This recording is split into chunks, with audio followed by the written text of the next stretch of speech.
Doon doon doon doon doon doon doon doon doon doon doon doon doon.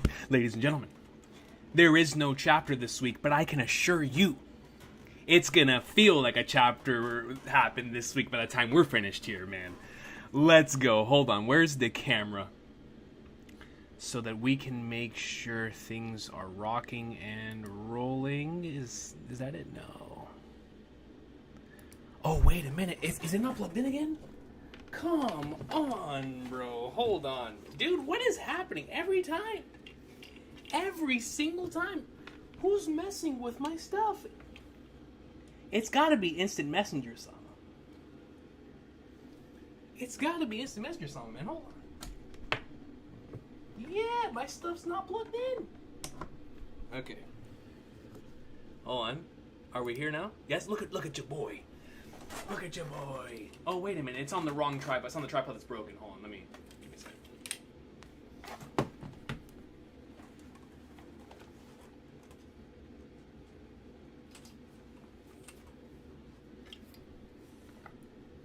I blame Shanks for the broken tripod. Let me see. Put that on there. Actually, no. I think that was Joy Boy that broke that one. I don't even know. This thing has flown off so many times. I don't know which is which. Y'all know what I'm saying. Let me see. Let me have that on. All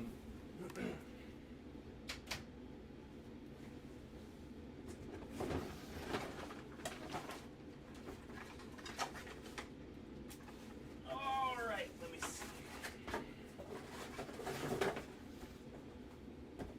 Look at that. You see? It already feels like a chapter reaction. I'm already out of the chair. We already out of the chair. Let me see. Yo, man, what's good, y'all? Let me know if the audio's good. Test some stuff out here. Oh, man, dude. Crazy stuff, bro. You guys know when, hold on. This has been like a perfect time for me to do this, you know. My birthday's tomorrow, so it's already been a very, like, retrospective day of, like, man... you know, y'all know how it is. Whenever your birthday's around the corner, you're like, man, sweet mother of Flagnards, what have I done this year? What can I do to better myself next year? Things of that nature. And so it's been a great time to look back on this series as a whole. I finalized my list last night. I've been revising this list for months. And we finally put it together here. For the thank you, Supra, for the audio Apu. So, yeah, no, I'm very excited... Obviously, for this, One Piece arcs are very important.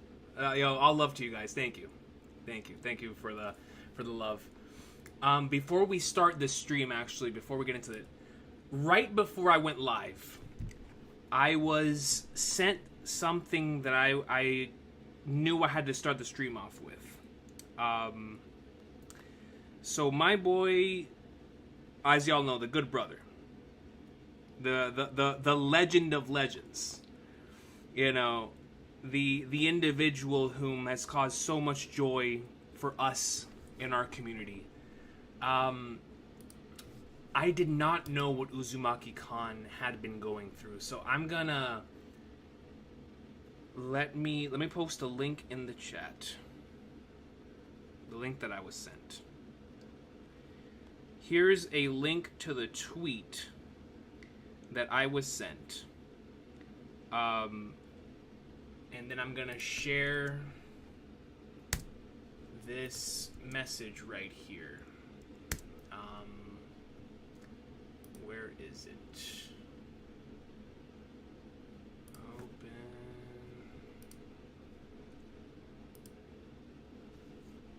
Yo, much love, y'all. I appreciate y'all for the... Appreciate you guys for the birthday love. I appreciate you guys. Much love, much love. Gonna be celebrating good, you know what I mean? Yeah, no, I got y'all. I'm gonna read the message here like it was a thing, but I can't pull up the thing for some reason. Let me see if I can pull it in from outside. All right. So here is what Uzumaki Khan wrote. I'm gonna put a link to where I was sent this, in the comments section so that you guys can see. Those of you that are live can see. So this is the tweet that I was sent. Right there is also the link for the GoFundMe to go help out my boy. So here it is. Hi everyone, my name is Marcon. More commonly known as Uzumaki-Con Online. I create content primarily through reactions to anime, but also like to stream video games from time to time. The last couple of years, my immediate family has suffered health complications, which has led me to having to quit my job and become a full-time caretaker. This made the opportunity to be a content creator such a blessing for me, because not only did it allow me to provide for my wife, children, and the rest of my family, but also acted as an outlet for me to rest and get away from all the stress for a bit and have a good time with the community I built up. Unfortunately, recently my wife suffered a heart attack. No idea, man. No idea. I really hope she's well. And had to undergo a heart bypass surgery. Thankfully, the surgery was a success and she's recovering, but she needed more space within the home, and I gave my content creation office/room as a room for the kids to stay in so she could have more space in her own room. This stopped me from being able to create content altogether to not having a space to work in. Recently, my wife's condition has improved, so I again have time to create content, but unfortunately no space to do it in. So happy that she's doing better, bro. So happy she's doing better. I can't even begin to fathom how much of a stressful experience that must have been for the entire family. I've spoken with a contractor who said he could build me an outdoor office/shed in my yard to create content from.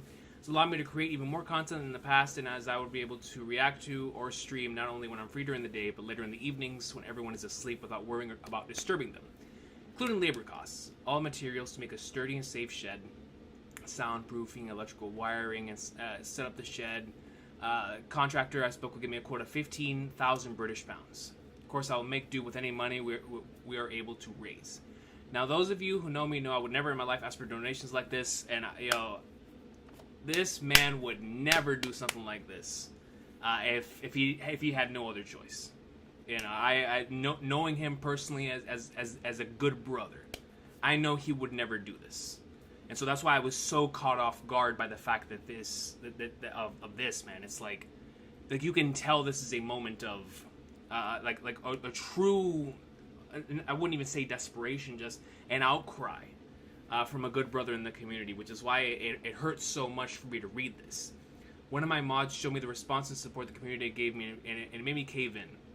Thinking of my wife's and children's future, I'm going to swallow my pride and ask for it to try and have a means of providing for them, and not only now, but in the future as well. Creating content also helps me a lot mentally, and I want to be in the best mental state that I can be in for my family. If you're able to donate anything at all, I appreciate it and thank you with all my heart. So, ladies and gentlemen, definitely go out to the GoFundMe that was linked in the tweet. If anyone can donate to that GoFundMe, I know I most certainly will to the good brother. So if anyone can donate over to that GoFundMe for Uzumaki-Con, for the individuals who vibed with his content or just want to support a member of this community, that link will be in the tweet that was up above. I don't know if anybody can pin that tweet.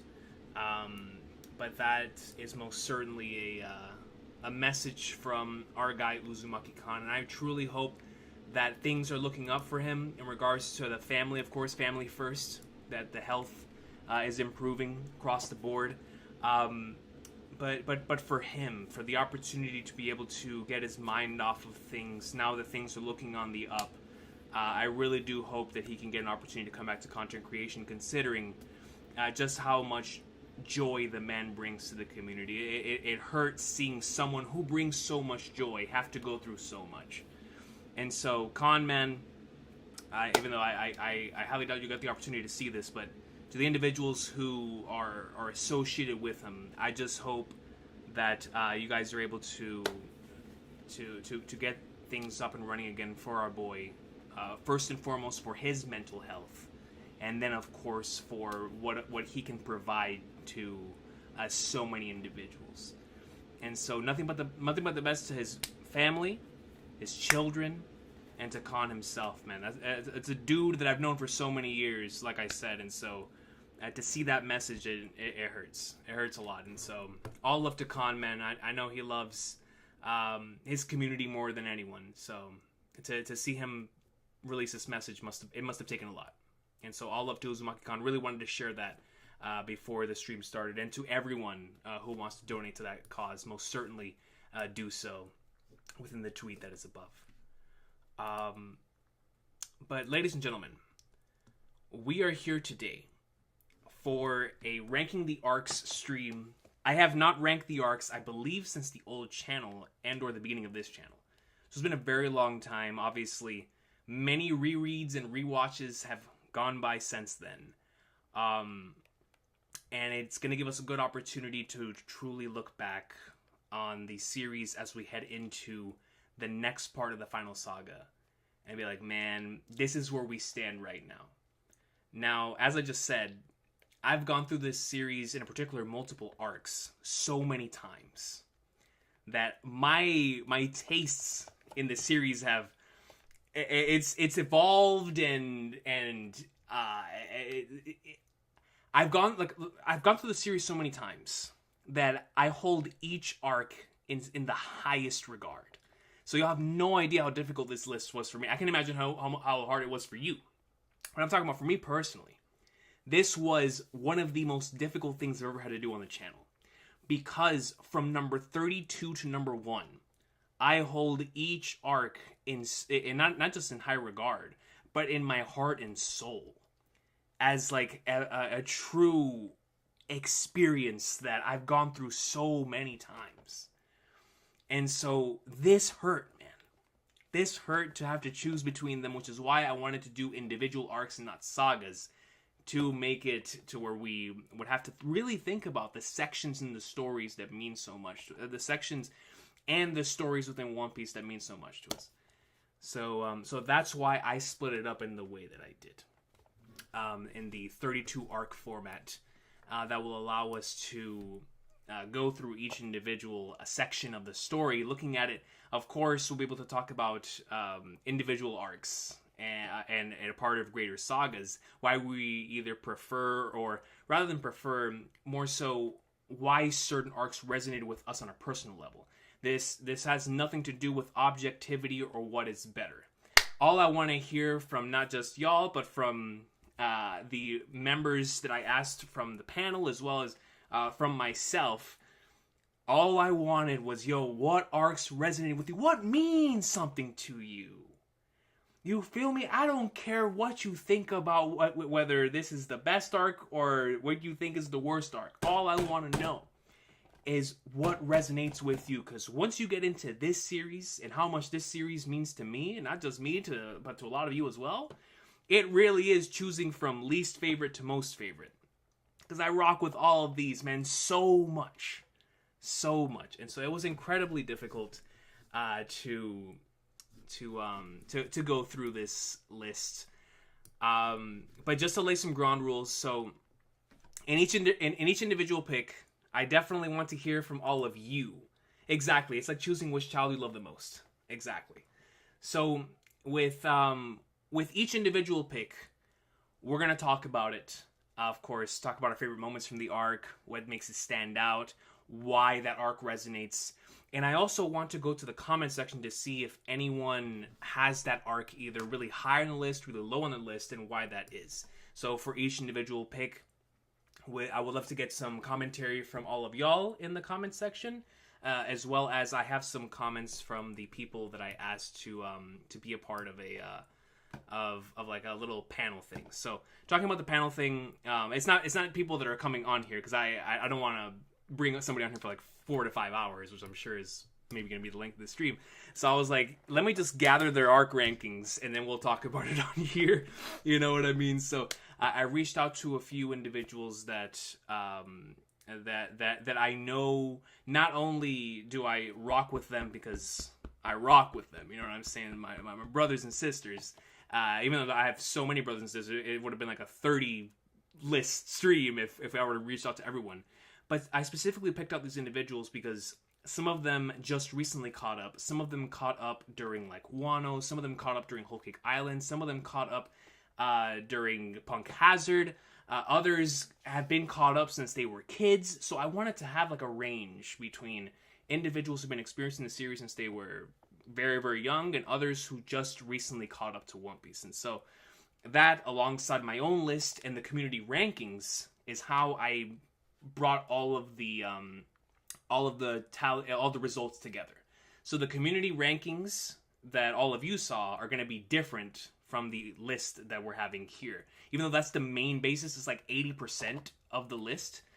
It's also my list and the list of the other individuals I reached out to that also comprise the list. And so we're going to see now, when all three lists become one, what exactly is going to be the top 32 arcs within this series. And so that's what that's what I'm doing. Now, I see Vex in the comment section. So I reached out to Vex very early on in this. He was one of the people I reached out to. And knowing Thriller Bark was number one for my dog, you already know Thriller Bark. When that comes up on the list, bro, you shall. I will let you take the reins in the comment section because I know how much that arc means to you. And so Phoebe says, I literally didn't even manage to answer the poll because it was too hard to choose. My bad, but I do have my takes. Yes, that's what I wanted, Phoebe. Like, even the individuals that weren't able to participate can, at the very least, provide their insight towards certain arcs. Because I understand how difficult it is. Trust me, I understand. So let's go ahead and get right into it, man. Why not, man? Let's go ahead and get right into it. Let me make sure that we're good down here. Bro, y'all, man, hold on. I don't think I've streamed since that thing came out. The One Piece fan letter, man. I've rewatched it like 100 times since it's come out. I can't believe it exists.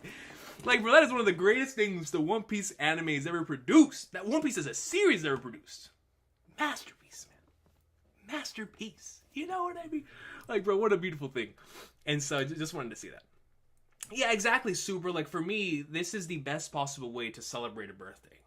Going back and ranking One Piece arcs. That's what we do. You know what I'm saying? That's what we do. So, yeah, Ninja Pope. Like, man, I need to go and watch some reactions myself. I've been watching them on my own. Like, I need to go out and watch some reactions too. What an amazing fan. I knew it was gonna be good when I heard like Ishitani was gonna be directing it, but come on, man. AJ, so Brandon King, AJ is one of my members that I have that I'm gonna be shouting out during the stream. So, just to clarify, so of course we had the community rankings. But with the community rankings, the other lists that I have here are as follows. My list, AJ's list, Fiji's list, which is Radman on YouTube, my dog Radman, Monkey D. Laura, an awesome YouTuber who does covers for One Piece songs over in the Spanish community. She provided a list. She's been watching One Piece since she was really, really young. And so a very unique insight into all of these arcs. Monkey D. Laura, Commodore Laz, obviously, the good brother, JD Legend. If y'all want to see a rat's list, wait until you see JD Legend's list, man. Dak Sake, whom, listen, Dak, bro, if at any point Dak pulls up within this stream, I really, really want to hear some of his thoughts, man. Because he has such a cool list that I vibed with because I could tell he shot from the heart, man. He shot from the heart on so many of these picks. So I was like, bro, I really hope that Dak pulls up at some point today to be able to provide some insight there. And then, of course, my boy Kev. Shout out to Kev Dog, Kev D-O-G, were the individuals that provided lists for this stream. And, of course, y'all don't have to hear Vex's list because Vex has Thriller Bark at number 1. Now, oh, and my boy Brago submitted 1 through 32. Dofi is the GOAT, Dofi is the GOAT, Dofi is the GOAT from number 1, number 32. So we know where my boy BDA Law stands on the One Piece arcs. You know what I'm saying. So shout out to BDA Law as well for the Doflamingo love as always. Now, let's go ahead and see here, starting off with number 32. Now, do we have any predictions for what y'all think number 32 is? Let me hear some predictions. I'm curious. I am curious what y'all think number 32 is. Because for me, I think it's a pretty... It's what I was expecting, but it still hurt.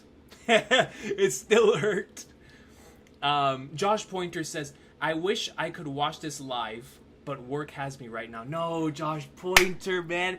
Josh Pointer, this is the one night where you gotta be like, yo, boss, I'm sorry, let me tap out. I'm just kidding, I'm kidding. Go get your money. Go get your money, Josh Pointer. Go get your money. Go get your money. Go get your money. Nathan, so, like I just said, the results that y'all saw that are public are different from the ones that are being shown here. But, so they are going to be different. But, in this case, so, it looks like a lot of y'all got it pretty on the money. Number 32 is Long Ring Long. And this hurts, bro. This hurts me. You know what I'm saying? It hurts, bro. Hold on, let me pull myself up real quick. This hurts me, man. Let me put myself in the corner. This hurts me, man. You know what I mean? Like, this... So this arc right here is one that I really, really enjoy. I absolutely love Long Ring Long, man. Like, this... So... Let me backpedal real quick. So that I can explain to y'all why it is that I appreciate this arc as much as I do. This arc, for me, is extremely important because back in 2012, when there was no hope for us for ever continuing the official release of One Piece,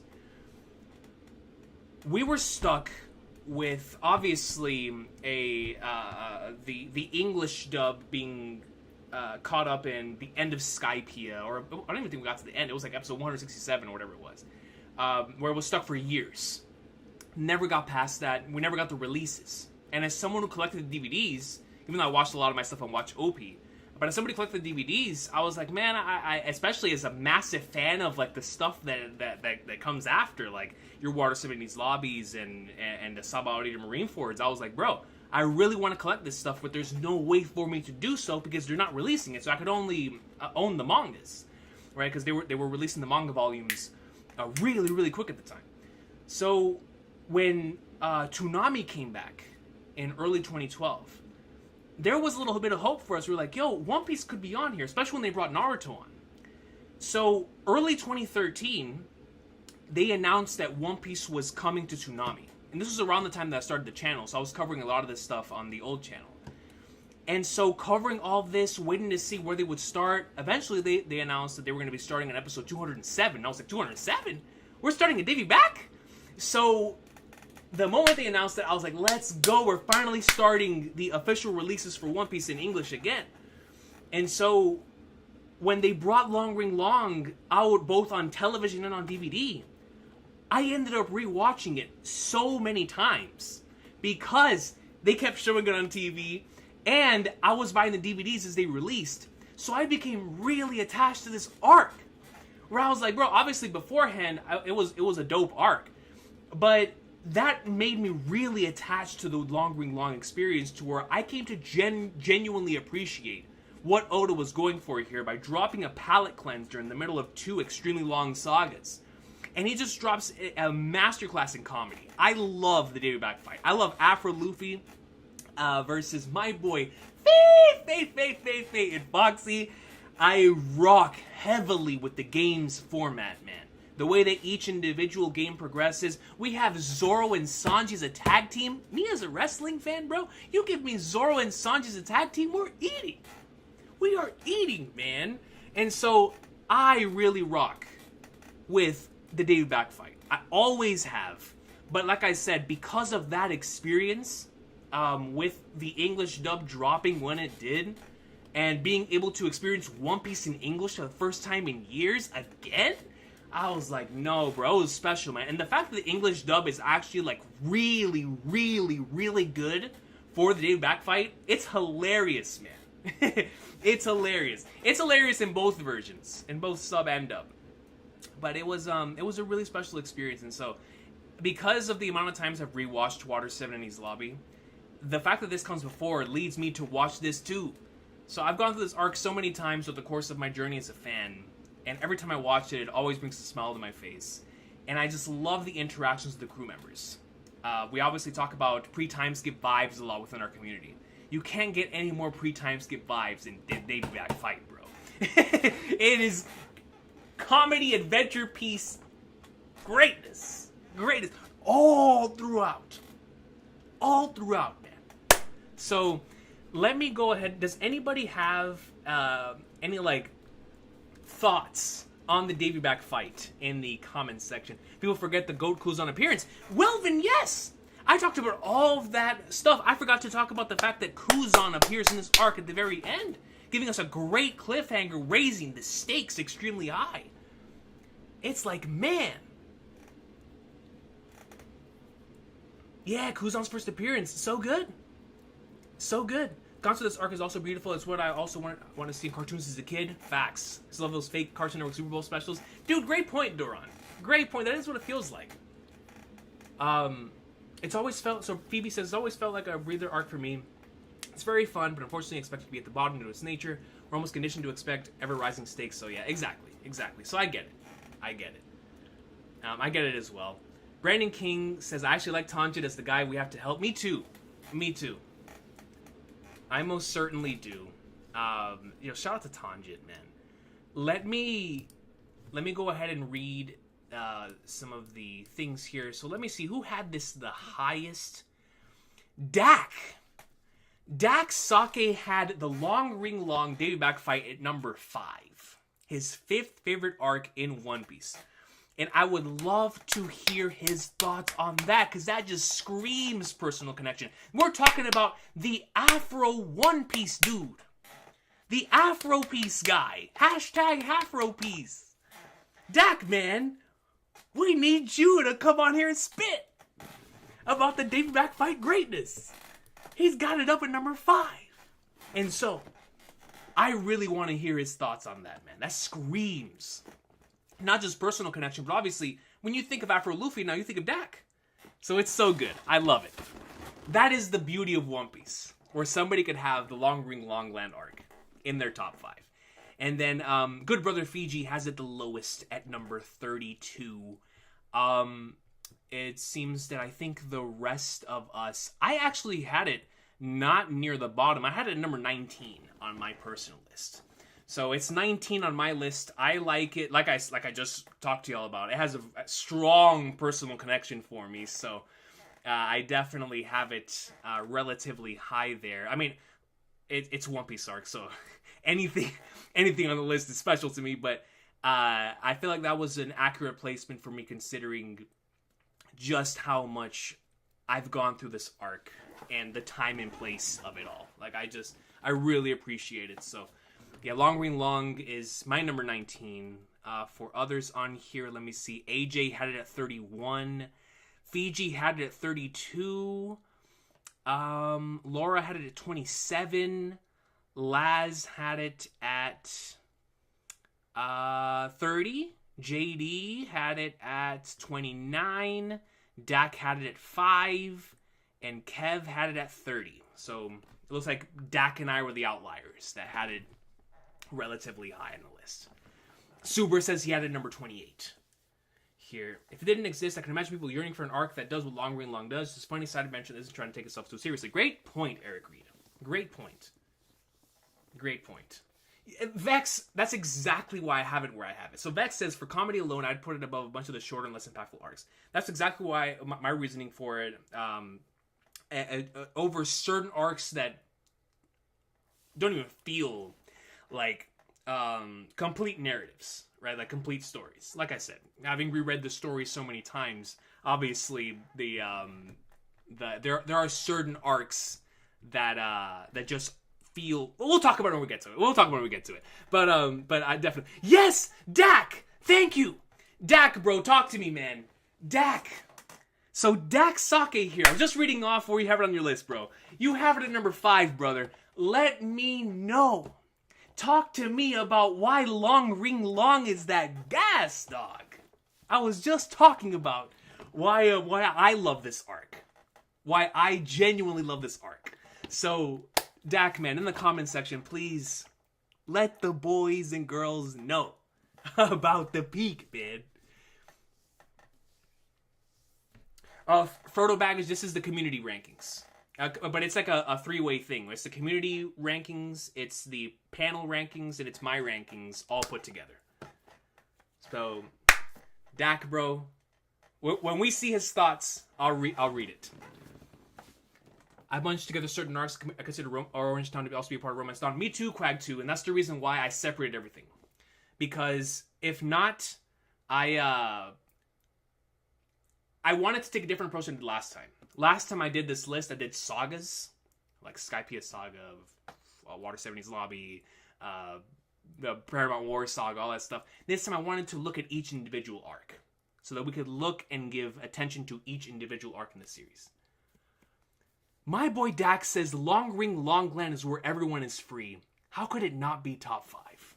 Put it on a plaque! Put it on a plaque, man! Put it on a plaque! I'm telling you, yo! Put it on a plaque. That is beautiful. Plus, if it ends up that a day back fight between Emu and Joy Boy happened, then the Long Ring Long stocks will skyrocket. Absolutely. Absolutely.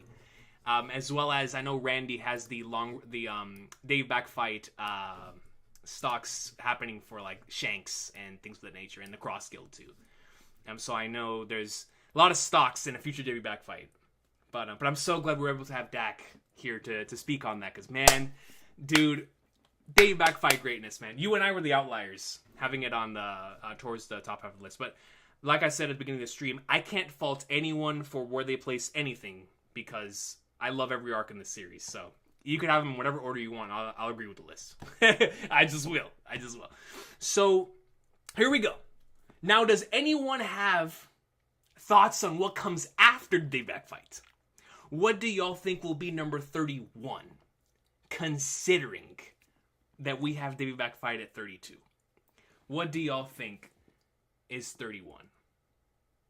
Is it really better than like Impel Down though? A lot of competition. It's a lot of competition, Daniel. It's a lot of competition, but the way I'm looking at it is, it's not about what's better, it's about what resonates with you more. You know what I mean? If it was about what was better, everybody's list would be the same. But the reason why I prefer what resonates with people more is because then we get varied lists. You know what I'm saying? Vortex's Marineford 31, definitely. No question of that. No question. Exactly, every arc is great, but something's got to go low. Exactly, JD Double Dubs. Okay. So some of y'all hit it on the head. Number 31. Whiskey Peak. With 4,035 points. Now, Whiskey Peak. Can I make a confession here, ladies and gentlemen? When I first entered the community, I'm talking first entered, I'm talking me watching Sawyer 7 Mage and King of Lightning on the way to high school entering the community. You know what I'm saying? I'm talking 2011, 2012 King Recon entering the community. When I first entered the community, this was one of the arcs I rewatched the most. I used to have this arc in my top 10 favorite One Piece arcs. And it was all because I loved that Zoro versus the 100 bounty hunter scene, man. I thought that was the rawest thing ever, dude. I used to rewatch and reread that scene so many times. And it would just lead me to watch the entire thing because of how short the arc was. And then you put Miss All Sunday's introduction in there and the masterful way they did it. We see the way that the VV twist started happening there.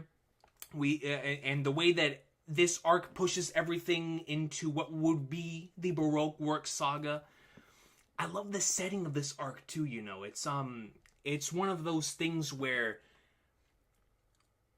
it established the trope in One Piece where whenever you get to an arc and you think you know what the arc is about, and then you don't actually know that what the island is setting up before you is not actually what it appears to be.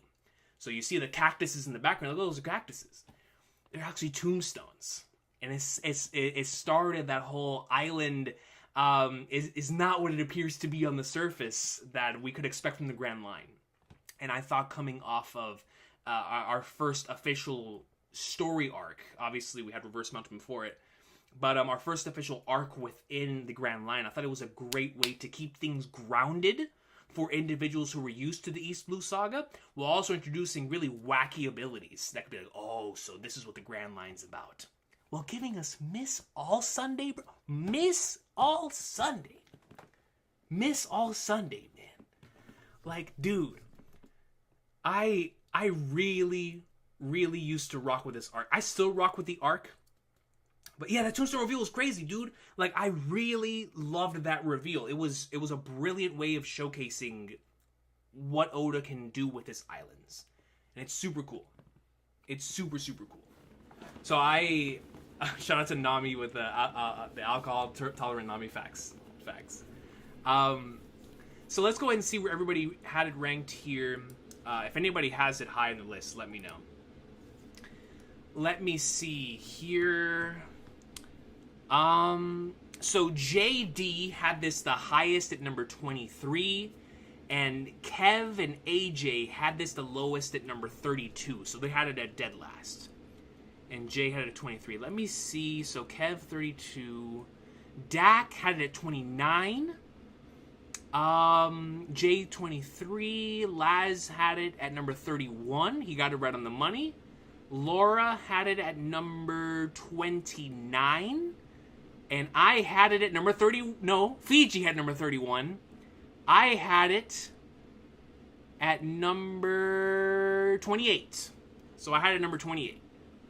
And like I said, it's because of those memories. At one point in time, I had this arc in my top 10. That just goes to show how many times my arc ranking has changed over the years.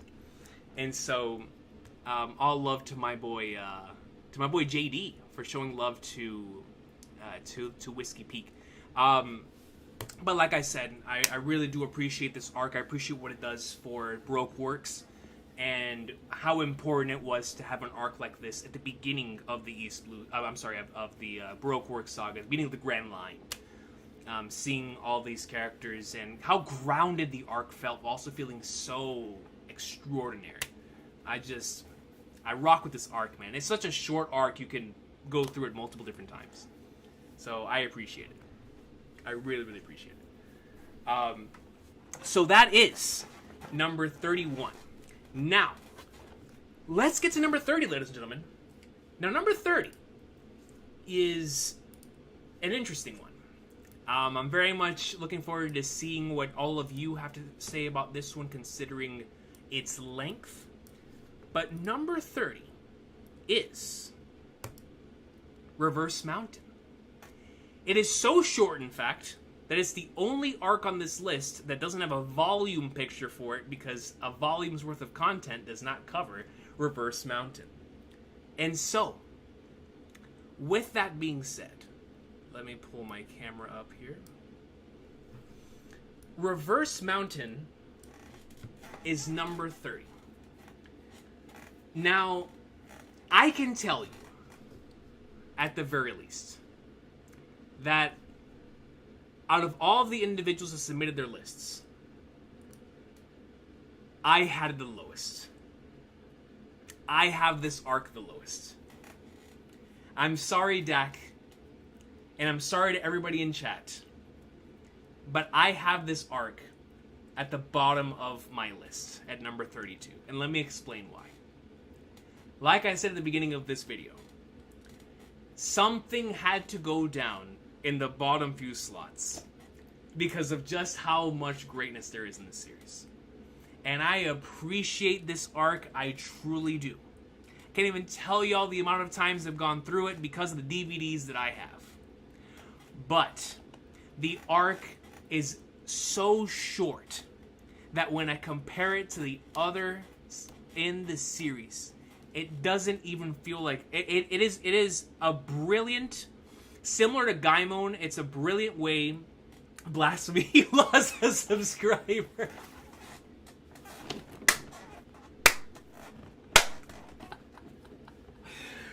So, like I said,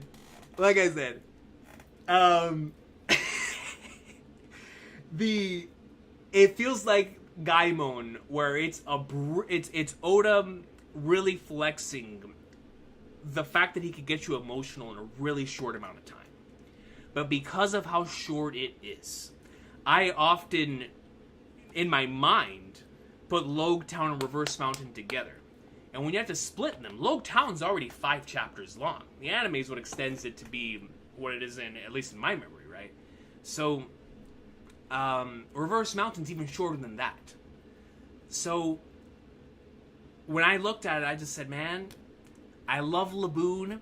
The Crocus gags, some of the greatest stuff you'll ever see. But something had to go at the bottom.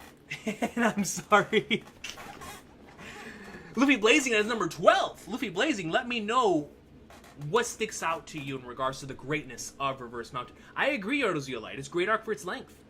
It's a great arc for its length. And like you said, like Yodozuya Light says, the fact that Thriller Bark links back to it is so special. It is super, super special. Comparing Gaimon to Laboon should be a federal crime. That's what it is! Like, the Gaimon chapter and the Reverse Mountain it's Oda telling a short story and getting you emotionally attached to what is going to end up being long-term payoff to both of those things. Both the Gaimon chapter and the Laboon chapter. Our first introduction to what Raftel is, our first introduction into a member of the Pirate King's crew with Crocus. A lot of greatness in Reverse Mountain. Like I said, I love the arc. Something got to go at the bottom though, man. Laboon is the ship's dog and Coach put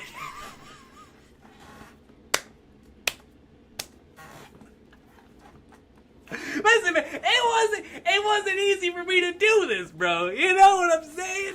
It hurts, man. It hurts. It hurts. I get it. Laboon's arc is Thriller Bark to me. Oh, okay, so what Thriller Bark is to Vex, that's what Reverse Mountain is to you. I gotcha. Invest in the Gaimon chapter stocks for the final saga. I get it. Listen, I'm telling you right now, Gaimon chapter and Reverse Mountain, immensely important for the final saga. Put your stocks in both of them. Gaimon stocks in the final saga, wait until we see the importance of Gaimon. Wait until we see the greatness.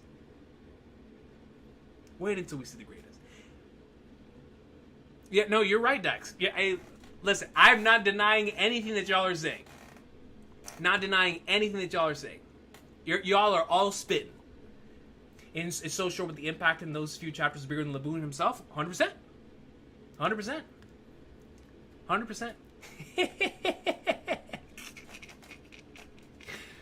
Oh, man.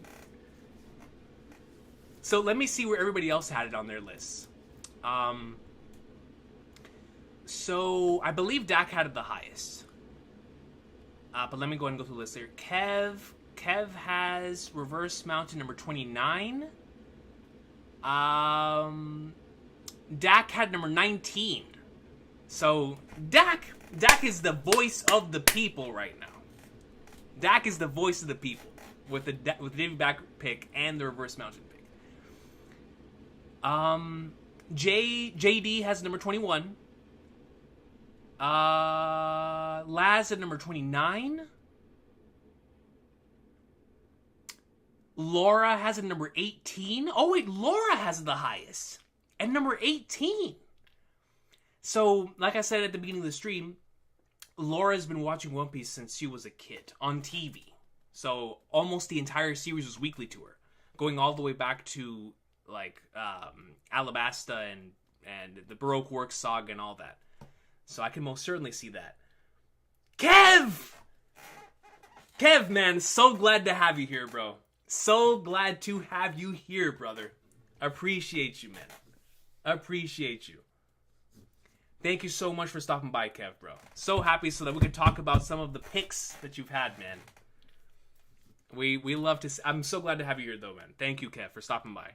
But yeah, Laura put it at number 18, and I can most certainly see it. I like I said, I number 29 for Fiji.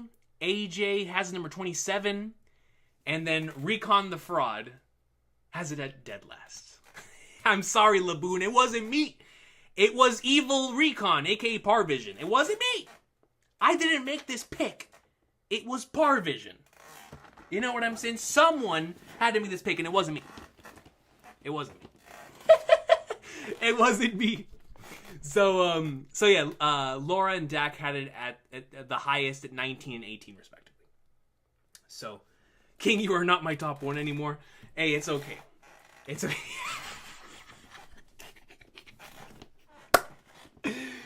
Yo, yeah, bro. No, it was Par. It wasn't me.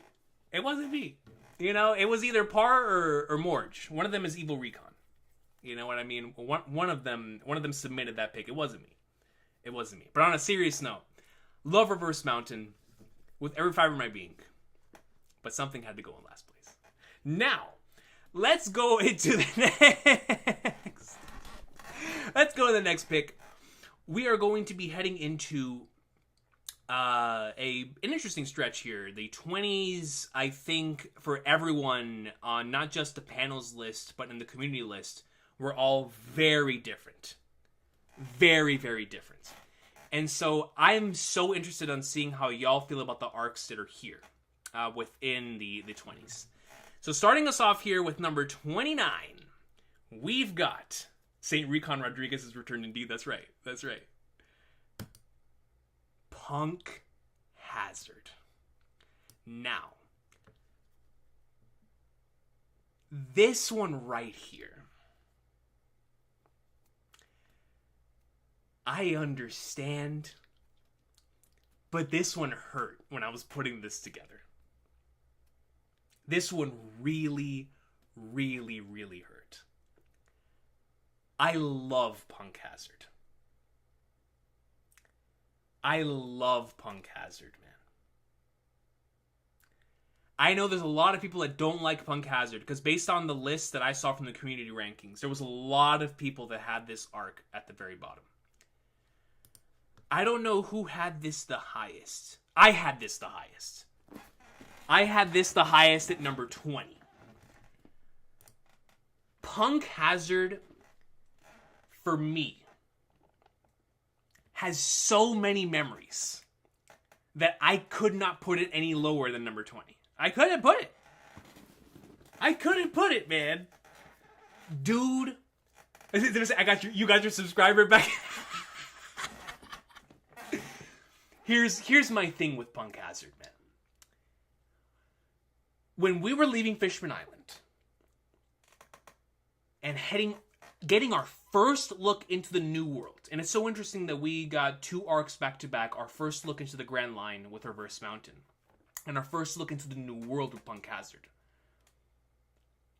We had a scenario where Oda could have taken it in multiple different ways, especially considering everything we had just learned at the end of Fishman Island. But what he decided to go for was us answering a phone call, a Dendenmushi call, that was asking for help on a government island. Already extremely interesting concept.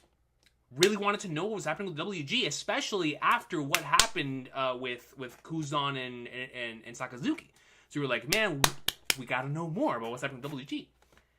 So we cut over, we get to Punk Hazard. What do we see? A giant mechanical dragon, bro! And I was like, let's flipping go. Conspiracies, mysteries. You have a dude on the ship who has half of his body.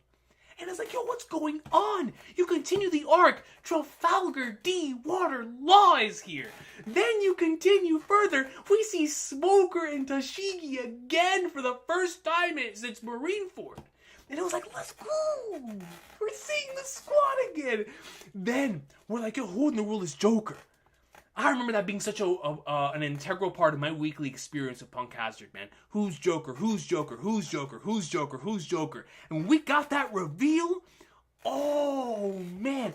You want to talk about theories? Bro, the Monet is going to be a Straw Hat theories were insane, bro. Insane, man. This arc has so much, I have so many memories of this arc. When Luffy when Luffy and Law created the Alliance, that was a powerful week, man. Yo, when Law cut Punk Hazard in half, that's one of my most memorable moments of being a fan of One Piece. that was the first moment after the time skip that truly shook the entire community. Like, we were all like, yo, peak fiction, man. You know what I mean? That entire volume, for volume 69, I believe it's from chapter 679 to 690. So much greatness there. And experiencing that back to back to back. Man, dude, when Luffy punched Caesar, that joke was so epic, bro. Grizzly Magnum. Then Doflamingo shows up on Punk Hazard, and I was like, bro, what is going on? Then Doflamingo and Aokiji. And I was like, dog, this arc means something to me. And listen, I was covering the Punk Hazard anime when I first started the YouTube channel. So I understand how slow the Punk Hazard anime is, and I totally get it. If you experience Punk Hazard with the anime, I get having this arc really low. But the manga experience for this arc, man, that junk was so much fun, bro. Especially being caught up. It was a blast, dude. And it was Oda flexing so many fun ideas that I adored it. I adored my time with this arc, and I appreciated the seeing so many characters in prominence that don't get much prominence anymore, like your Smokers, Tashigis, seeing Law and Smoker interacting, having the Virgo stuff, man. I mean, memorable stuff, bro. And like I said, I was such a Doflamingo. I'm still a Doflamingo tard. But at the time, I just couldn't wait to see more Dofi, and that was just such a Dofi-centered arc, man, and I rocked with it. I rocked with it, man. I really, really rocked with it. Phoebe says Law is baby girl for me, so he makes the arc much better overall. I mean, yo, I get it, yo. It's Law.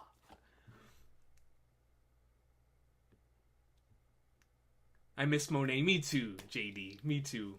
Punk Hazard was my first current arc. Was a bit underwhelming the first time around, but I've grown up on it. And I understand that, Brandon King. I really do. I really do. How did this rank over the Zero Village? Yeah, Raphael 10, I get it. I get anyone who has Punk Hazard, Fishman Island, Dressrosa lower on their list because the anime did them no favors. And trust me, I was covering those arcs on the channel. So I get it. I 100% get it.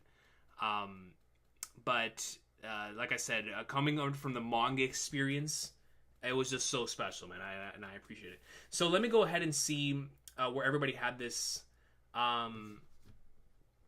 this arc. Another personal thing for me too, in regards to this volume, I loved this arc so much that when this volume dropped, the day that it dropped, I was working, and I asked. I've told the story before, and I asked my mom to go get this volume right here.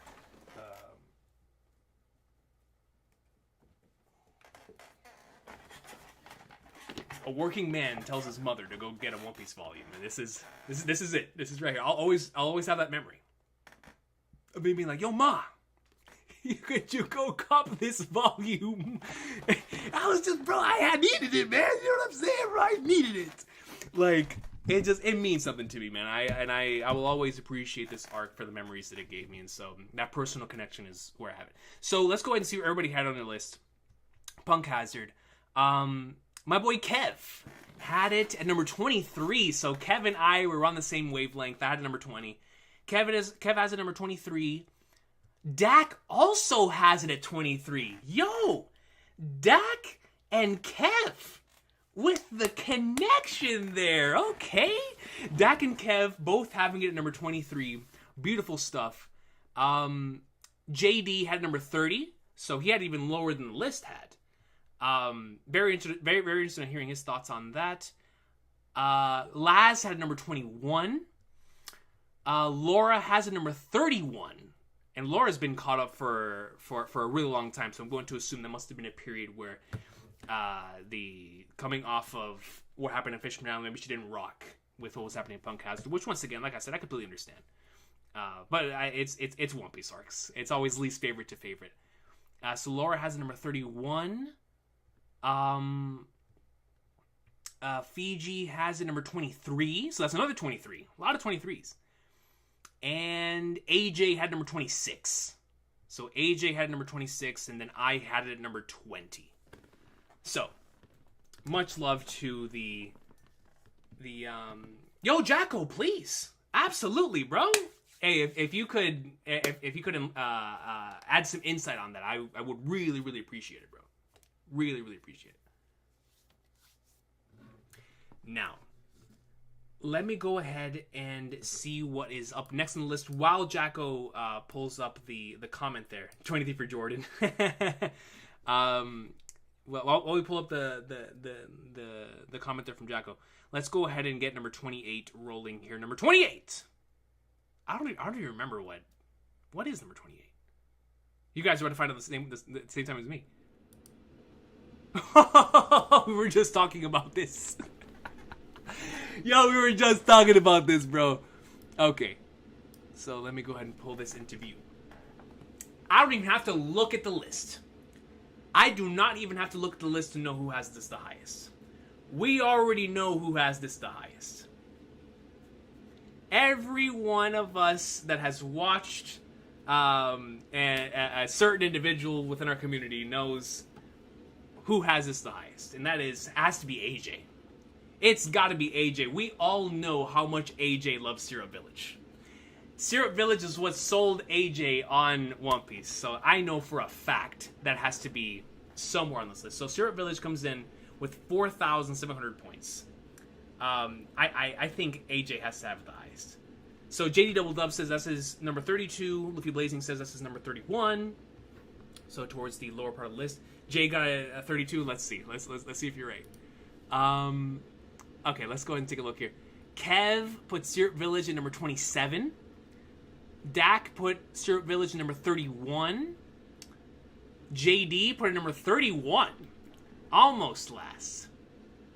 Laz put it at dead last, number 32. Laura put it at number 23. Fiji put it at number 25.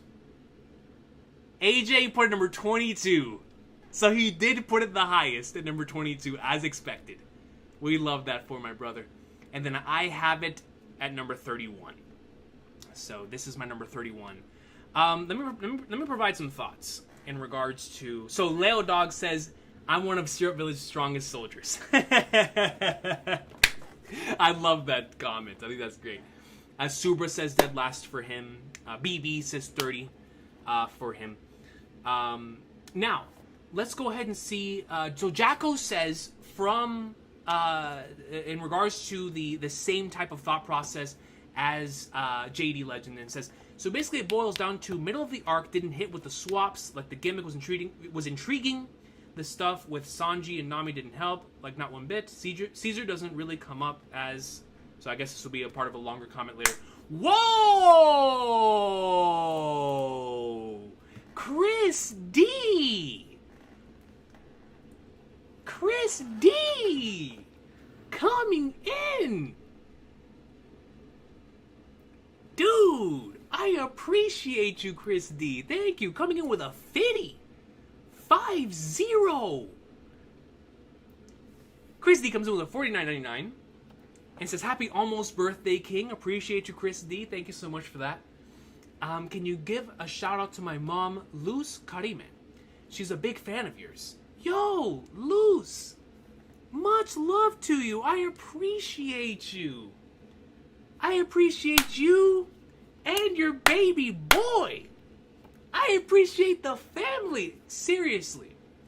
All love to y'all for stopping by on a stream where we're celebrating, obviously, a series that we all really enjoy. But such a kind gesture. I truly do appreciate it. So all love to you, Christy, and all love to your mom. All love to you. Thank you, Luce. I really hope that the community and the I don't know if you're a fan of the One Piece chapter reactions or the things that we do there, but I really hope that the experience has been enjoyable for you as we continue to go through all of the greatness that we have in the past couple of months with Egghead and with the greatness about to happen on Alabasta. So there's been so much awesome sauce. So I hope you've been enjoying it. I hope the family's been enjoying it. So I really do appreciate y'all for stopping by for this celebration of this series that we all love and enjoy. So all love to you, Chris D. Thank you so much. Once again, a massive shout out to Luce. I appreciate you. Love that name. Love the name. That's, I believe in Spanish, that's light, if I'm not mistaken. Light. Such a beautiful name. Appreciate you, Chris D. Thank you so much, bro. Massive W. Sweet mother of Flagnards, man. Appreciate you, dog. That is beautiful. So Jacko comes in and continues the thought and says, what Caesar doesn't really comes up as an entertaining villain. The constant running was boring. No really any compelling fights besides Law and Smoker versus Virgo. And then... And I bet there's some Chopper attacks with not healing the kids. The Chopper. Yeah, I know the thoughts on Chopper. But that's like the reasonings from what I could remember. One or two might mix with mine. Okay, no, gotcha. No, thank you, Jacko, for taking the time to explain that. I really do appreciate it. I really, really do appreciate it. That way we can look into the insight into where these placements are for some of the individuals that submitted their comments. And so now, let me talk about Syrup Village. Ladies and gentlemen, as y'all know, I started off with the anime, right? And I switched over to the manga halfway through Thriller Bark. So, Syrup Village is an arc I've gone through multiple times in both the anime and the manga. And I've even had the opportunity to watch this in a live action, for God's sakes. And I can tell you this.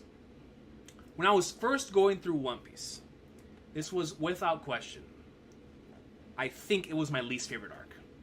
But even with that,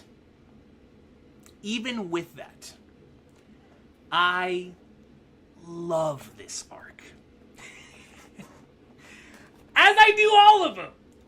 But man, let me tell you, Luffy has this raw line to Captain Kuro that has always resonated with me from the moment I first watched this episode on Watch OP until now.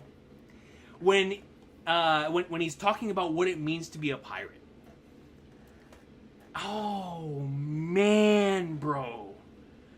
I was like, that is my MC. Not only that, but we have really cool shenanigans with Luffy, Zoro, and Nami. Great stuff, obviously, there with Usopp. The major theme of lies. One of our first instances of one of my favorite things about One Piece, which is how Oda takes these classic fairy tales, these classic stories, and Oda-fies them to create something new. That is Syrup Village, with the Big Bad Wolf story, right? And the Big Bad Wolf, with the boy who cried wolf story. And so it's like, it's super cool the way that he's able to do stuff like that. And this was one of our first showcases of that within the story. So I've always appreciated for that.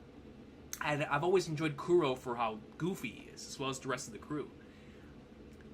But my major highlight for this arc has always been my captain.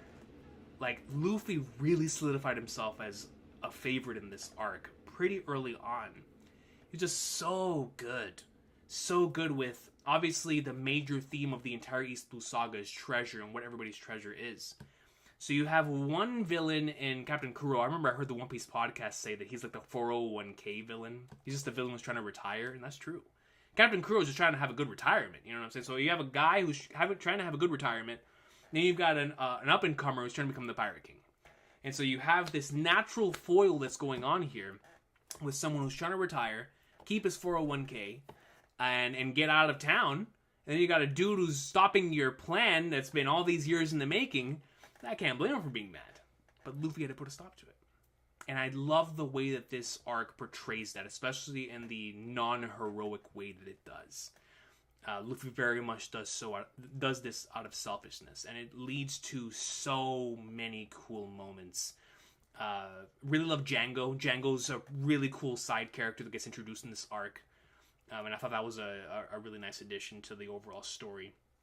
But as a big fan of Usopp, this is obviously his introduction arc, and so this was a highlight for me, especially on rewatches after Water 7, obviously. So I'll always have love for Zero Village, but this is definitely an arc that has grown on me with time.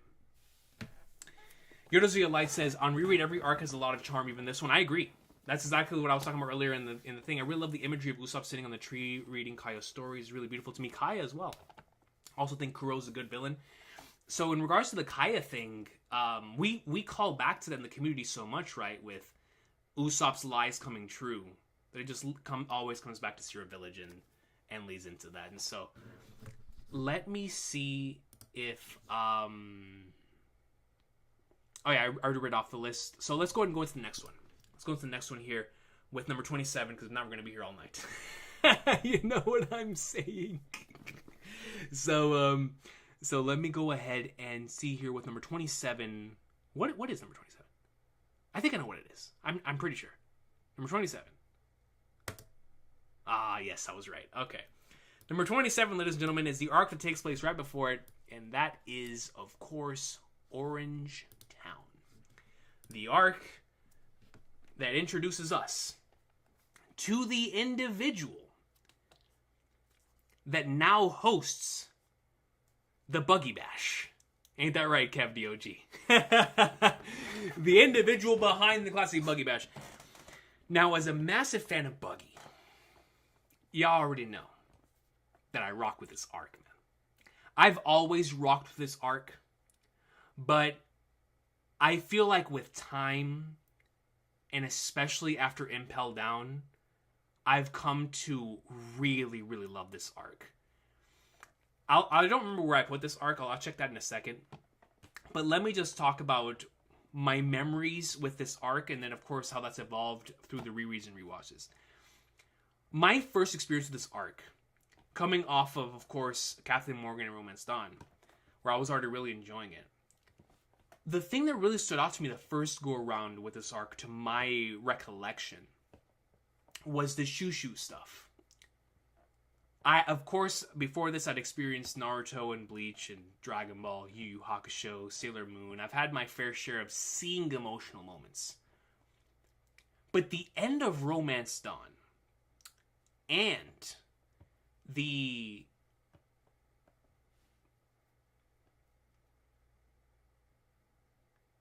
I want to say it was the end of Romance Dawn and then the Shushu stuff is truly what separated One Piece for me, especially as we headed into Baratier and Arlong Park and things of that nature. Because I was already like feeling extremely emotional towards some of this stuff. Like, it was already resonating with me on a pretty emotional level. And so that was my first real look at, wow, like this series is hitting in parts I didn't really know that I could feel, right? Especially looking at a story like this, going into One Piece, obviously the way that it looks, to come out of it with the experience of feeling extremely emotional, not even 10 episodes in, caught me off guard, to say the least, right? And so what I found through multiple rereads and rewatches, this is one of my favorite arcs to reread, because when I was first starting off on my writing journey, I was trying to figure out where all of my favorites were when they started off on their journeys. So I would look at my favorite authors, my favorite mangaka, and see what their early projects looked like.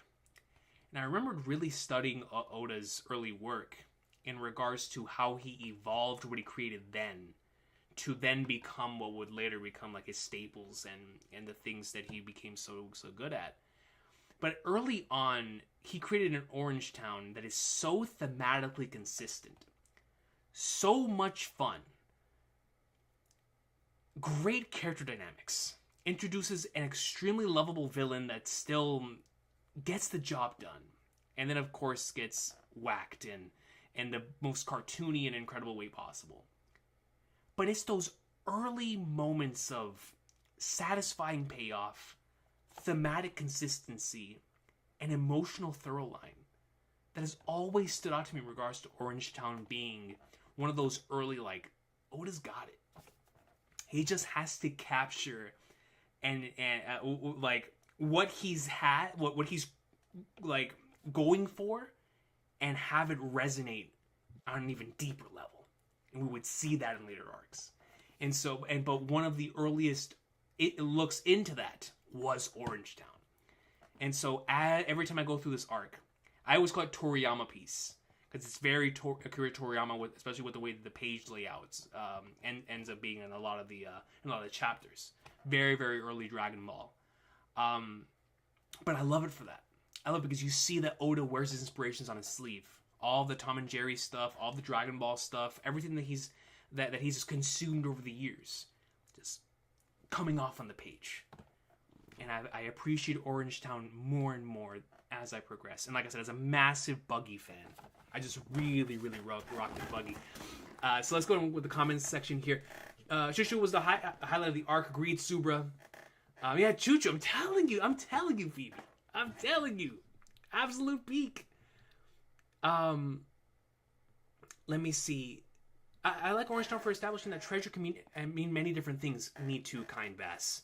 And that is the theme of the East Blue, is the fact that everyone has their own treasure. Reframes our expectations of what the One Piece could be. Exactly, kind Bass. Exactly. You hit it right on the head. Coach's Chuchu Egghead reaction was legendary. Quack too, because Chuchu means something to me. You know what I mean?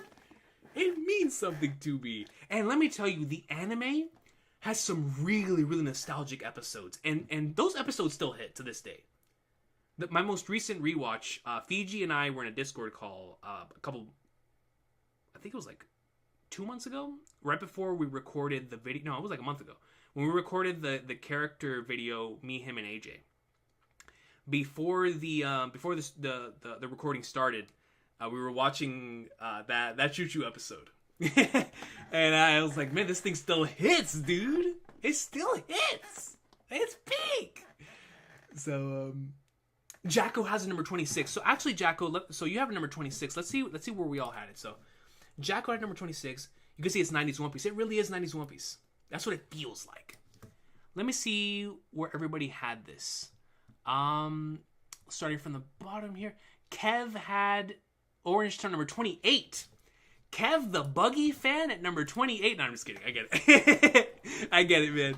I get it. So Kev had number 28. Dak had it dead last at number 32. Jay had it dead last at number 32. Laz had a dead last, or I'm sorry, no, Laz had number 28. I'm sorry, Laz. I almost put something in your mouth that isn't true.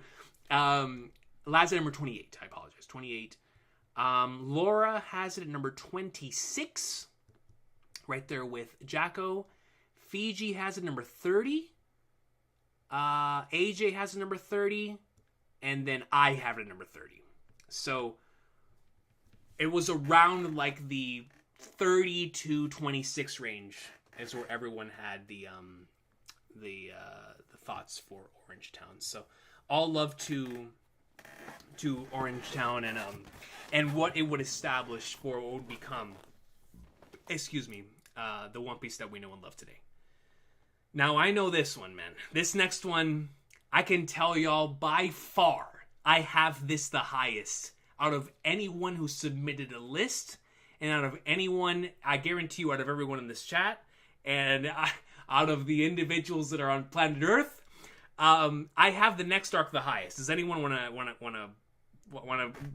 Anybody have a guess for what the next arc is? I have it the highest. It's not even close.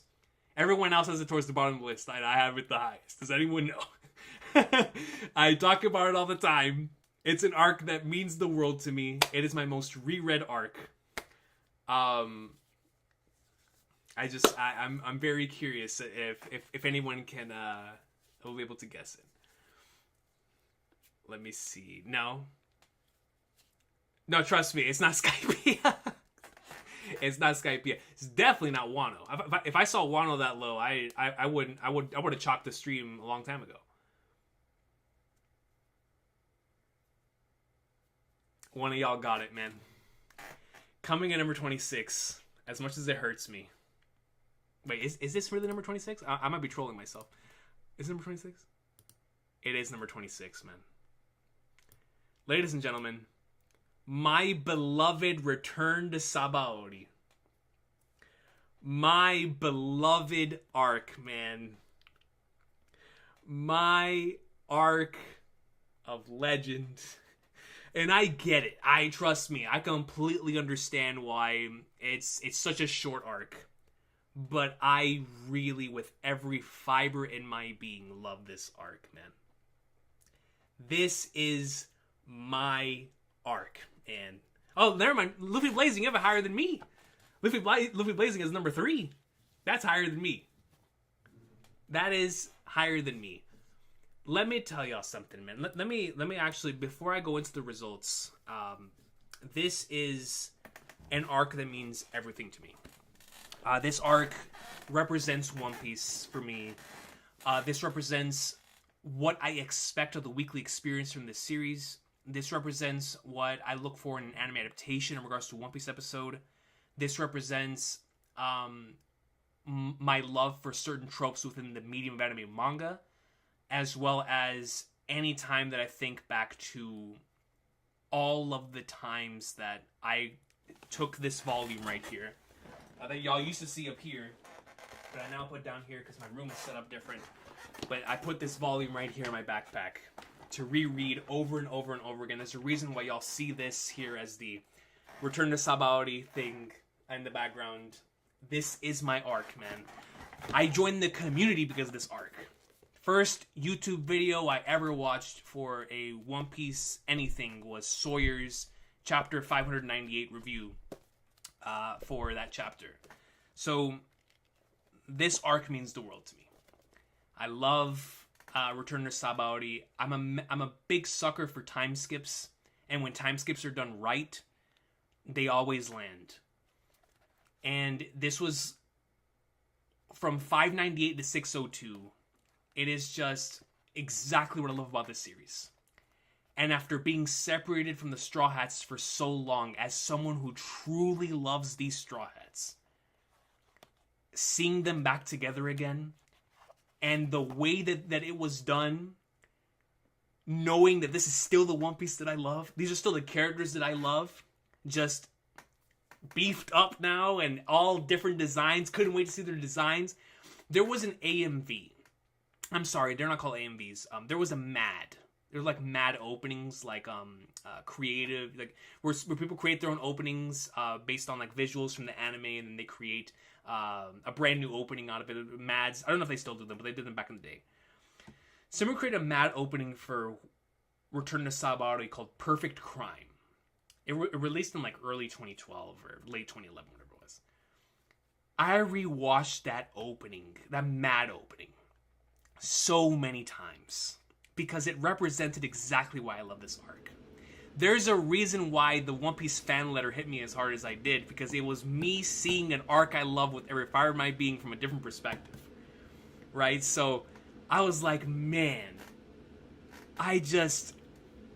dude, it's Return to Sabaody, man. You know what I mean? Like, bro, the entire journey from Sabaody to Return to Sabaody is so special, but that is the end of the Marineford saga, of the Paramount War saga, is returning and like, yo, we're back and we're heading off to the new world. But just on a personal note, everyone has their stress relief thing, right? My stress relief thing for so many years, to the point where I made a presentation in college on this volume discussing that very topic, about the importance of fiction and how it impacts individuals on your day-to-day basis. I utilize this as a means to get that message across to individuals within my classroom. To be like, yo, This is the power of storytelling, because when I'm having a bad day, I reread Return to Sabaody. That was my go-to for so many years. And so on a personal level, this arc means everything to me. It always will. On my previous arc ranking list, I had it all the way up at like number 2, whatever it was. It's changed. It's definitely gotten lower now as I've reread a lot of arcs. But it'll always be really special to me. It will always be special to me because this represents everything. It represents, like I said, the weekly One Piece experience. When I was first watching episodes 517 to 521, the anime adaptation, 522, the anime adaptations of this. When episode 521, when I first saw episode 521, that was my favorite anime episode ever. Like, when I first watched it, I rewatched that episode so many times. I remember when Pirate Warriors 1 was about to come out on the PlayStation 3. And the demo thing that they showed was Luffy punching Kuma with the jet pistol. And I was like, oh my god! And it's not only a game that covers Enies Lobby and Alabasta and Marineford. I get to play Return to Sabaody? I was like, bro, mama, I need that for Christmas. You know what I'm saying? And brother, let me tell you, I got that job for Christmas. And so, this arc means a lot to me. It means a lot to me, man. I really love this arc. I love this arc, bro. And my arc is getting a remake, like y'all are talking about. I just love it, man. Dude, it's Tomorrow Black, bro. You know what I mean? It's the fake Straw Hats, man. Like, I love this arc. I do. I really do love this arc. And so let me see where everybody had it. Akash Panda comes in with a 2 and says, I'm late. Happy birthday, little bro. Just kidding. I'm 31 days older. It's busy. Oh, love Akash Panda. If there's anyone, and I mean this whole article, there's anyone that can say anything on the channel, it is you. You know what I'm saying? With how much you do for the channel. So I really do appreciate you, Akash Panda, for everything that you do. But thank you, man. Thank you on a serious note. Thank you so much for the birthday wishes, and I appreciate you for that, man. All love to you, Akash Panda. Seriously. As always, like I said, because you are an individual that has done so much for me and so much for the channel, bro. All love to you, man. And happy late birthday to you as well. Now let's go ahead and see what everyone had Return to Sabaody at. I saw some people in the comment section had it pretty high too.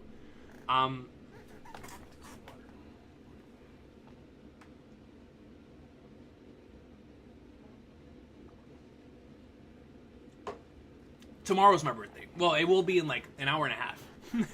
By the time it finishes the stream, I can promise. So Kev put this at number 31.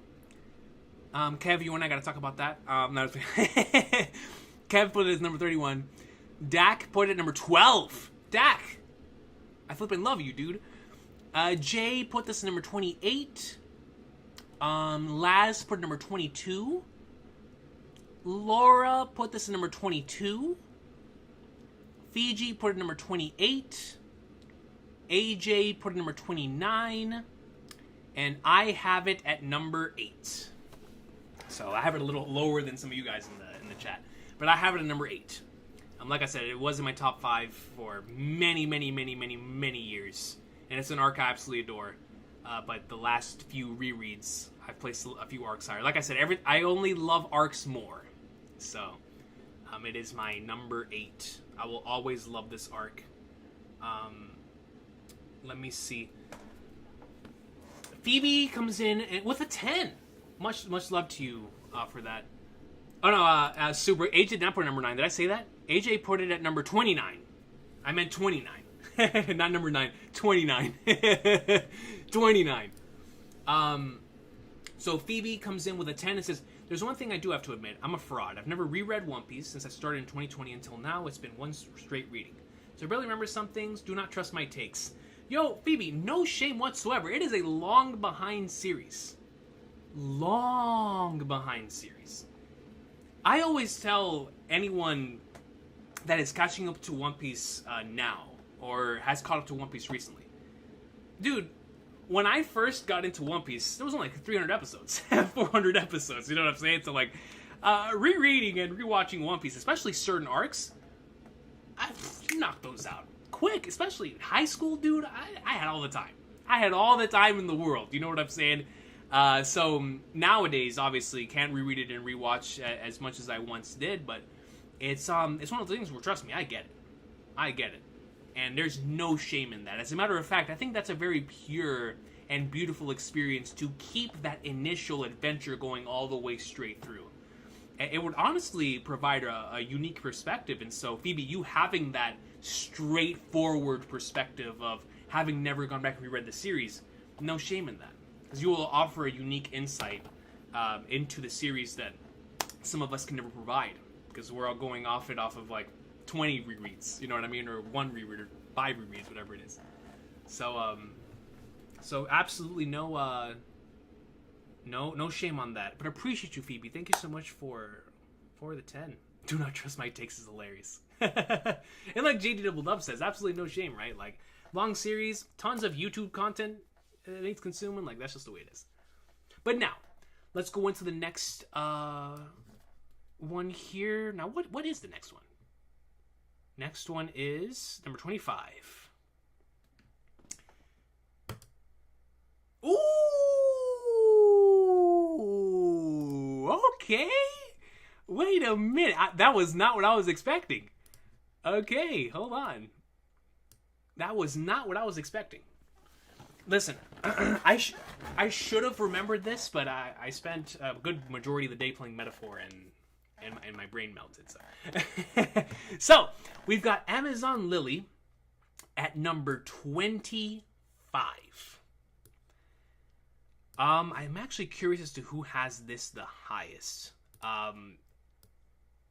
While I find that, let me talk about why I really enjoy this arc. So, do you guys do y'all have that same feeling whenever you see like a really cool transformation that somebody has, and you can't wait to see them utilize that transformation again?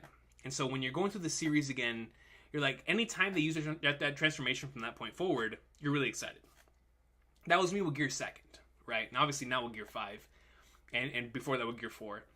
But at the time, it was Gear 2nd, right? So, Thriller Bark, super excited anytime we saw Gear 2nd. We even saw him use Gear 2nd, Gear 3rd at the same time. Then we go to Sabaody, I saw him utilize it multiple times. But whenever the crew separated, and we got to see Luffy by himself, when he used Gear 2nd for the first time in this arc, actually I think it was the only time they used it in this arc, I can't even get to tell y'all the amount of excitement that was going through my veins. And the fact that was immediately followed by one of my favorite Luffy moments in this series, when he covers the sisters, the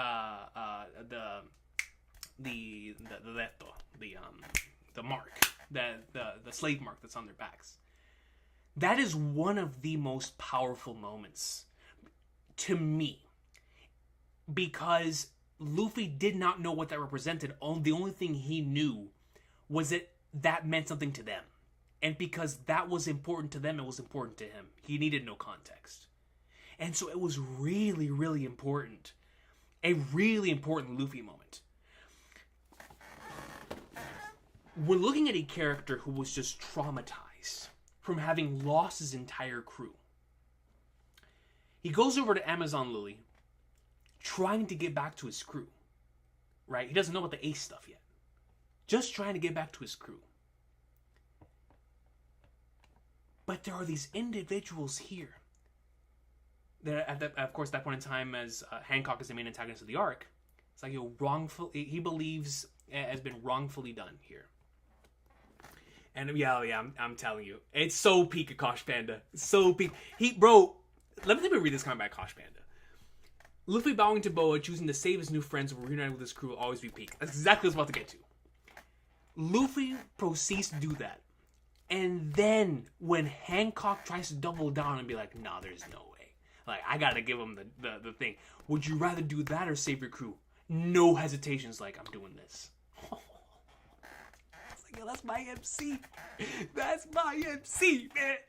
And so, that never fails to bring a tear out of my eye. It's such a beautiful, beautiful moment. But what I love so much about Amazon Lily is similar to what we talked about earlier with Orangetown, the Gaimon episode, and Romance Dawn. Not Romance Dawn, Reverse Mountain. Oda does such a great job at getting you emotionally connected to certain things in a really short amount of time. And he was really, really, really good at this. Especially during the time period where he was forced to create short arcs, right? So Amazon Lily, for me, works so well because of its length. It, of course, doesn't overstay its welcome, but it feels short enough. It's long enough to where you feel like you've gone on an adventure with these characters. But it's short enough to where by the time you leave, you wanted more of it, but then you're like, okay, I'm ready to get on with the next thing. I like this arc a lot in both the anime and the manga, and I like it a lot in both dub and sub. I think it has a really good English dub for Amazon Lily, for all of the characters and for a lot of the scenes. But it's a really good arc in both the anime and the manga, and I think it's because of its length. Its length is definitely to its advantage. Y'all know how much I love Hancock. I actually used to be a non-Hancock appreciator. I went from being a massive Hancock fan to, I don't know about Boa Hancock. And then I became a massive Hancock fan again. And I've been a massive Hancock fan ever since. And anytime I go back and reread Amazon Lily, I remember why. Because it is such a strong introduction to that character. And then, of course, you see how the Hancock becomes even better in Impel Down and Marineford and the other arcs. But it was just such a great introduction to this island of women that is our first island without the Straw Hats since the beginning of the series. And so coming off of that crazy ending in Sabaody, anytime I'm rereading or rewatching the Paramount War Saga, I always look forward to watching Amazon Lily again or rereading Amazon Lily again. Because the momentum continues, but even while the momentum is continuing, you have some really strong stuff with really strong character stuff with Luffy and Marigold and Hancock and the sisters and Granny Neon and characters like that. So I appreciate this arc a lot, and I think it's a really good adventure piece arc. But there is one chapter I do want to highlight, and it is the chapter that ends Amazon Lily in transition to Impel Down. And because I don't know if I'll remember to talk about this in the Impel Down section, I want to talk about it now. The chapter that pretty much puts the nail in the coffin in this arc is our first look at Ace chained up, with Garp going up to him whenever Ace is telling him, like, yo, my father is Whitebeard. That very same chapter has the Shichibukai rolling up, and you see all of the... It's basically an extremely hype chapter, where everyone is, lining up, they're getting ready, the Shichibukai have just rolled up, they're like, yo, Marine headquarters, we're going up to Marineford, and to prepare the execution. And oh man, it's so hype. Come back to Impel Down, we see Ace, and he's like, oh my god. It's such an emotional chapter, but it's such a hype chapter, because that was the first time we'd seen all of them, bro. And they're all... it's such a big chapter, bro. And so I think that counts as a part of Amazon Lily. And so that in of itself gets a boost for me. That's such a great chapter. That's such a great chapter. And so let me go ahead and... the Kintama choke, Subra, for real. So Brandon King comes in and says, Amazon Lily has Luffy's one thought in the entire series. Yes! Done without his crew around. This arc really highlights how Luffy's crew being absent show you how much he needs them. 150% Brandon King. Very well said. Very, very well said. But as he pushes us to Dragon, Luffy was like, yeah, I'll do it again. I'll do it again. Yeah, Quag too. Great callback to him learning from BB and Drum Island. Absolutely. Absolutely. Jacko has a number 11. That is awesome. I think you might have it the highest in Jacko. For sure. JD Double Dubs comes in with a 10 and says, I'm going to out myself as a fraud. I did not like Luffy that much until this arc. If I had been standing while reading Luffy shielding the brand, I would have fallen to my knees out of sheer respect. Dude, JD Double Dubs. That is such an interesting insight into appreciating Luffy as a character. Because that is a character that represents exactly, or that is a moment that represents exactly what Luffy is. But it's just so interesting that was really when you saw Luffy for the character that he is. And I think that's so interesting. I've never heard that before, but I love that it is that moment because it is one of the most powerful moments. It is definitely an extremely powerful moment. And so I love that that was the moment for you, though. I love that for you, JD Double Doves. Even though you are outing yourself as a fraud. But but I really do, I do love that for you. I seriously do. But thank you, JD Double Doves, for that. I appreciate you. And trust me, we're all outing ourselves as frauds tonight, so no worries. Now, let me go ahead and see where everybody put this arc. Kev put this arc at number 26. Dak had it at number 30. JD has it at number 15. Laz had it at number 25. Laura has it at number 15 as well. So Laura and Jay at number 15. Fiji at number 26. AJ at number 24. And I had it at number 22. So Amazon Lily Love all around. No one really had it extremely low. So good stuff. Good stuff for Amazon Lily. Definitely. Yeah, shout out to Big J. Shout out to Big J. Of course, Jacko had it the highest year with number 11. That's right, JD Double Dubs. Luffy top one, never going back.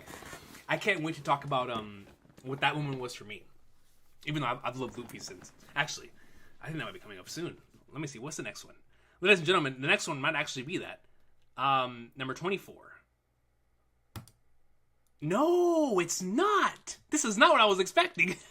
Oh, snap. I don't know what I was expecting, but it wasn't that. I was not... I'm as shocked as anyone else is here. In terms of, that was not what I was expecting to be next. I thought it was another arc.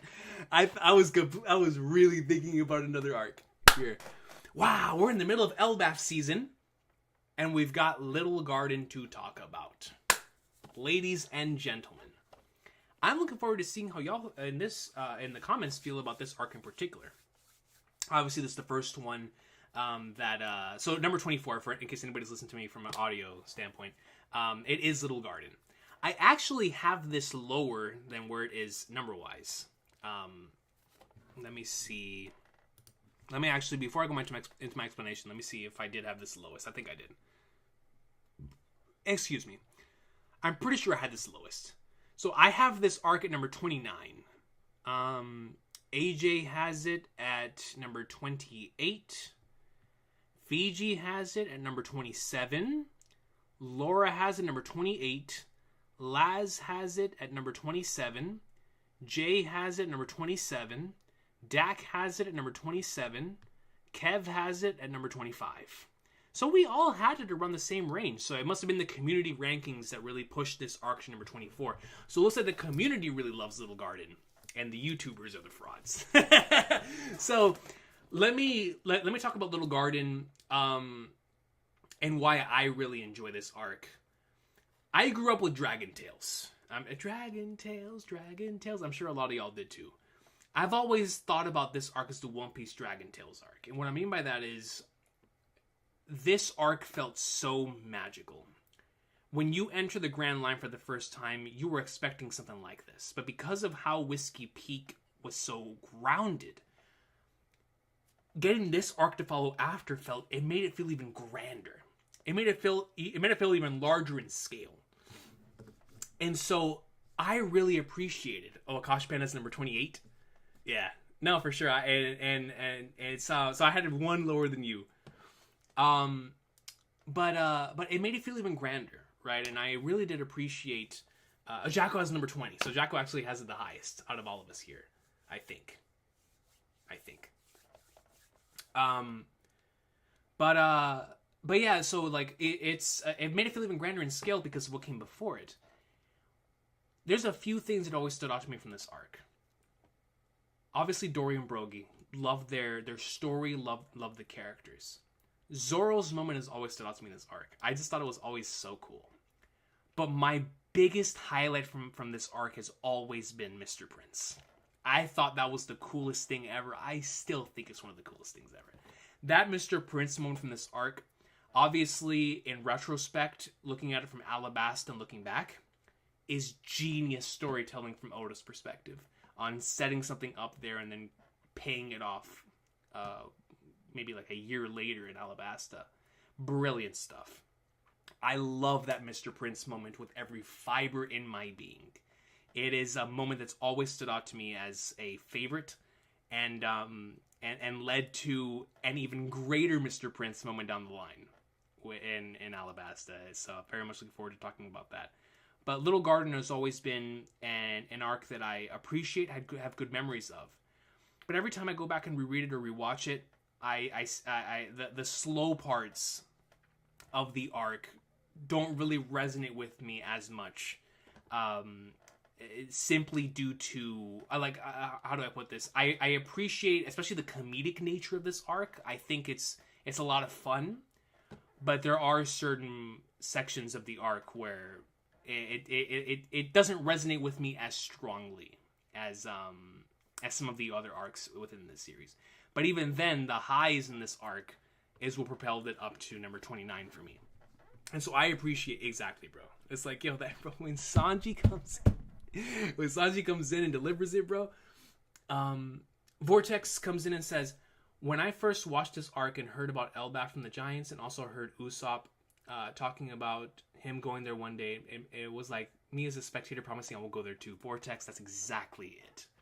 It's like, yo, we're gonna go to Elbaf someday, and it's thanks to that comment that we all felt the weight of that last chapter when we finally actually get to Elbaf, and it's like, oh my god, we're there.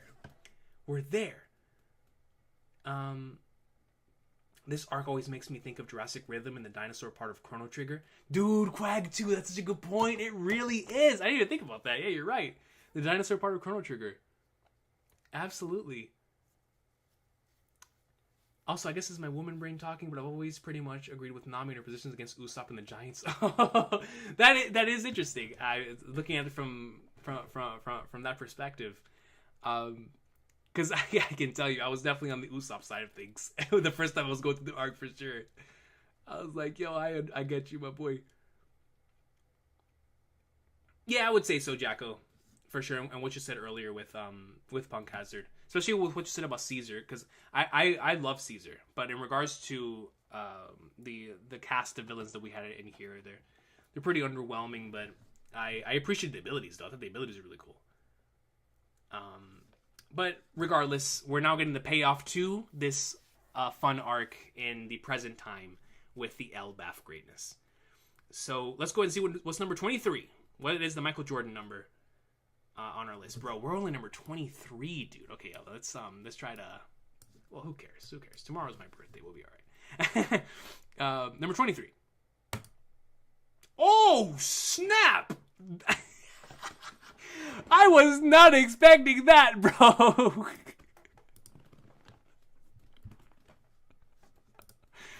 Wow. I mean, I knew it was going to be low. I just did not think it was going to be that low.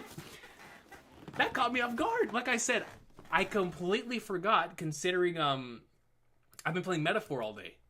So I oh, Lord. Okay. All right. So this arc is obviously extremely divisive, and I completely understand, especially from the anime perspective, because the anime, I would dare say, besides no, never mind. I think Dressrosa and Punk Hazard are worse in the anime than Fishman Island, because Fishman Island has some really good episodes in the anime. Really good episodes in the anime. Punk Hazard and Dressrosa do too, but because they're so long, it makes them feel too far in between. Regardless, talking about the greatness of this arc, I think I have it somewhere around here, somewhere in the early 20s. I'll check on the list again. But let me talk about Fishman Island real quick. Now, Fishman Island obviously is an arc that I've always appreciated, and as time has gone on, I've appreciated even more and more, especially with the stuff that we're getting now looking back on it, right, with context. And with stuff like Chapter 907 that elevates like Mealscard, and you think about Mealscard, Fishman Island, and good stuff. But I think for me, when I think about Fishman Island, I always think about the Fisher Tiger flashback. And I always think about the walk to Gilmore Plaza in both the manga and the anime. And of course, the epic Straw Hats flexing their muscles that take place after. When we first get to Fishman Island, though, that is another of my most memorable adventure piece sequences. Because Fishman Island was one of the most built-up arcs in the entire series. So we heard about Fishman Island, we continuously heard about it, we would see multiple different instances of having, okay, we're going to Water 7, and from Water 7 we're going to Fishman Island, or we're going to try to get to Fishman Island, so let's try to go to this arc, or let's try to go here, let's try to go here. And we just never got there until when we eventually got there. And so those early chapters, when you see the crew together again for the first time in so long, and we're the shenanigans, and we're fooling around, heading down there in the Thousand Sunny, and those magical double-page spreads of seeing Fishman Island for the first time, and being able to just soak that all in is something I'll never forget. Especially with Kami and Papagoo, two characters that I grew to absolutely love and adore, thanks to Sabaody. So, those early chapters are really special to me. And so as you continue the arc, obviously you see what's progressing there with Vanderdecken and Hody Jones. But once you get to that Fisher Tiger flashback, this arc truly separates itself and becomes a really, really good arc. I love the Nami moment, obviously, with Jinbei. As a massive Nami fan, I think that's such a powerful, powerful moment. But going into that moment with Otohime and Hody Jones and in their particular section of the flashback, or I should say the entire flashback as a whole, it's always stuck out to me as a sort of like part 2 to the Nolan Kagura flashback, where Nolan Kagura delivered such a powerful flashback for two characters that were not a part of like the central conflict that was happening there. Obviously, the being ancestors that have a lot to do with what was happening in the story at that point in time. But we had like another similar situation there with Otohime and Fisher Tiger, and so what I mean by that is obviously is things that happen way in the past that are now taking place or having an impact on the present, with like legendary figures. And so that flashback has always stood out to me as being so immensely powerful, a really well told story that that once you get out of the flashback, you're ready to go, man, and you understand why it is that Hody's doing everything that he's doing. And I just thought the callbacks to Arlong Park, and obviously seeing what happened to a lot of these characters, how a lot of these characters have grown from what happened before Sabaody Archipelago, and seeing all of the cool moves. Seeing Red Hawk for the first time is a big memory for me. Seeing Elephant Gun and Elephant Gatling, huge for me, man. Huge for me. But where Fishman Island, my memories of Fishman Island, truly like hit its peak is when we get to volume 66, which is the end of Fishman Island, when we first hear of Joy Boy and we see Luffy declaring basically territorial war against Big Mom with the candy stuff, seeing that Blackbeard has been doing his thing, and seeing that Kuzan and Akainu had boxed over the time skip. That stuff, our first true post-arc in the post-time skip, it was magical, man. And the Joy Boy stuff, like I said, is truly coming into fruition now. But that stuff just hit so hard because we couldn't wait. We wanted any crumb of what had been happening around the world. And so to see that not only had Luffy's bounty increased in the middle of the arc to 400, but we also got to see what was happening all around And the Big Mom and Luffy scene, especially with how like man, the Emperors are in such a different level that having the movie with Luffy and Big Mom, we're like, oh my god, dude, you know, that's another moment that I'll always adore with every Fireman being like, that's my flippin' MC, you know what I'm saying? And so it's an arc with a lot of great moments. It's obviously has a massive thematic through line from beginning to end that ties it back to Sabaody, and I appreciate it. I appreciate it for everything that it attempted to do. And Oda coming off of his first arc from his biggest hit in Marineford, in regards to from a success standpoint. I was looking forward to seeing what he would do with this. And a lot of people love this arc. A lot of people don't like this arc. But one thing's for sure, this arc definitely makes a statement. And whether you like that statement or not, depends on whether the material there resonates with you.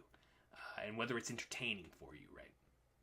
But I think it's such a cool arc for what it attempts to do, and that path to the sun moment with Luffy and Jinbei, really powerful and beautiful stuff, man. I love that moment. And so those are my thoughts on Fishman Island. Dude, Luffy picking a fight with Big Mom right off the bat at Kosh Panda, like, yo, it was peak, dude.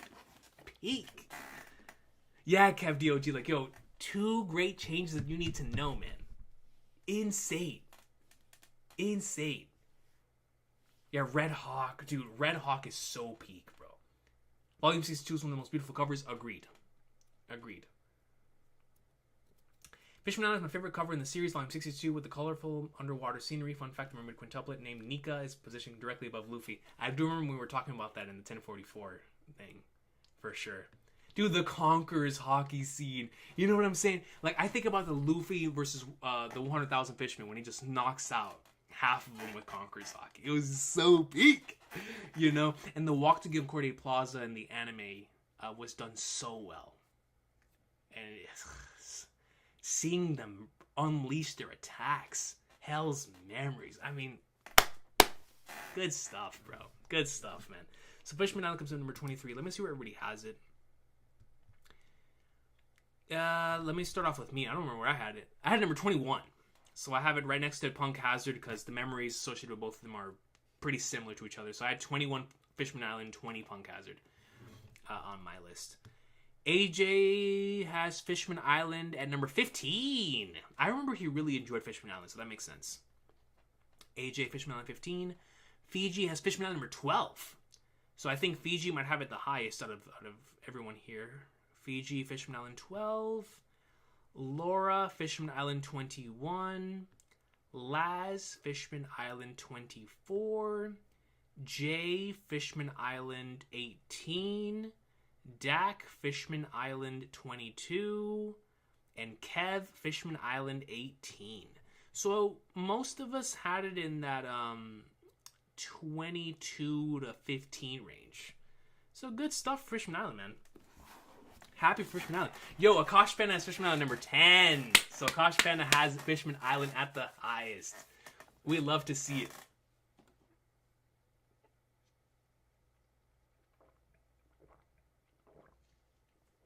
I love that.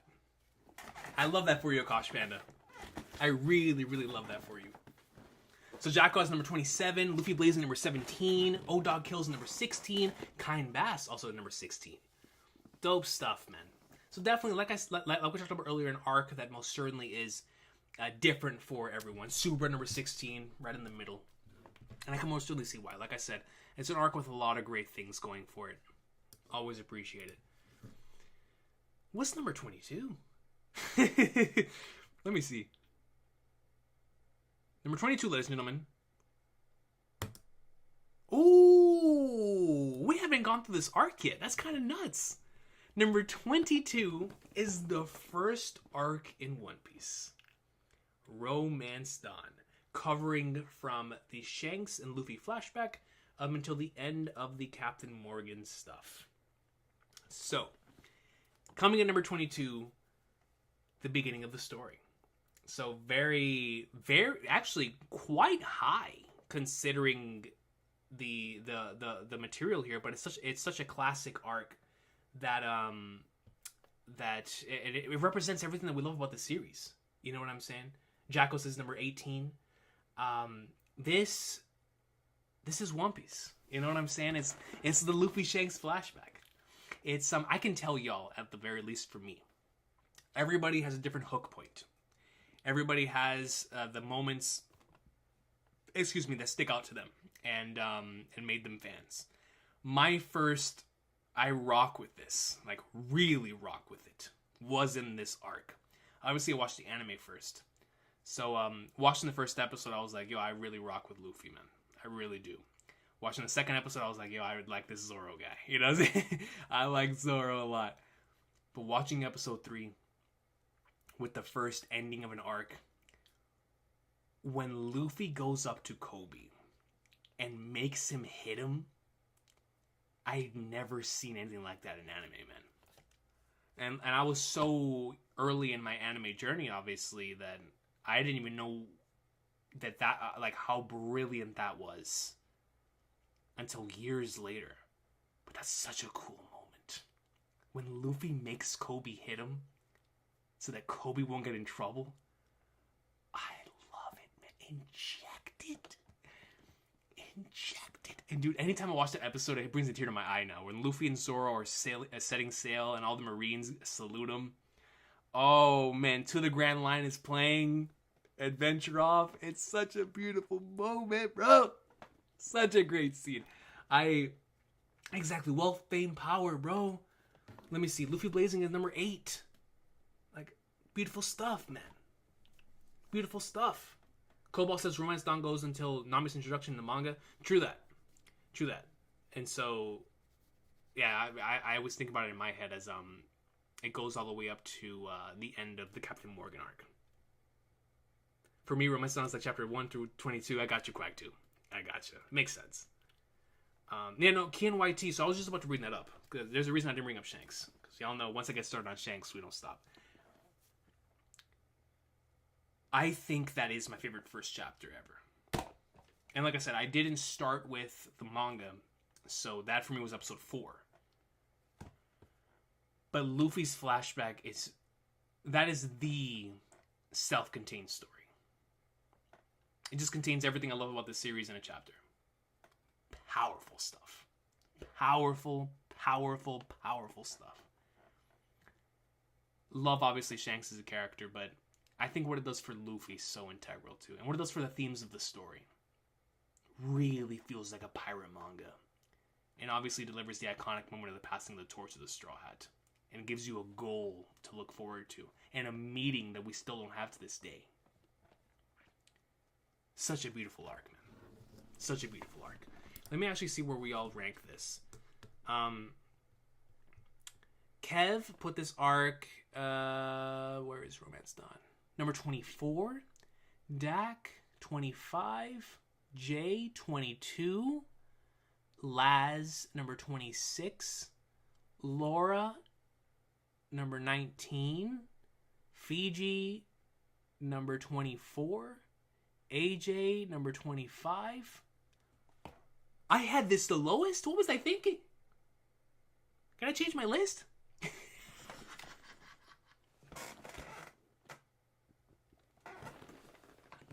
Oh, no. I see why I see why I had it this low now. Yeah, I just love the other arcs more. That's it. That's all it is. That's all it is. I have it at number 27. So I really do appreciate this arc, like I said. It is. It's a contest, y'all. It's crazy. Recon Fraud Watch. I'm always on Fraud Watch. I am always on. Yo, Whoa Vaughn. Welcome to the Kingdom of Santa Hats. I appreciate you. I really appreciate you. Thank you so much for joining the Kingdom of Santa Hats on an evening where apparently we're discovering just how fraudulent I truly am. You know what I'm saying? I appreciate you. Thank you so much, Whoa Vaughn, for the membership. St. Recon Fraudriguez. Truly.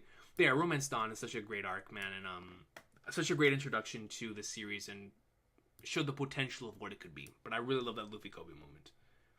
Like Crack2 says, Kobe's recent developments in the manga make Romance Dawn even better. No question. Yeah, it's a tough one to rank, Kind Bass. Tough one to rank. 21? What is 21? Let's all make a prediction. I actually don't know. What's 21? What do you guys think it is?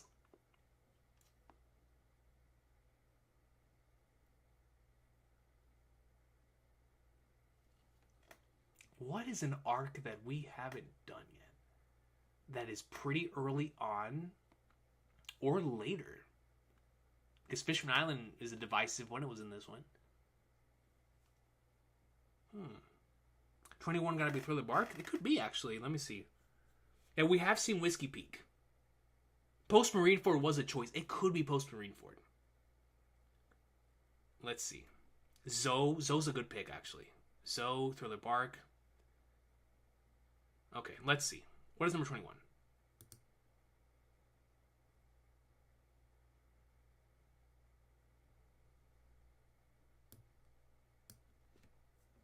This is how you know. This is how you know that One Piece arcs are incredible. This is how you know that One Piece arcs are on a different level, bro. One Piece arcs are on a completely different level, bro.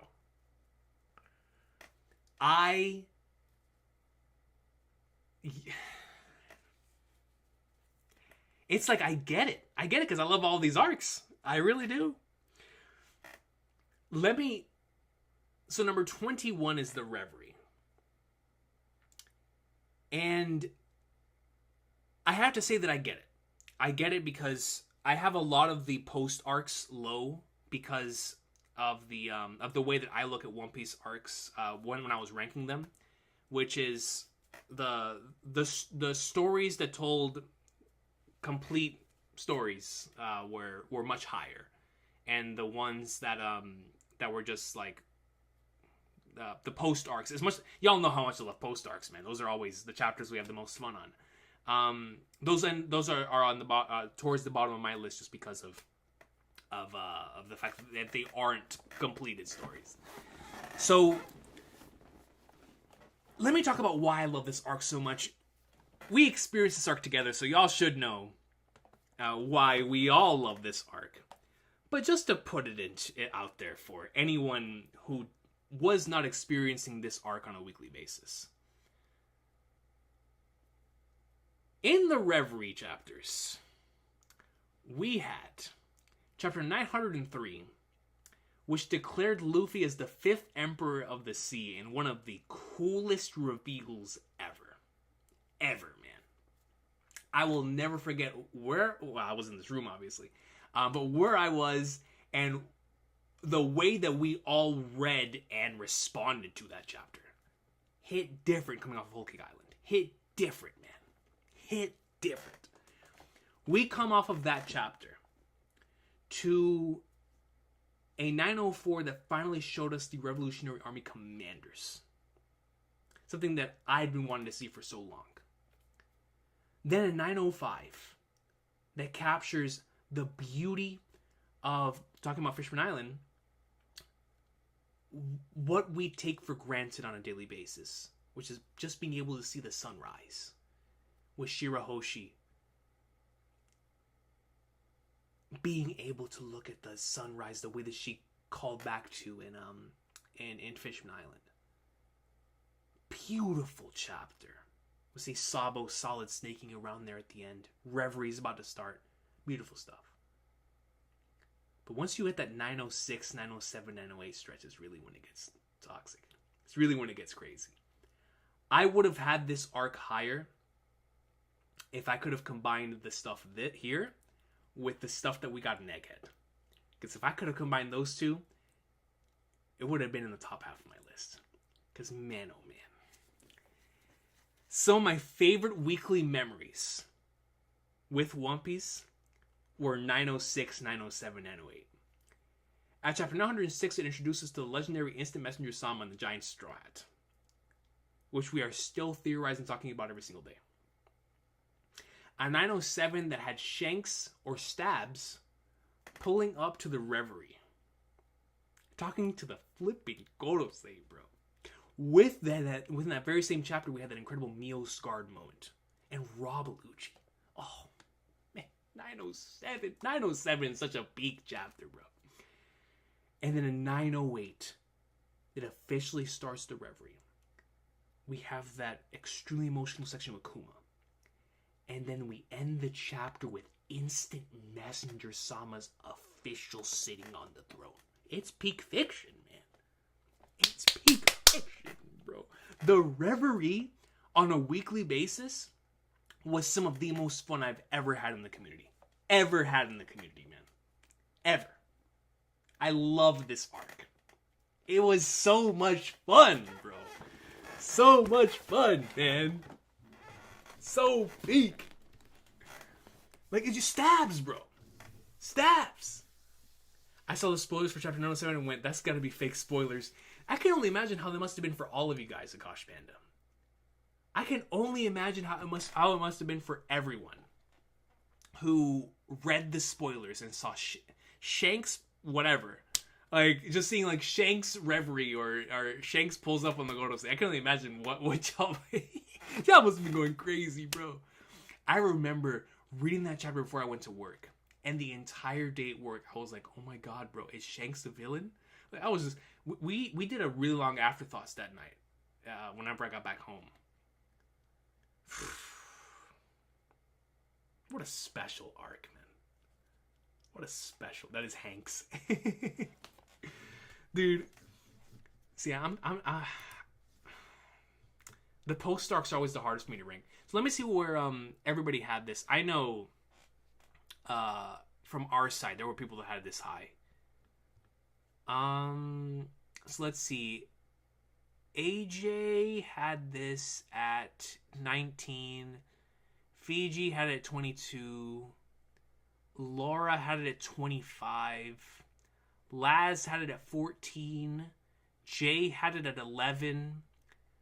So Jay's the highest so far. Dak had it at 28. And Kev had it at 9. My boy Kev got it top 10. Yes, sir, Kev. We love to see it. And I definitely see where yours is. Where did I have it? I had it at 24. So you guys will see that I have all the post arcs with each other. And like I said, it's for the reason I said earlier. Because they're not completed stories for me. But I love each and every single one of them. Flippin' Reverie, man. It's the Reverie, dude. It's the Reverie. So, Luffy Blazing says that he and Jay had it at 11. Nice. So yeah, you guys definitely had it the highest. Super says 17. Jacko says 28. So you and Dak are on the same wavelength there. There was a YouTuber Reverie after chapter 106. I do remember that. I remember taking part in that, actually.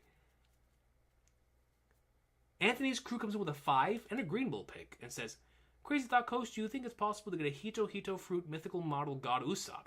Knowing what Vegapunk told us about how fruits are made. I mean, in the future, absolutely. Can you imagine? Could you imagine somebody gets the Usopp no Mi and they can just lie like crazy? That'd be amazing. That would be amazing. Absolutely amazing. But appreciate you, Anthony Screw. Thank you so much for the 5. Dude, if we were to ever get a God Usopp fruit, I think I should be the one to have it. You know what I'm saying?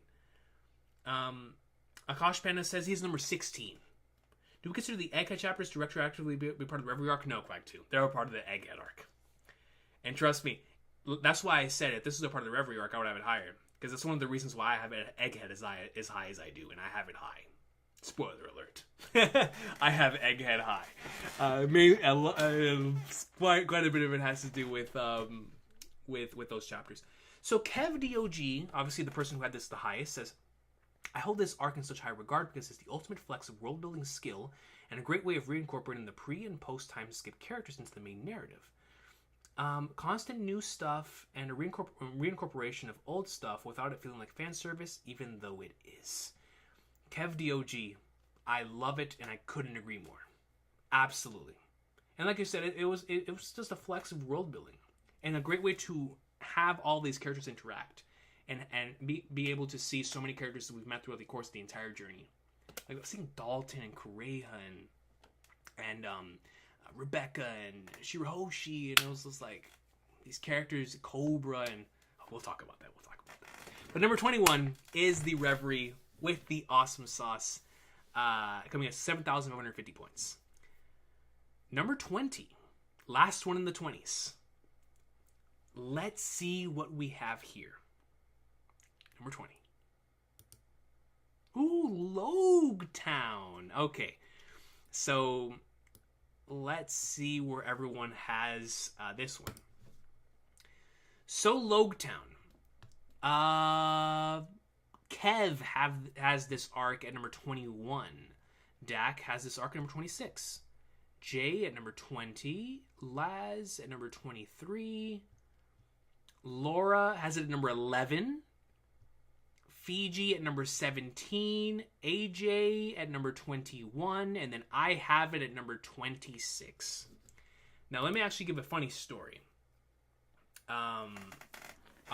In regards to Loguetown.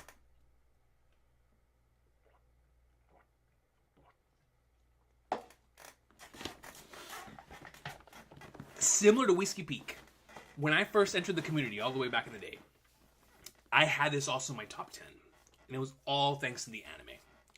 Loguetown was one of my most rewatched arcs. Excuse me, it was all for those filler sequences, man. Those filler episodes and filler moments in this arc are so special. That is early One Piece at its finest. Was those Loguetown fillers, man. As time has gone on, of course, and through rereading the manga, which is such a short, still a great arc, but it's much shorter, and even though it contains legendary material like the introduction of Dragon and another one of the favorite Luffy moments with the execution, same execution, and just being like, hey, yeah, but if I'm about to die, who cares? Buggy shenanigans. That was our first time truly seeing how Oda would bring back characters into his narrative. By having Alvida and Buggy together. It was super cool. But obviously our first look at Dragon, major key point. And it has the Grand Line moment that is so iconic for me that I've rewatched so many times, where all the Straw Hats declare their dreams as they set off into the Grand Line. It's a really beautiful arc. And the Luffy-Roger parallels are so, so cool in both the anime and the manga. And because of that, it was always such a special one for me. And one that I'll always appreciate. I'll always appreciate this arc.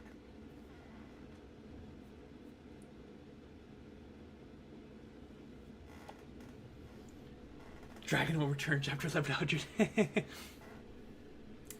So Jacko has it at 17, Akash Pan at 24, Luffy Blazing at 7, Brandon King at number 22.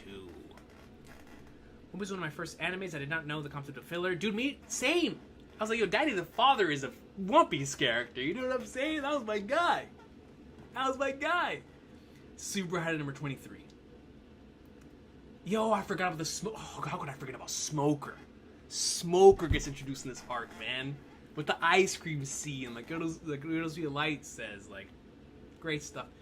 Phoebe says, this placement is fair enough. I really like it, though. Probably my second favorite East Blue arc. Maybe even just the setting itself is great for me. It's a really cool setting. I love the concept. Prologue, epilogue. Same here, Quack 2. It's where the world building One Piece clicked for me as well. Where I was like, wow, this world is truly, truly special. And it's so cool because it clicks right as you head off for like the next section of the world. Yeah, the Shanks and Mihawk stuff. Greatness. Last time I saw Smoker. I'm saying, man. I'm saying. Yeah, Ken YT. People's dreams, inherited will, and the tide of the times. Seriously. Smoker was like my top 5 character until Dressrosa. Dude, Smoker was that guy, man. Smoker, especially at the end of Alabasta, I was like, man, I rock with this dude. I rock with him, and he has such a great introduction, bro. So yeah, Loguetown number 20. Shout out to Loguetown. Great stuff. What is number 19? 19.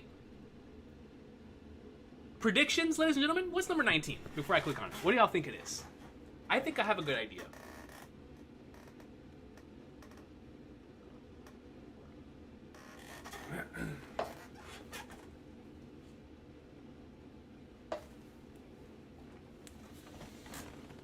Shout out to Raul in the filler. Yes! Brandon King, I'm telling you, man. Raul, Daddy the Father, Zoe through the bark. Through the bark, Zoe. Okay. I hated Smoker's Pro Times Good design. It broke my heart. I can't blame you. It's pre-Times Good design is really iconic. The world awaits our answer. Like, come on, Dragon! Dragon, man! 19. Zoe! Okay. So, before I even look at where everybody else has to rank for this, I want to talk about this arc. Because obviously, this is an arc that's really important for me. As y'all know, in the middle of this arc, my old channel got nuked. And the major reason why I started this channel, and I mean, I probably felt a little disheartened of like, dang, my all of my stuff is gone. But I didn't really care about starting over because this is where we were at in the story. We were in the middle of Zoe. I mean, what a magical arc. It was an arc on the back of a giant elephant, dude. So let me tell y'all the experience on the old channel, then the experience obviously on this channel heading into it. So the longest stream I ever had on the old channel was the night on chapter 801, the final chapter of Dressrosa, with Sanji being wanted alive. Obviously, coming off of that, 802 was a really highly anticipated chapter, seeing what that was all about, and the Sanji stuff and all that. So, from like 802 to like 805 until we entered Zoe, or 804, whatever it was, we were having a lot of like really, really long streams and videos, because I did streams every once in a while, but it's videos. It's theorizing a lot of this stuff. So it was like a really, really big theory section of the channel's history. But once the channel got nuked and we came back,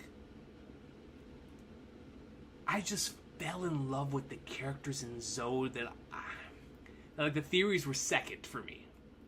In regards to, like, I'm just going to really enjoy where we are right now. And God, I love Nekomamushi and Inarashi so much. I love the concept of those two characters. But I love the execution of them even more. I love Zoe as a concept. I love Carrot. I love Wanda. Like, dude, the cast of characters introduced here. So good. So good, man. And then it's so special to me because, obviously, when the old channel got nuked, the Kaido reveal was gone and wiped. Iconic chapter. Gear 4 chapter, obviously wiped. Iconic chapter. The Sabo reveal, wiped. Iconic chapter. Fujitora Meteor chapter, iconic chapter. Like, so many chapters that I wished I still had on the channel were gone. And what did Oda give me? Oda gave me one of the most iconic One Piece moments. A couple chapters into me starting this new channel. With Raizo is safe. Up until that point, that was my most emotional post-time skip moment. The Sabo moment is obviously extremely emotional, but it was also extremely shocking. This one was really shocking, but it made me tear up, man. Due to, like, straight loyalty, bro. I mean, that chunk really impacted me, man. Like, Raizo is safe caught me so off guard. I couldn't believe it. And obviously, after reading the chapter and processing it, I was just in awe of the genius of the execution of that. But I just really, really, really love that moment, man. I mean, Raizo is safe, regardless of whether you're reading it weekly or you're catching up to the series and you experience it. It's gonna hit. Because it's just that good, man. It's just that good. And so, following that up with our biggest lore piece stuff to date, with the road poneglyph reveals, the stuff we theorized on for so long after, with when Momo was talking about the fact that he met Roger. I was like, what the flip? What do you mean you met Roger? And so much of the stuff that we called back to closer we got to Wano was at the end of Zoe. And obviously, in the middle of all of that was the thing that had me the most intrigued in Zoe, which is the Sanji side story. I'll never forget the week when Nami jumped into Luffy's arm and said, Sanji's. That junk hit, man. And when you cut over and you see what actually happened to Sanji and how he was being escorted off to Big Mom's island, to Whole Cake Island, to get married, I was like, dude, what in the flaggers is happening? So it was such a crazy time to be into the series. And I'll always love it for how short and compact it was. But for how strong the story was and how many great character moments we got out of it too. But Raizo is safe. The Sanji stuff, the adventure piece, and the lore piece at the end just make it such a banger, man. Such a banger. Kind Bass says Raizo is safe is probably a top 10 moment for me. I can't blame y'all. Truly legendary JD double dubs. It was so good. So unbelievably good. But yeah, Akash Panda, like, yo, Akash Panda said I was actually on my knees when the road poneglyphs were revealed.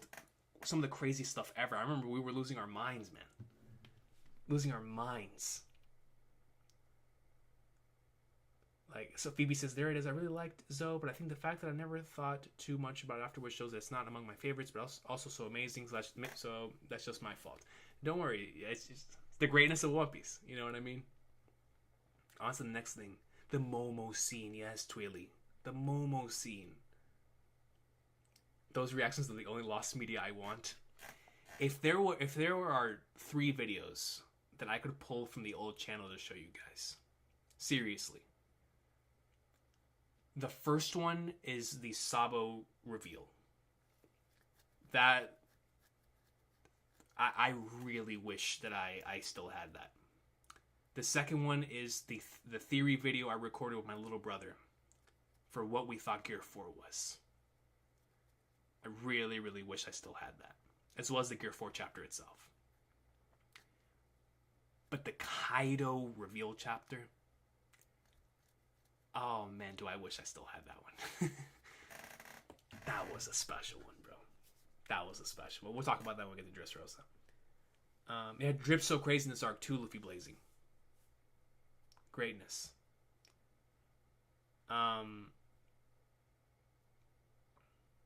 Yeah, Mist, like, yo, it's one of the best breather arcs, agreed. Jacko has it at number 9. Awesome stuff, Jacko. Actually, not just say you have it at number 9. Let me see. Where does everybody have it? Jacko has it 9. Kev 20. Dak.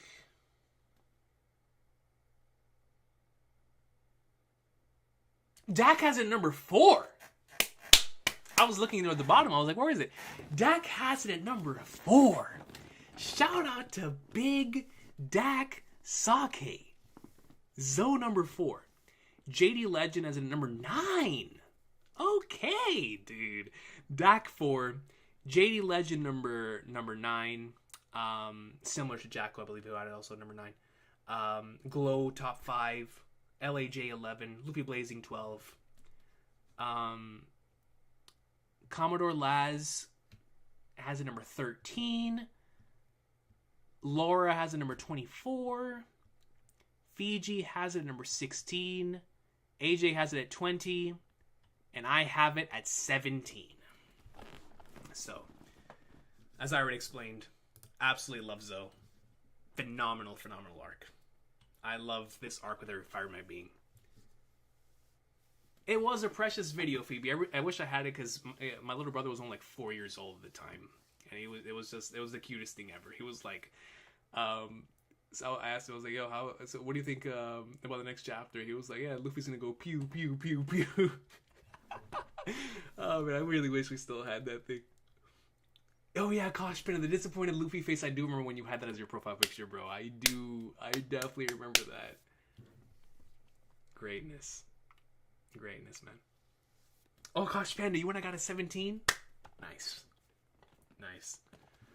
All right. It was very wholesome, Kev. It was very wholesome for sure. I'm telling you, the hype for Gear 4 when that chapter dropped, that was crazy, man. Now let's go ahead and see what we have at number 18. Oh, there it is. Thriller Bark. Where's Vex? So I know Vex has this number 1. So before I see y'all's thoughts on Thriller Bark, I want to talk about how my thoughts have evolved. Thriller Bark used to be my least favorite One Piece arc. And I mean that. I mean that wholeheartedly. Thriller Bark used to be my least favorite arc in this series. And it went from that to where I have it now. I've talked about how my thoughts on this arc have evolved at multiple points in my journey. But this truly has become my golden standard for what I mean when I say that rereading this series has changed my perspective on so many different things. Thriller Bark has become a true, I love this arc a lot. A lot, man. I really, really, really love this arc. So, let me talk about my, what happened when I first went through this arc, and why I love it so much the way that I do now. So my first go around with this arc, I obviously was going through it in the anime.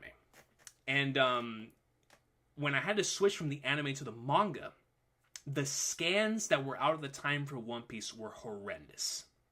They were really bad for the Thriller Bark section of the story. Really, I'm talking JoJo's Bizarre Adventure, early Part 3, Part 4 scans bad. And so it really made the reading experience just not pleasurable in the slightest. And I was already not very used to manga to begin with. The only other manga that I'd read were Naruto and Bleach at the time. And so reading Thriller Bark was not a pleasurable experience in the slightest. And so going through the arc, obviously still got the major beats and the story that was being told was still immensely powerful, especially with the Zoro greatness at the end and Kuma showing up and the Bink Sake and all that powerful stuff. But the scan quality just made it really, really bad, man. And so years down the line, when I went back and revisited the series once more through the manga as a whole, right? Because I experienced Thriller Bark again in the anime, still was a little off on it. But when I re-experienced Thriller Bark as a whole through the manga after rereading the entire series, it became one of my favorites. In terms of, y'all see where I have in the list. When I mean one of my favorites, I mean it's in the top half of the list. This arc has become really special to me. To the point to where when I used to think about stuff like this, I would always think about Jack Skellington and Nightmare Before Christmas and Halloween Town and Kingdom Hearts and stuff. Now I think of Thriller Bark. I think what Oda does with the horror elements in this arc is so genius. I think his art in the manga during this arc is some of the best stuff in the series. And as a fan of the weak trio when they're together, in Nami, Chopper, and Usopp, magical. The monster trio together in this arc, magical. The knights in shining armor and the cast of villains that are so much fun, from Gecko Moria to Dr. Hogback. Sindri. It is such a fun arc. I love it. Anytime I go back and read this arc, anytime I go through the series, I always look forward to reading this arc more and more each time. because it is just so brilliantly put together, and you can see the passion that Oda's putting from his love for horror cinema into his One Piece manga, and you just feel it. You feel it through the tropes, the classic tropes that he odifies, something I love so much, like I said earlier in One Piece, when he odifies things that are within other stories and puts it in his own, really, really shines through in Thriller Bark. And so, from an art standpoint, it's peak. From a moment standpoint, nothing happened. From an emotional standpoint, who didn't cry for Laboon, man? It is such a great arc, and it's one of the funniest too, man. That Luffy gag with the zombie, classic stuff. Absalom doesn't exist. We don't acknowledge that character. But it truly is a special arc, man, and of course, it's between the two most iconic sagas with Water 7 Enies Lobby and the Paramount War saga. So it doesn't get the amount of love. It didn't get it from me, that's for sure, for a long time. And it doesn't get it from the community as well. But what I can tell you is that Thriller Bark is a really special arc. And the more times I go through the series, the more I appreciate and enjoy it. I love its anime adaptation now. I think it's really cool. And the manga version of it is truly, truly, truly. I mean, every time I go through it, I love it more and more. I love it. And it only gets better retroactively, too, with more stuff we learn about the actual story as a whole. It's just such a special arc, man, and I have so much love for it. And with Kuma showing up at the end, the true final boss showing up at the end, how cool is that, dude? It's so dope. It's so dope. Ryuma, man. Ryuma, bro. Come on. Like, man, I love... Ryuma, bro. It's Ryuma. Ryuma, man. And so, exactly, Phoebe. That's what I was talking about right now, where it's like, it's the problem of being between two incredible and iconic sagas. That's just what it is. Yeah, Dak, man, that's the thing. Like, Zoe, it's just so much greatness there, man. The road poneglyphs moment and figuring out how to get to Laugh Tale, like, just it felt so endgame One Piece at the time. It's like, man, the series is coming to an end one day. Yeah, agreed, KMYT. It's every October. Every October. Sindri the Goat. I know you're gonna be hyped for that one, Kev. So Vex, obviously, who has this the highest. Says Brooks backstory, Zoro vs. Ryuma, Kuma intro, Perona, man. Come on. Hold on. I love Perona vs. Usopp. We talked about that multiple times on this channel. I love Perona vs. Usopp. I love Zoro vs. Ryuma. I love the crew versus Oars. Some of the coolest. As a wrestling fan, tag team wrestle. Oh. Nightmare Luffy, bro. The plate gag, weakling trio antics, old man with a serious injuries, iconic laughs, Usopp. Great arc, man. Great arc, dude. I rock with the heavy. Yes, JD. Like, that's the thing. The black and white colors really make the Halloween aesthetic super peak in this arc. So good. So good. Brooke joining the crew, thinking about how Laboon, I'm not turning back, I'm going around the world like we promised. And we'll come back down the mountains like we said, chef's kiss, bro. It's like tying it back all the way back to Reverse Mountain, making One Piece feel like a true, just tying it all together, right? It's like, man, this series truly, the attention to detail is truly out of this world. Brooke, man, greatness. It's like, it's so dope. Jacko has number 14. Let me see where we all had it here. I wonder if I had it the highest out of all of us. Let's see. Kev has it at number 22. Dak has it at number 18. Oh, yeah, Dak hit it right on the money. Jay has it at number 16. Laz... Oh, no, I think Jay has it the highest then. Because I think I have it. I think I might have it at 16. Laz has it at number 19. Laura has it at 16. Fiji has it at 19. AJ has it at 18. and I have it at 16. So the three highest, besides Jacko, has it at 14, were me, Jay, and Laura, who had it at 16. So, Thriller Bark, man. Great arc. Subra has it 18. Brandon King, 18. O-Dog Kill, 17. Sweet, man. Thriller Bark, what an arc. Nothing happened in it. Kind Bass has it at 14. Akash Ben has it at 18. Yeah, no, Quag 2, same here. When Sogi King popped out in that chapter, I was like, yes, go! Let's go. So Vex has it at number 3. That's right. Vex, trust me, I get it. To push agenda, sometimes you gotta stretch. You gotta stretch, just like Luffy. You know what I'm saying? You gotta stretch like Luffy. I get it, man. I get it. Let's see what number 17 is, ladies and gentlemen. 17. What is this, actually? Ooh, our first post arc. Nice. So, like I said earlier, I wouldn't be surprised if I have all these, all of the post arcs. I might have them the lowest out of everybody, but I have so much love for them. It's just that I had the arcs that weren't super complete stories, I guess you could say, on the top of the list. But y'all know how much I love post arcs, man. And so, let's talk about Post-enies Lobby. Now, you guys know prominent figures in this arc truly mean something to me. You know what I'm saying? Bro, just look at the cover, Ninja Pope. Just look at the cover. Now, this is an arc, I think, that for every One Piece fan, once you reach it, it's like, oh snap. You know what I mean? This is the first time we hear of the New World. First time we hear of the Yonkos. As like a collective system. First time we hear that Dragon is Luffy's father. First time that we see true rumblings in the world and how it shakes everything in regards to two particular meetings. With Shanks meeting Whitebeard, clashing with Whitebeard. I actually had a conversation with Brago about this, about why he loves that chapter so much. And I wish that I could discuss it with him again at some point in the future.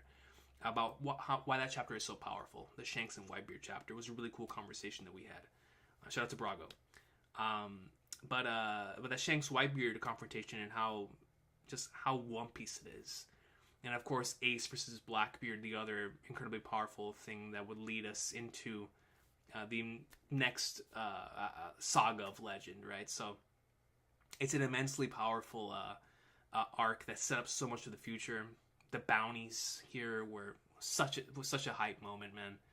I'm seeing just how high our bounties had gone after this, and obviously officially having Usopp rejoin the crew was one of the most emotional moments in the entire series. After coming off of flipping the Going Merry stuff, but then we'll talk about that later.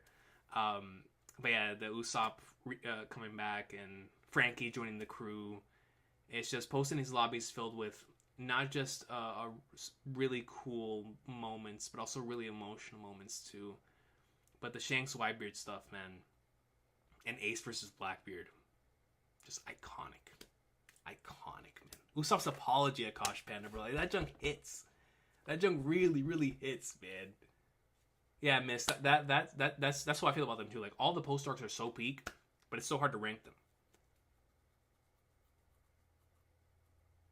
So for everybody who's asking why I put them separately, it's because last time we did an arcs list, I did it by sagas, and so this time I wanted to separate them individually so that we would all have to truly think about what we prefer over the other in sections of the story. And it also gave me an opportunity to talk about certain sections. It's like, if I would have put Water 7 and Enies Lobby and Post-enies Lobby together, I would have spent the entire time talking about Enies Lobby and Water 7. Right? So like, this will give me an opportunity to actually talk about Post-enies Lobby. So that's why I really want to do this, is to give each section its due. That's the reason why I decided to do this. In this way. Helmeppo and Kobe coming back, you're right, Vex. Like, finally seeing Kobe and Helmeppo after so long. Luffy yelling Grandpa at Garp. The dragon reveal. I mean, so many memorable moments. So many memorable moments, man. Yeah, Garp with the dog hat. So dope. Yeah, Phoebe. Super, super dope.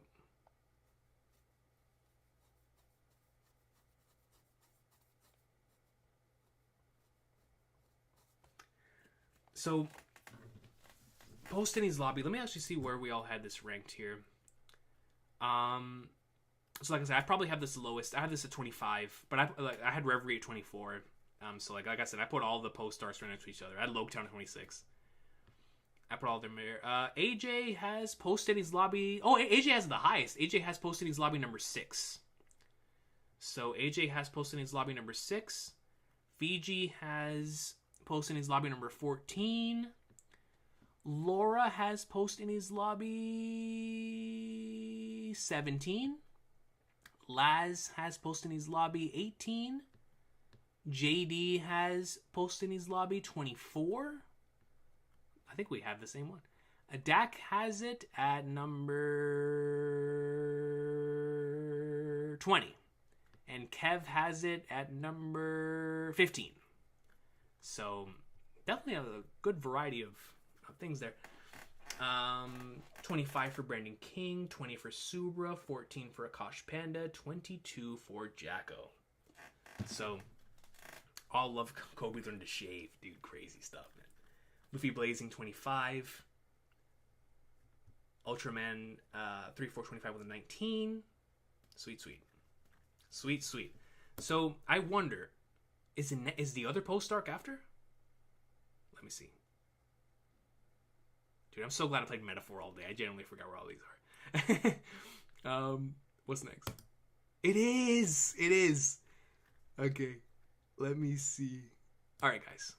So, out of all the post arcs, I have this one ranked the highest. And it has nothing to do with the content that is being covered. It has everything to do with the memories I have associated with the content that is being covered. This section of the story is so nostalgic for me. The first Weekly Shonen Jump issue that I ever picked up that had One Piece in it was chapter 594, titled The Message. And I remember going through those chapters so many times. They were just so intriguing to me, heading into the absolute insanity of what was the culmination of Marineford, and then heading into the post-time skip. I have so many moments here that just represent One Piece for me. We have a One Piece level flashback with ASL that never fails to put a tear in my eye. I love that flashback with every fiber in my being. I to this day, fight together in that section with Ace, Sabo, and Luffy running through there, and that thing that always gets to me. Always gets to me. I love this arc. I really love this arc. After the Ace, Sabo, Luffy stuff, and getting it's just man. We follow that up with seeing how everybody else is doing around the world, and you get one of the greatest moments in One Piece history with Luffy and Jinbei, where Jinbei pulls up, and in the very same episode, that's episode 505. In the very same episode, Shanks has an immensely powerful sequence there with Marco, talking about the future generations and how individuals need to carry this on for those who have passed, right? And obviously, speaking from experience, thanks to Roger. And that very same episode, you have Jinbei talking to Luffy, talking about what you still have. And it's like, yo, I still have my Nakama. It is such a powerful moment, man. And that is followed up by the Dodon scene, bro. The flipping Dodon scene, man. When Garp pulls up the Dodon and Dodon is like, yo, why didn't you save him? Oh, man. Always gets me. Always gets me. Dude. Peak fiction. And then you see what the rest of the Straw Hats have been up to and what they're going to continue to do leading into the time skip. 3D2Y message. Ringing the Ox Bell. Iconic chapters. Iconic, man! Luffy puts the hat. I'll come back and get this in 2 years. 3D2Y. It's like, man, I love this arc, bro. I really, really do. And like I said, it's a lot of memories, a lot of fight together, man, and I rock with Post Marineford, bro. It's my favorite post arc, just in terms of like from just like straight memories. Reverie, from a content standpoint, is the one that always gets me the most hyped. But man, Post Marineford means something to me, bro. It means so much to me, man. Best mother, exactly, Jacko. Yeah, oh, super sweet. So it's also the highest for you. And I still have my friends in my top 5 in the series. Beautiful. Oh, so you have this arc number 13. Beautiful. Beautiful. Yeah, brilliant words from Jinbei, JD. Top 10, no question, Phoebe. This arc is top 7 for me. Recon, favorite flashback, ASL, bro. Come on, man. Yes, Quag 2. The iconic, the stream starting soon panel is in this arc.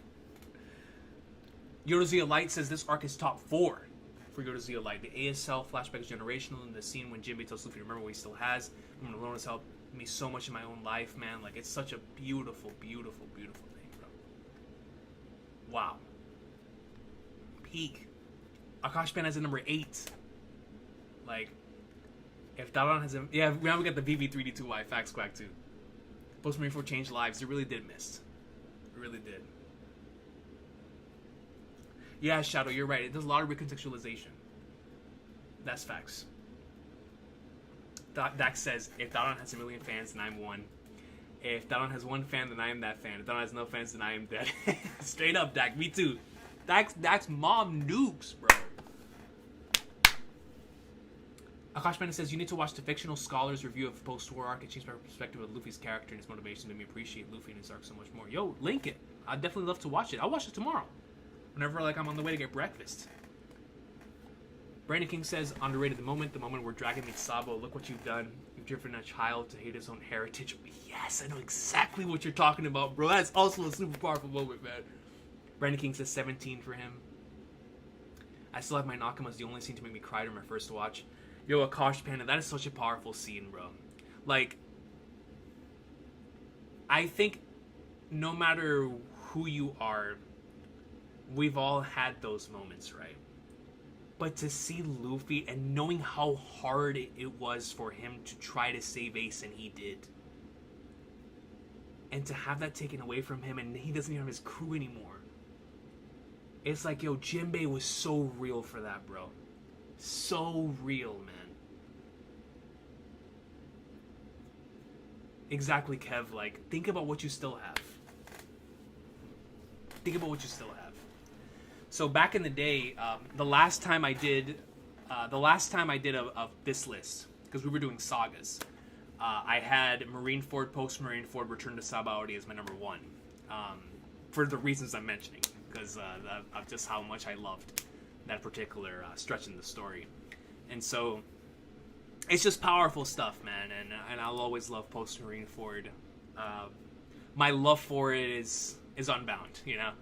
I know Laura has it the highest. She actually left a really beautiful message for it, so I'll read her thing last. So I had this, obviously, like I said, I put all the post arcs together. I have it at 23. AJ has it at 12. Fiji has it at Fiji has it number 8. Laz has it at 17. JD has it at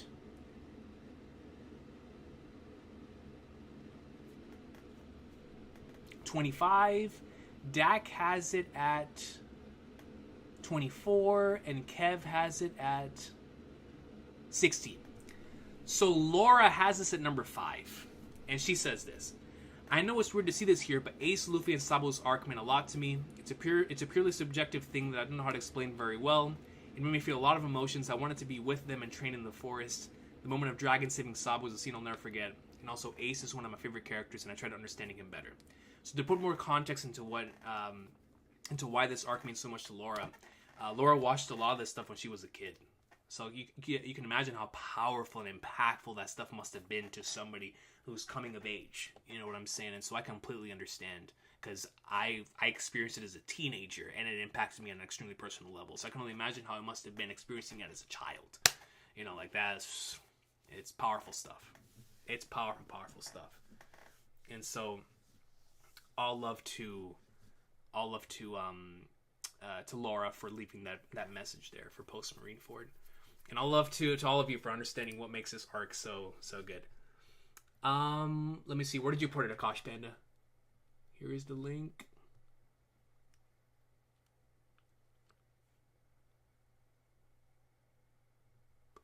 Yeah, let me know where it is, Akash Panda. I don't see the link. It's Shadow. I am following Professor Reed's One Piece. Yeah, he's super cool. Has anyone here watched Melon Tree? Oh, Melon Tree makes awesome videos. Luffy analysis are touching on these post-Marineford scenes really made for Luffy. Yeah, no, Melon Tree is incredible. Incredible. I found out about Melon Tree after when I was hosting the Reverie. Melon Tree was highly requested, and I was like, I really need to check this person out. And wow, incredible videos. Incredible videos. So let's go ahead and go to number 15. So yeah, shout out to all of the incredible individuals doing One Piece content. Melon Tree, Professor Reed's One Piece, and I got it. What was it? Fictional Scholar? Let me see. Yeah, let me know if for the thing, Akash Panda, for that top 15 time. Matter of fact, hold on. While you guys predict what top 15 is, it is officially my birthday. And so, because it's my birthday, I gotta do what's only right. And I gotta use the restroom. I'll be right back. I gotta use my restroom as an old man now. I'll be right back. Give me a sec.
All right.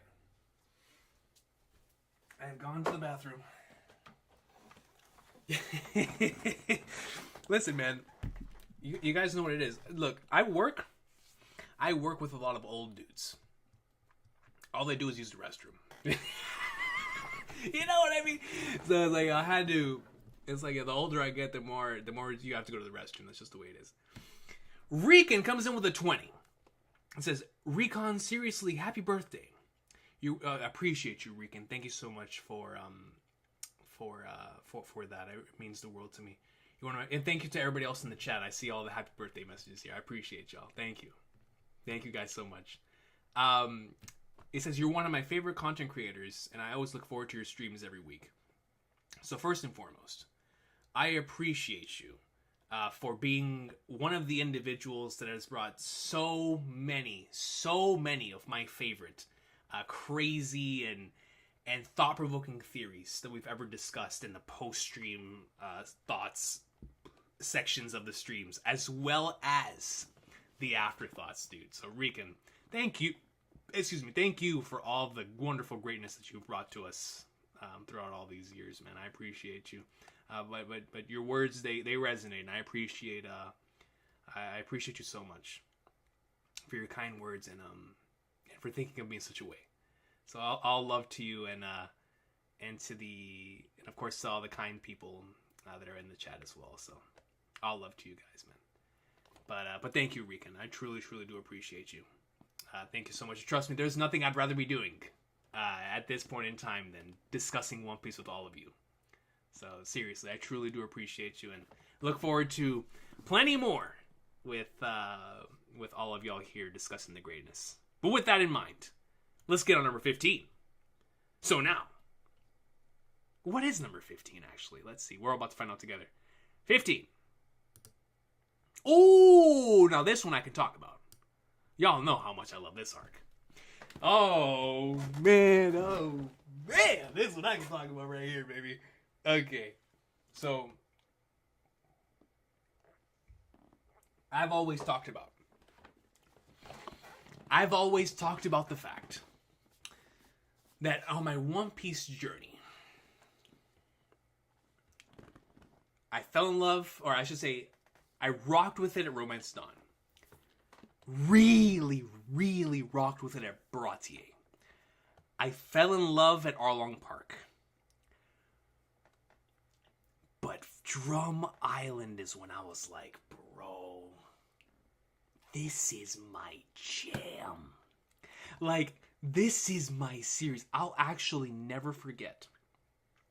There was a girl in my English class that was really into One Piece and Hitman Reborn.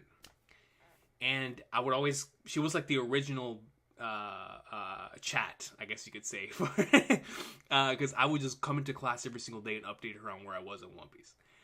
So I remember when I was going through Drum Island, I was like, dude, this flipping arc. Like, I was obsessed. It meant something to me. I couldn't stop talking about the scene when Luffy was climbing the thing. And, you know, I was a teenager, so I was comparing that to everybody else, because that's what you do is at that age. It's like, yeah, could Goku go up that mountain? I don't think so. So, ooh, I mean, yo, what Luffy was doing, it resonated, you know what I'm saying? I was like, bro, what? And I was like, man, that joke really meant something to me, you know what I'm saying? And so, the older I've gotten, the more I've appreciated this arc. And I already loved it. This arc has always been an arc that I've loved. But I feel like the older I get, the more I appreciate just how powerful this arc actually was so early in Oda's journey as a mangaka.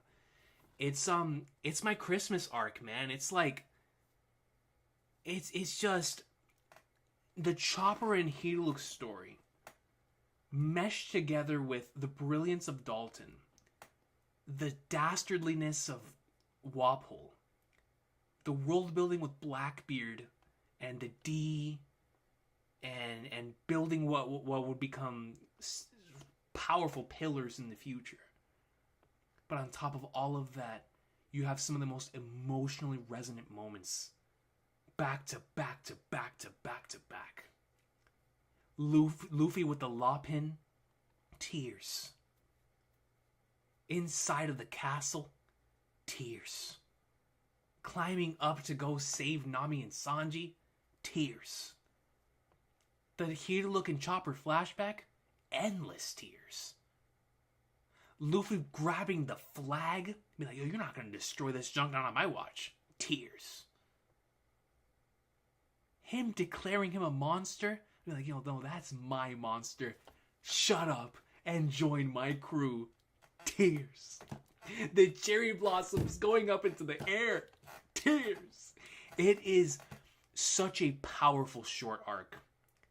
when I want to watch One Piece, when I'm in the mood to watch One Piece, this is one of the arcs I turn on the most because it's so short and easily digestible. I just love it. That's a great movie adaptation too. But I just love the anime adaptation of this arc. I actually still have the original disc right here. The entirety of Drum Island on DVD. This was how I used to experience this arc endlessly. And when I mean endlessly, I mean endlessly. Because obviously, I used to watch almost everything on Watch OP. But when I wanted to put something on the TV, I would pull out the DVDs. And so, this DVD saw a lot out of me, man. I went through these episodes a lot. And so, it's an arc that obviously means a lot to me. As a massive Luffy fan, this is one of the best Luffy arcs. It's one of the best Luffy arcs, man. And he's had a lot of great arcs throughout the course of the series. Obviously, he's the main protagonist. But this is one of, like, the key, like, crazy good Luffy arcs, man. Powerful arc. I love it. I absolutely have. Like, come on, yo. Where's that comment? Where is it? So, somebody just said the stupid sun comment that always gets me, but I lost the comment. It's like, man, it's so good. It's so good. So, oh, thank you, Koshman. I'll make sure to look for it. Yeah, I've lived a wonderful life with Hero Look, bro. Peak.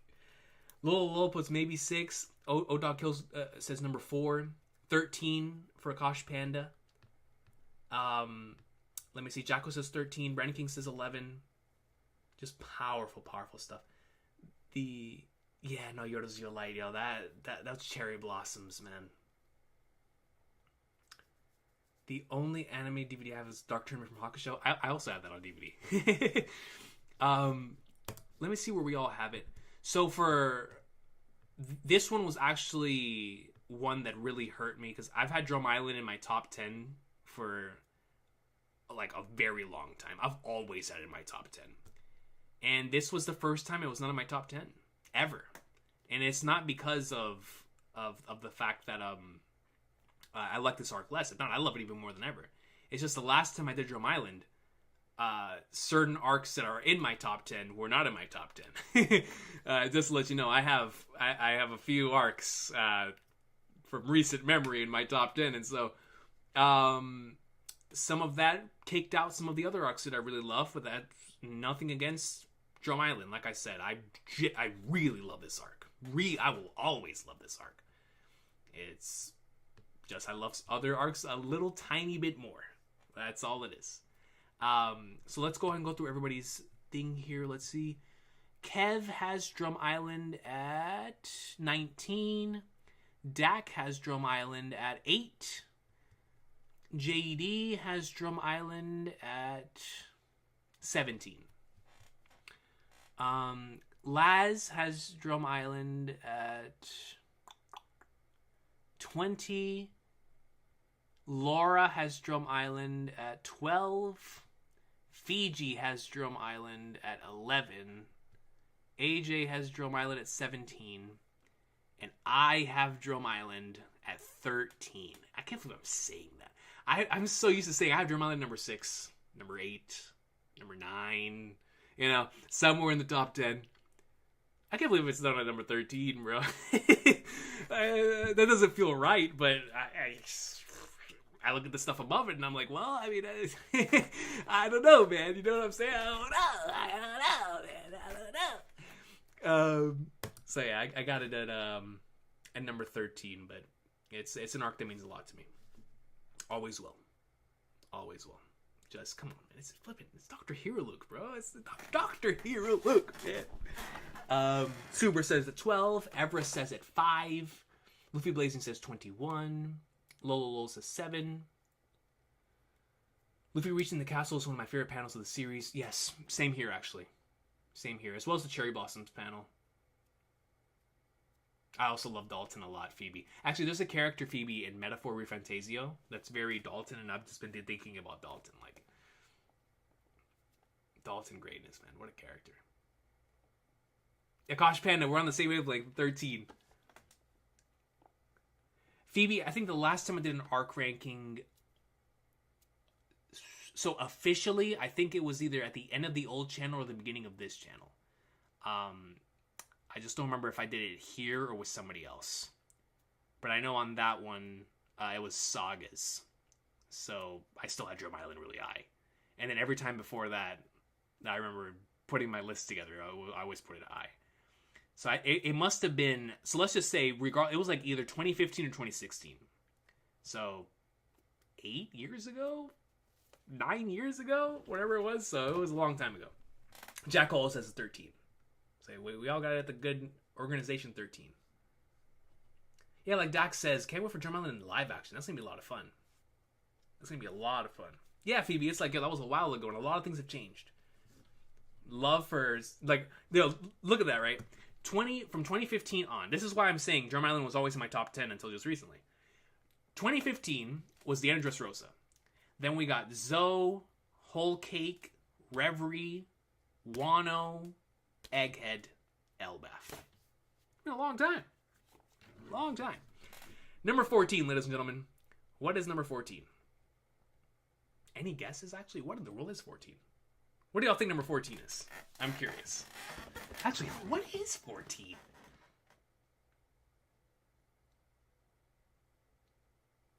I don't know.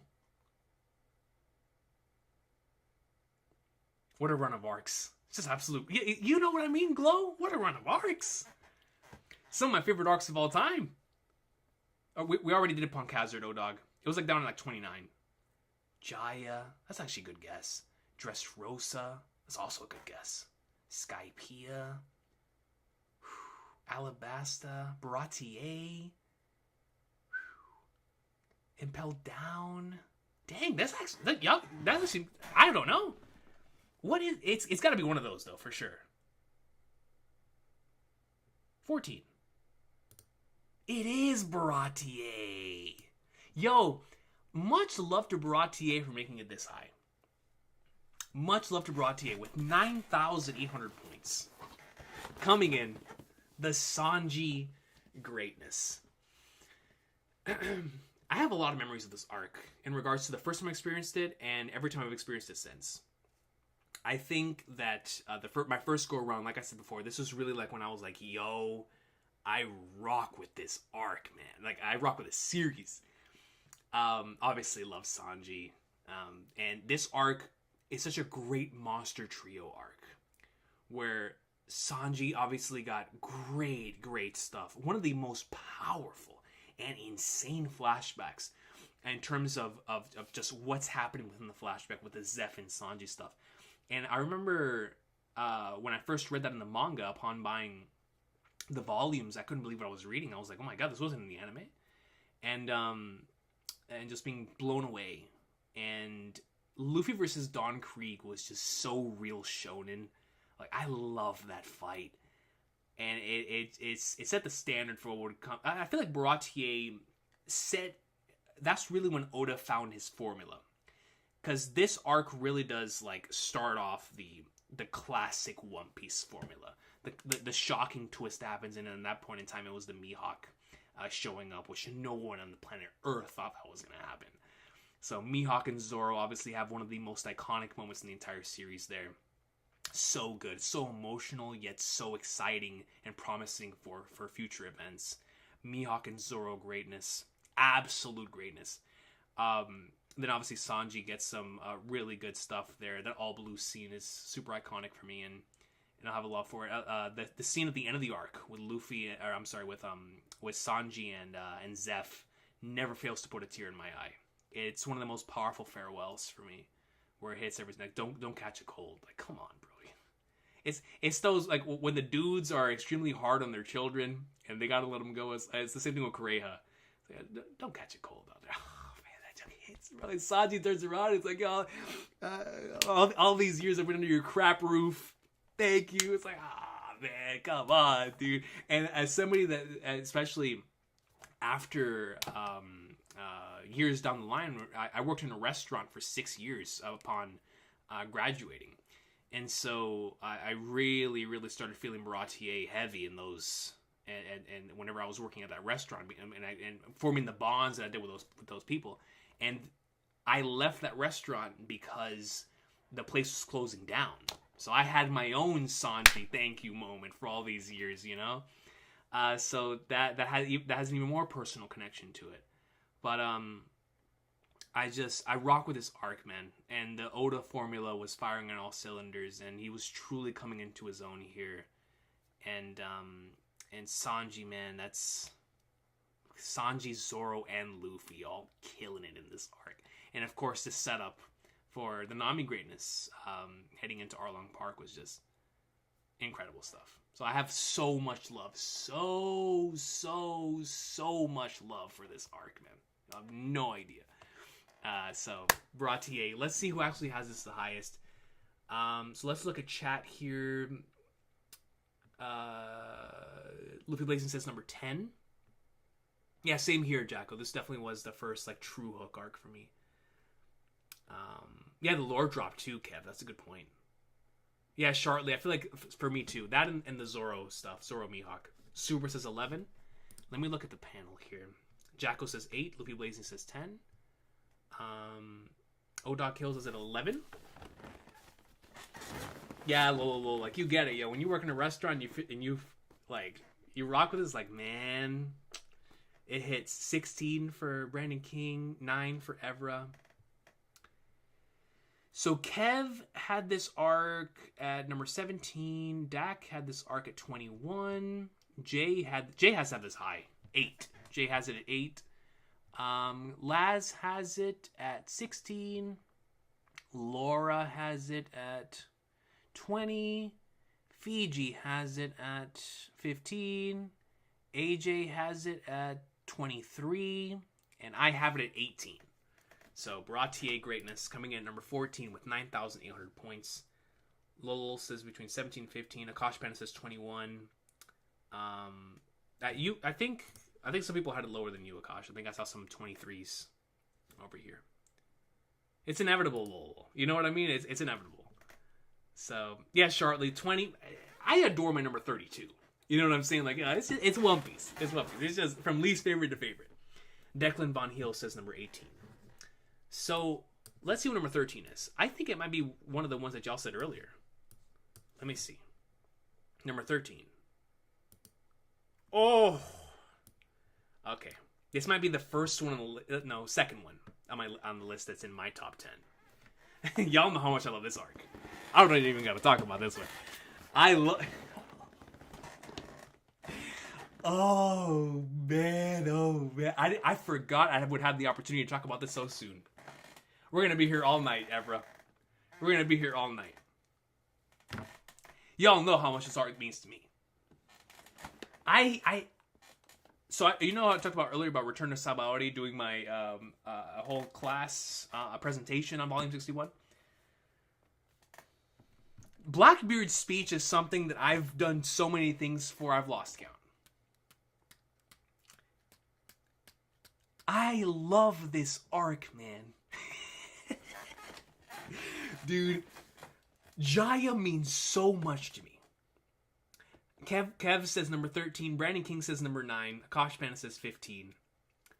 Ninja Pope says right around 10 to 13. No, it seems right. Quack2 says Jaya is in my top 5. So, Jack says I'm having a very bad day. Let me tell you something, man. Super says number 10. Let me tell you something, bro. Jaya, for me, is everything that I love, not just about One Piece. It's everything I love about anime and manga as a whole. It has a phenomenal, and I mean phenomenal, self-contained story that's going for it, as well as one that's reaching out to a grander narrative of what's to follow. But the fact that the thorough line for this arc, the main thematic element that he was going for was dreams, coming off of his most successful arc in Alabasta. You know, I'm always curious when any creative comes off their most successful thing. What do they do after that? Because that's when they're reaching into what truly means something to them. When you look at Naruto, going from the tuning exams as to the Tsunade retrieval stuff, Kishimoto went into what the essence of that story truly is within that next arc. Taichi Kubo did the same thing after Soul Society heading into Wakamundo with the beginning of Wakamundo. So, Ichiro Oda coming off of his first major hit in Alabasta, and Alabasta was a massive hit. It's like, what was the story he was going to tell after that? And of course, the story that he was going to tell was about dreams and individuals who mock you for having those dreams, and whether you will still be able to follow your dreams even when no one else believes in you. It's such a powerful story, man, that draws back to a Nolan the Liar that no one believed in. And then his descendants that are suffering for those very same things all these years later. And when you get to Mocktown and you have Luffy, Zoro, and Nami pulling up to that bar. And from that moment and all that setup with everything that happened to them, and the people's dreams never end, Blackbeard's introduction, to then go into a stretch that it's just Oda at his finest. I'm talking lore piece, world piece galore. We see Don Quixote D of Flamingo, Bartholomew Kuma, the flipping Gorosei, Lafitte pulling up on the Gorosei in the midst of Whitebeard's introduction. And it's like, bro. And then you go back. You get the Luffy bounty reveal. Because of the Bellamy stuff. And he comes right down and punches the ever-loving flag darts out of him. Not because he spit at him, but because he did something to his people. Oh, satisfying punch, bro. As we head up into the knock-up stream to figure out whether the Sky Island exists or not, but we believe in it by the flag darts. This arc, earlier, Yorozuya Light talked about how the Luffy, I still have my Nakama scene helped you through certain moments in your life. This arc and the message of this arc has helped me so much throughout the course of my entire life, bro. So much. So much. I adore this arc. And as a creative, as an individual who attempts to write stuff like this, I gain a lot of inspiration for the way in which he structured this arc. It is a very, very sound arc. From a rhythm standpoint, from a flow standpoint, it's an arc that just flows off the tongue. It flows off the page. It's a master of his craft executing at the highest level. I love Jaya. I love Jaya, man. Episode 151. Hey, Ajay. First arc to break 10,000 points. That's true, Akash Panda. That is true. Yeah, Jacko. That's a fantastic... I love Jay's video on Jaya. Great stuff. Come on, man. It's storytelling, baby. You know what I'm saying? Jacko says number 2. Ever says 11. Jaya is number 6 for Recon. 13 for Ultraman. Shartley says 19. Luffy Blazing 14. O-Dog kills 5. Greatness. People's dreams never end, man. So I'm pretty sure I have this the high. No, I think Jay might have it the highest. Let me see. Or Fiji. Fiji could also have it. I know the three of us really love this arc. Okay, so let's see. Kev has this arc at number 13. Dak has it at number 15. Jay has it at number 3. Laz has it at number 12. Laura has it at number 6. Fiji has it at number 5. AJ has it at number 14. And I have it at number 7. So, Jaya greatness, man. Jaya greatness. What an arc. Laura left behind a comment in regards to Jaya and the memories that she had with Jaya. And she says, I remember going to elementary school excited and convinced that the Sky Island existed. It was something that occupied my head a lot since I saw the episode in which it was mentioned for the first time. The moment of Blackbeard saying the Sky Island exists, no words. It's a short arc, but so magical. Could you imagine experiencing Jaya in elementary school? Lives were changed. Lives were changed, man. Lives were changed. Powerful stuff. Thank you, Laura, for leaving that message behind. Yumail, what on there? Missed. So last time, like I said, last time when we did this list, and I put Jaya and Skype together, I think I had a number 2 or 3. I know it was top 5. It was one of those. God, man, phenomenal stuff. Jaya Barstein teaches you how to deal with Twitter trolls. Jaya Barstein teaches you how to deal with everything, and I mean that wholeheartedly. I think Oda, because as like I was telling Jay and I had a conversation about Jaya. It was on his channel, but it's and I think I had this conversation with AJ as well. But when you look at that chapter, that Mocktown chapter where they get laughed at, that's Luffy, Zoro, and Nami, right? The individuals who were at the beginning of the series. And I always tell people the lowest ranked chapter in One Piece history, was the chapter with Luffy and Zoro declaring their dreams. That Luffy was become king of the pirates, and Zoro's become the world's strongest swordsman. In what was that, chapter 7 or 10, whatever it was.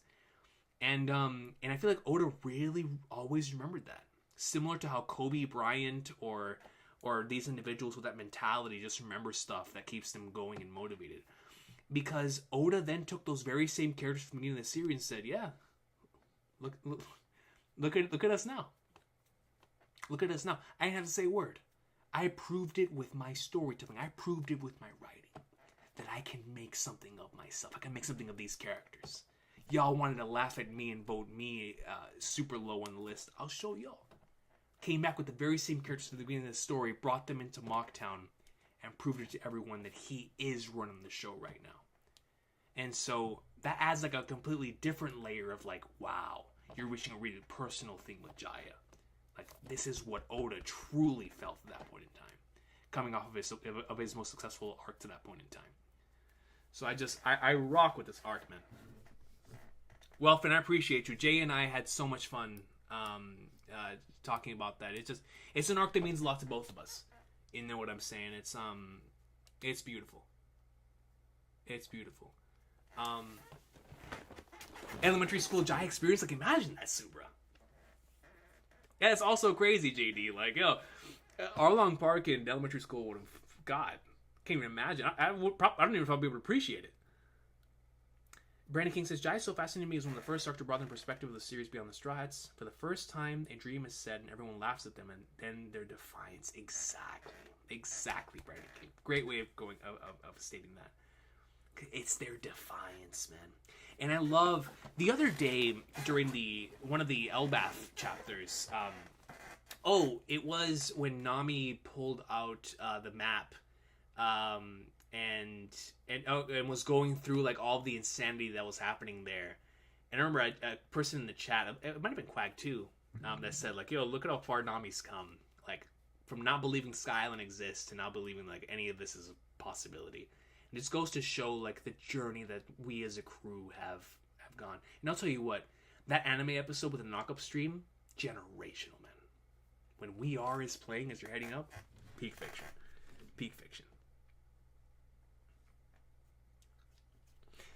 Jacko, already in the plans.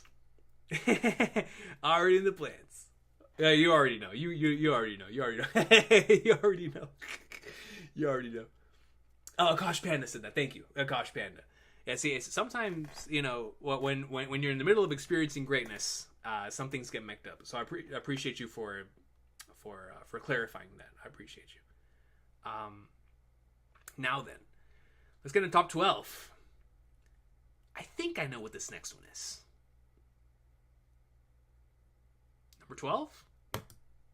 Ooh, with 10,966 points, we have Dress Rosa.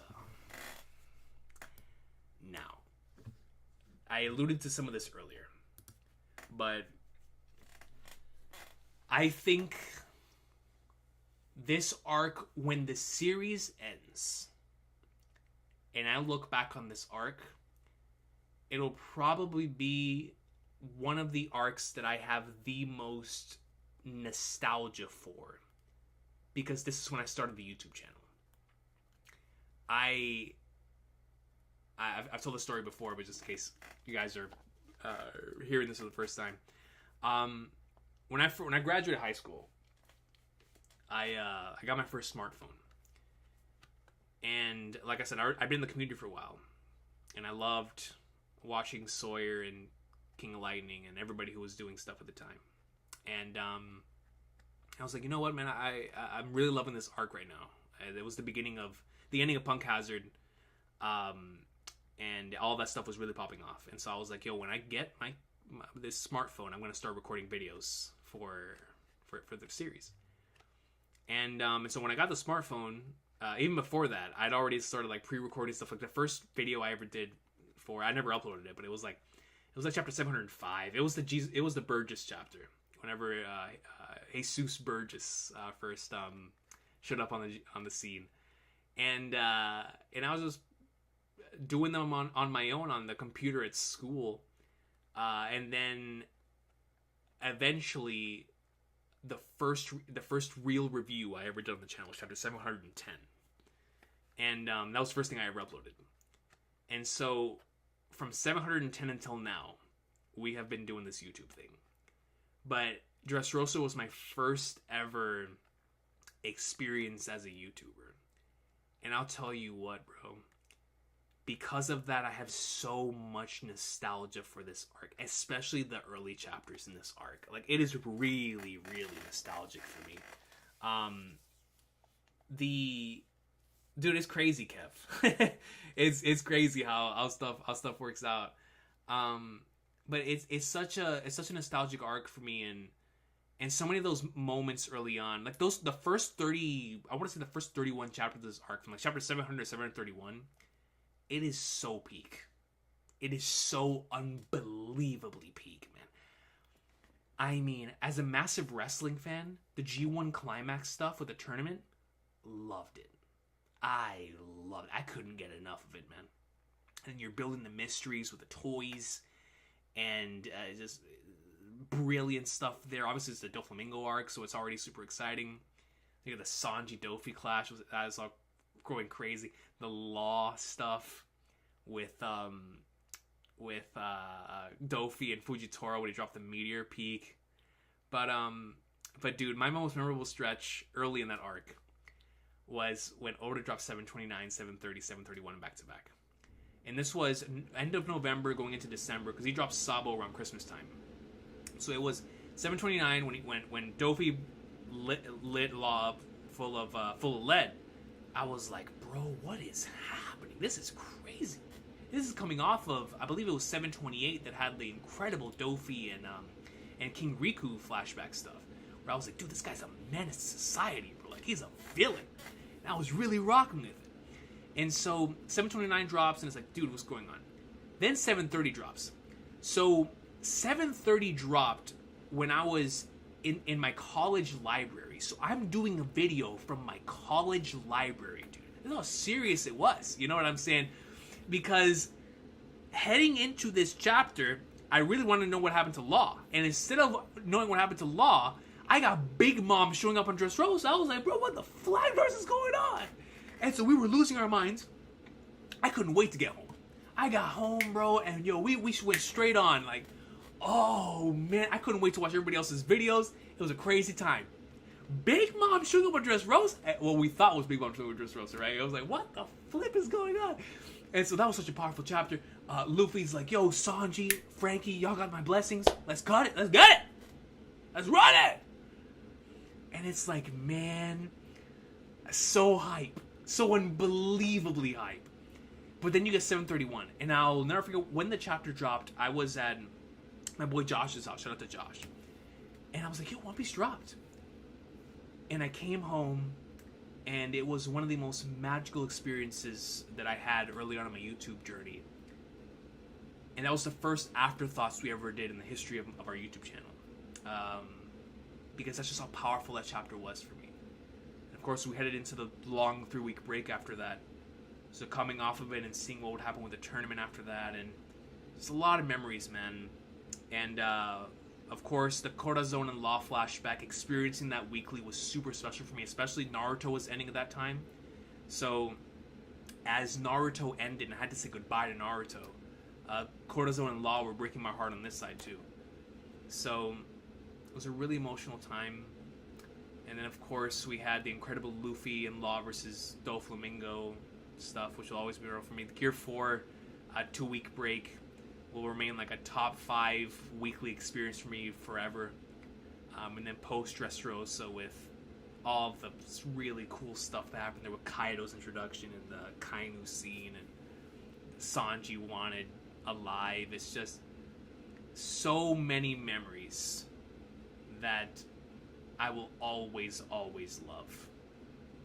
I'll always have a deep... It'll always have a deep place in my heart. And I know the further we get in the journey and the more nostalgic I get for this arc, the more I'll look back on it and be like, man, like I really enjoyed my time with that arc. Just Dressrosa, bro. Dressrosa greatness. Recon lore. Yeah, man. I think Dressrosa drags out a lot. It does. No, trust me. Dressrosa in the anime and the manga drags on quite a bit. They used to call it Drag Rosa back when it was going on weekly, because it was definitely a long arc. It's a really long arc. Miss says Dressrosa is a top 2 arc for you, and trust me, I respect that. I respect it.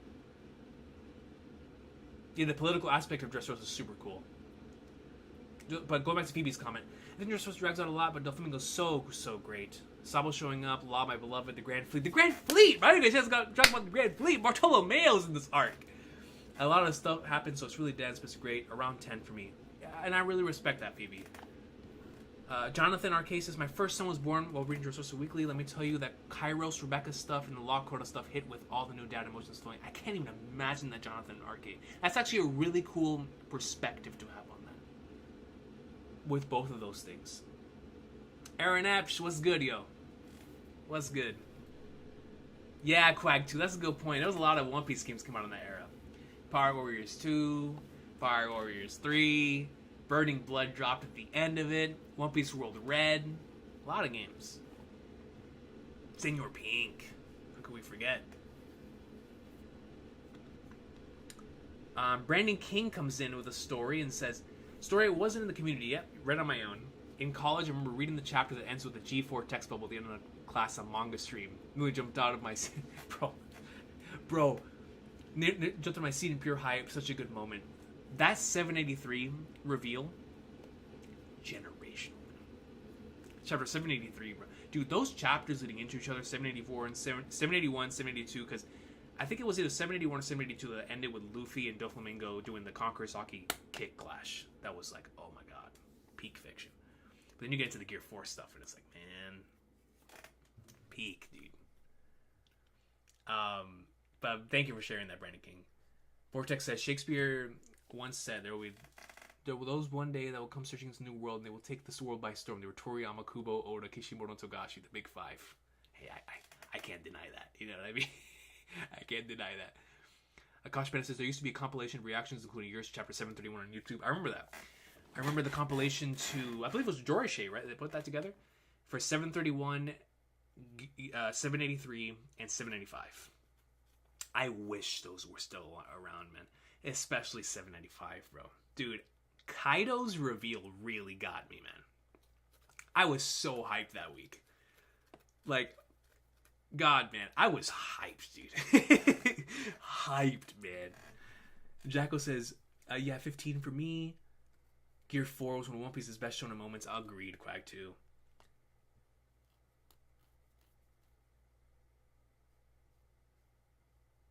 Oh, yeah, Kosh Panda. Don't attach reasons to the love you receive. Yes, yes. Beautiful stuff. Charlie says it's 10.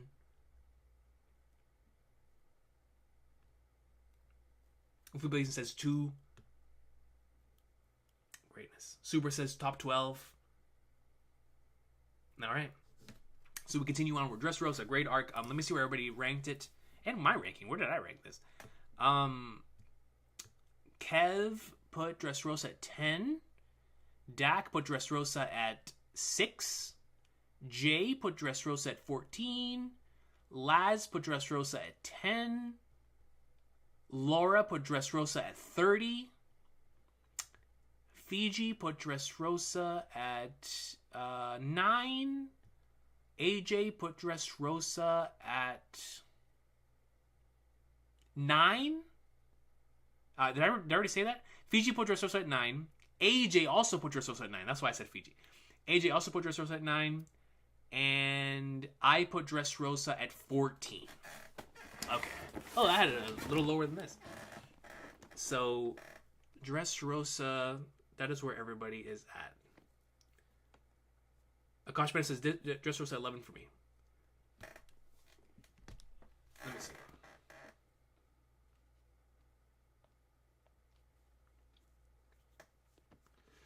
Declan Van Heel.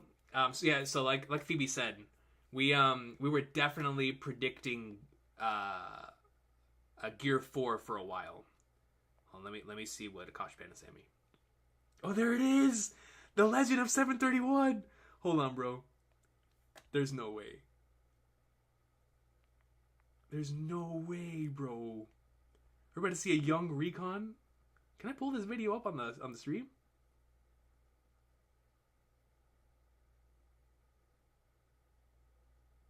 Oh my god, Firefish Shanks, bro. Holy crap. Hold on.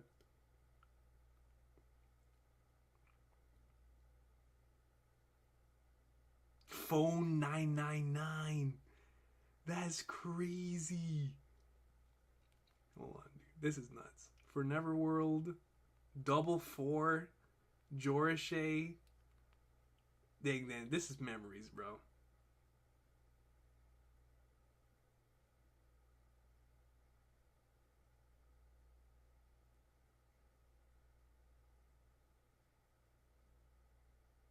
Dang, man.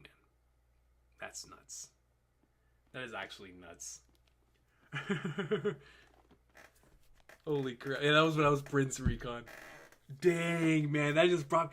Bro, my boy Firefish Shanks, man. I wonder how my dog is doing, bro. I legit haven't seen him in like 10 years. I wonder how he's doing, man. Dang. Thank you for sending me that, bro. That's crazy. Firefish Shanks. Sunpatch. Shout out to Sunpatch. Yo, I forgot that we were part of the same generation, too. Yeah, we did come up around the same time. Dang. That just brought me back. Watch out, bro. I appreciate you for that. Let me see. So, number 11 here is... What is number 11? Impel Down! All right. So... Impel Down. Still the funniest arc in the series for me. Easily, actually. Let's go into some more story time, if we're going into more, into some story time here. I will never, ever, ever forget when I first entered the community. There was a good friend of I was gonna say of the channel, of just me in general. Yeah, extremely go to dark. But a good friend of the channel, his name was Ibrahim. I hope he's still around. I haven't seen him in a while. But Impel Down was his number one, and I remembered when we had the conversation about like favorite arcs in general. Just gave me like a really, really good reasoning for Impel Down, and one that honestly like elevated my love for it even more than I already had. Because I can tell you this. I remember after having that conversation with him, I went back and reread the arc again, and it struck such a chord, because my first read with this arc was so immensely special, and I feel like the reread might have been even more special.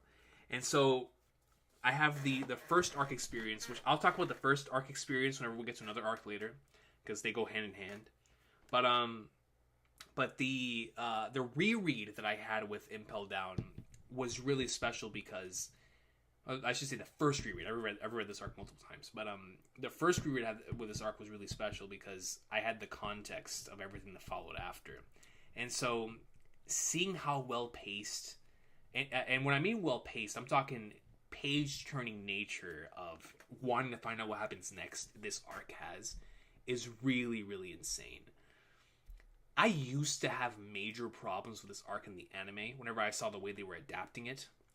But as time has gone on, I've really softened up to the anime adaptation. I actually really like it now. I really love the opening. I think opening 12 is awesome. But I've really warmed up to the anime adaptation too. So it's an arc that I obviously really adore because the Luffy, Mr. 3, and Buggy combination might be my favorite combination outside of a Straw Hat Crew in the entire series. It is the funniest like mesh of characters you could ever have. But then on top of that, you have some of like the momentum is just so craziness. This arc has Ivankov. This arc has Jinbei. This arc has Crocodile. It's got Mr. One. It's got Blackbeard. It's got Magellan, bro. It's just there's so much greatness in this arc. It is right smack dab in the middle of the saga of legends. And it just delivers on all cylinders. And I can tell you, the first time I was going through this arc, I legit thought that Luffy was going to go down and get Ace from level 6. I didn't know what came after. You know what I'm saying? I was like, bro, we're going to get Ace out of here. We're moving. No, big cliffhanger. And then you end off with the legend of legends. Giving us Big Bon Clay. And the sacrifice. And it's like, bro, Impel down, man. Impel down, dude. Come on, man. And the MVP. Bon Clay. Crocodile and Buggy return.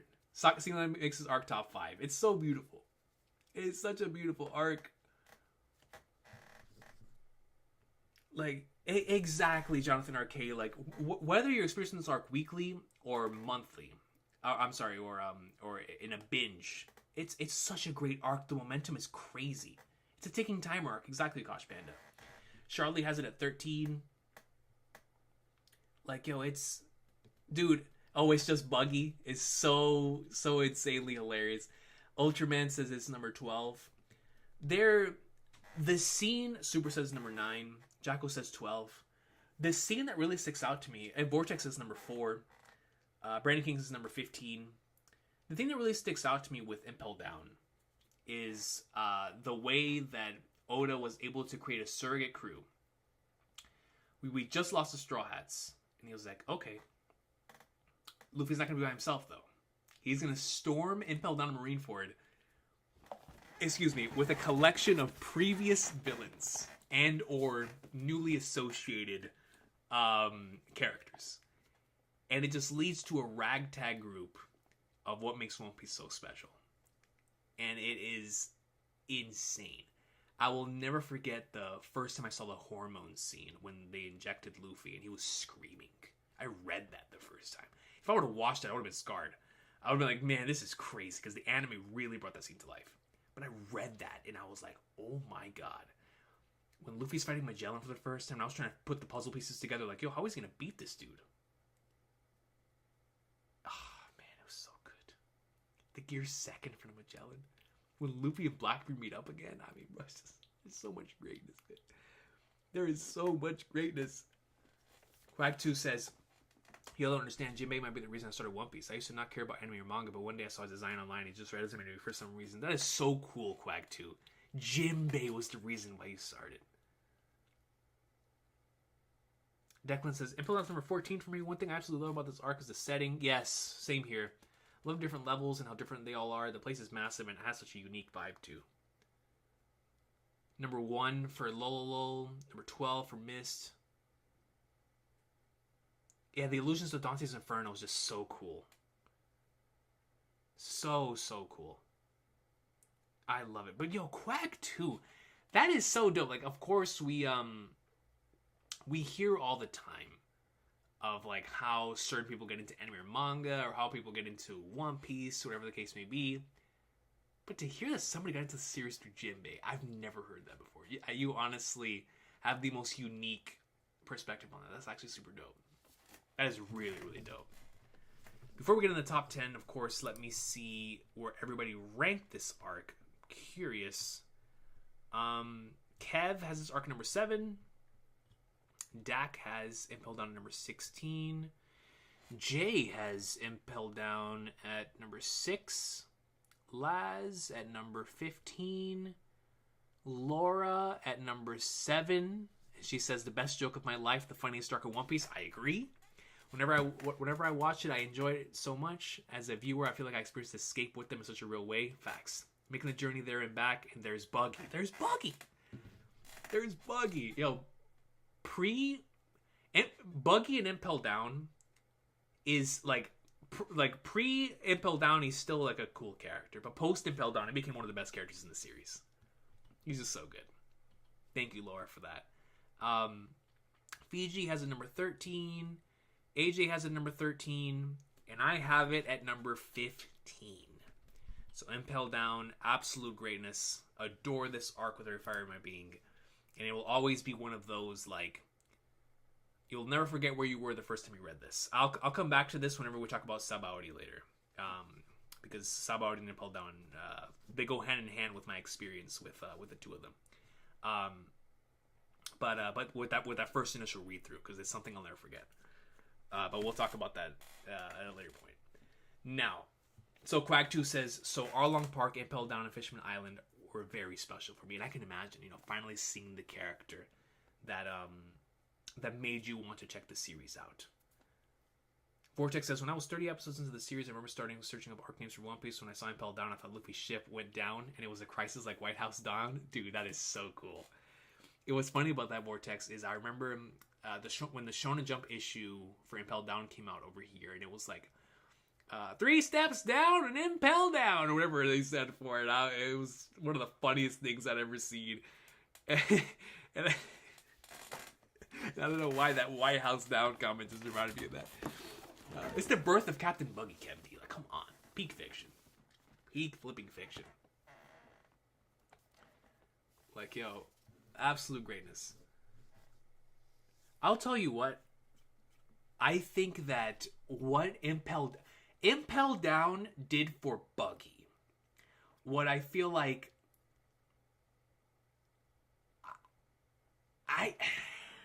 in a different way. I'm going to say this in a different way. Obviously not the same way. But Impel Down did for Buggy what Egghead did for Kuma. A different way. Egghead obviously made us more attached to Kuma in an emotional way, right? But Impel Down elevated Buggy so much, it kind of feels similar. Where like, you just come out of that arc loving that character so much. I'm like, dude, become the Pirate King already. Like, come on. Become the Pirate King, Buggy. Become the Pirate King. Anyways, let's get into the top 10. Top 10 time. Let's get right into it.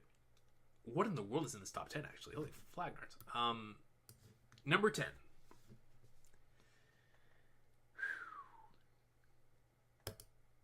Ooh, man.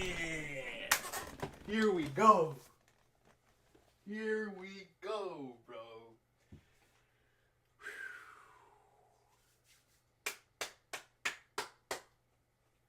Oh my. Here we go, baby.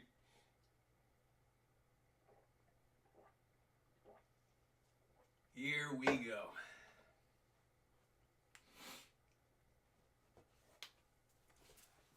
Here we go. The arc that made me a fan of One Piece, made me a deeper fan of anime and manga, made me the individual I am today. I didn't know stories could do what this did. I just didn't know. Right? Like, up until that point, Obviously, other stories had done something similar to it, but because I was so young, I couldn't comprehend them. So I was just like, big beam, go boom, you know. Like I had no appreciation for all of like the really cool stuff other artists were doing with their stories. So I came at One Piece at the perfect age where I was able to appreciate when something magical like this was happening.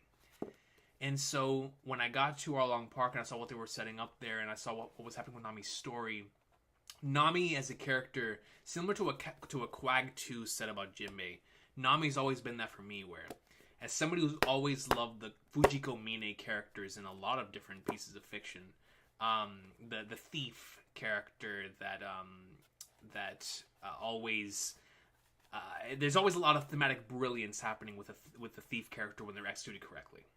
Magic Kaito, Lupin, you name them, right? The Phantom Thieves. Just always brilliant stuff there. And I was curious, obviously I didn't ask this out loud. It was more of an innate thing of how that would be handled within One Piece. And I love Nami's character so much, and so to see how deep Aaron Park don't even remind me of that stream. Aaron Park, man. They were trolling with those translations. But just to see what they were doing with that with Nami, and in particular with the relationship between Nami and Bellemere and Nojiko, I just wasn't expecting it. I so early in my journey and experiencing so many of these things that it just caught me so off guard.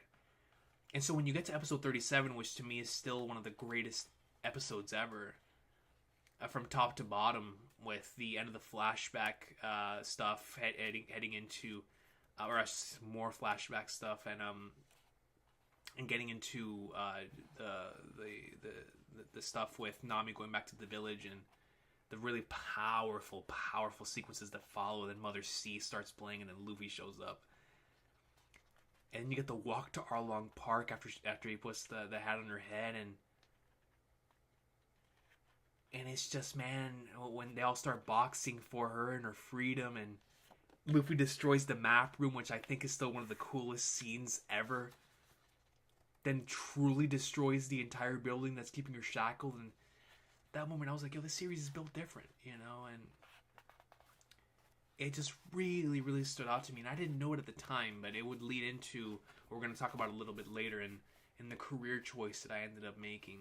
But it really started here with this arc. And I've reread and rewatched this arc so many times that I've only appreciated its greatness more and more as time has gone on. But it's obviously an arc that means a lot to me. And it means a lot to a lot of people, because this is where a lot of people got into anime. This is where a lot of people got into One Piece. And that most certainly is the case for me, because I can tell you, as someone who'd already experienced my good share of anime, this was the one where I was like, oh wow, like, I'm here and they got me. They'll always have me. So I love this arc. This arc really, I've always loved Luffy as a character, but it made me, I was a big tard after this arc. And same thing with Nami, where I was like, it's a really great character. And I just love what Oda did with Usopp in this arc as well. I thought it was really, really masterfully done. What he did with Usopp, setting up the stepping stones for what would happen later in the story. But it's just such a great arc, man, and I'll always have love for Arlong Park, and I'm sure a lot of you do as well. Yeah, exactly, KB's like it's a really grounded arc, and it reminded me of the Midgar section of Final Fantasy VII, where it's just such a well told story. It's really grounded before everything gets crazy later on, right? Like it's so powerful. Quag2 says, Nami, ever since I watched episode 1, I had a feeling she was going to be my favorite. I was blown away when I learned about how intertwined her story was with Fishman and Jinbei. Insane. But I'm right there with you with like that same feeling too. But yeah, I can imagine for you who got into the series thanks to Jinbei. Dude, Peekaboo Jones is saying Luffy talking about all the things he can't do, and that's why he needs the crew, still gets me to this day. One of the best scenes, man. It's so good. One of my favorite scenes in that arc. It's like, yo, what can you do? Whoop you. whoop you, dog. I can't lie, I can't navigate, I can't cook, I can't do any of this stuff. But there's one thing I can do. Go put your face in the ground, dog. You know what I'm saying? Yo. So peak and really ground arc compared to most One Piece arcs. Love Arlong Park, really resonated with me. Same here. Same here. Arlong Park is the arc that I've reread the absolute most. Nami's backstory will always be my favorite in the series. Bellamar's final words, generally everything. Top one forever. It's your forever, girl. I get it, Yoda Light. I get it. I get it. I get it, man. Brandon King says one of my favorite things in this arc is Bellamar's speech to her kids. Whatever happens, don't curse the age you were born into, and never lose your ability to laugh. Peak fiction. Peak fiction, yo. You know what's Koshpeda says, you know what's crazy? The walk is not canon, it's filler. Blows my mind. It's canon to me. Just like the additional sequences in episode 1015 are canon to me, the walk to Arlong Park is canon to me, and I don't give a flying flag, nerds. You know what I'm saying? Yeah, Phoebe. That was one of the things that the live action definitely did not capitalize on. Was they included in the map room destroying scenes, for sure. For sure.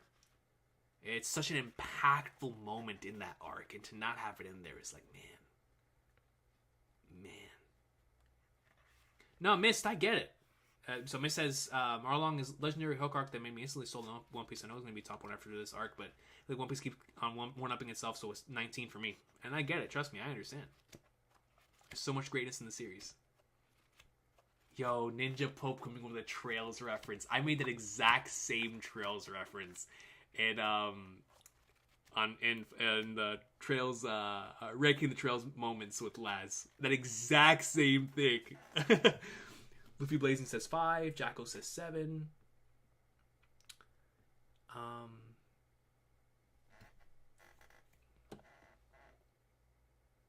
Yeah, Phoebe, no, I feel you. I feel like Bellamere really is similar to how you feel about Bellamere. That's how I feel it too. Like, I hope I could become half the parent, a fifth of the parent that Bellamere is. Seriously. Number 8 for Subra. The heart says it's canon. That's facts. Exactly, Jacko. Like, Locke is canon, same way as Fan Letter's canon. Charlie says 15. 5 for Brandon King. 10 or 9 for Lolo. 5 for Blaze. Peak, man. Peak. Exactly. Heal the wounds, Lolo. So, let's see where everybody had in their lists. This is another one that I've always had in my top 10. And thanks to the most recent events, it was not in my top 10 anymore, and it hurt. But I think when One Piece ends, it's tough, man. It's so tough. Kev DOG puts it at number 12. Dak has Arlong Park at number 17. Jay has it at 7. Laz has it at 11.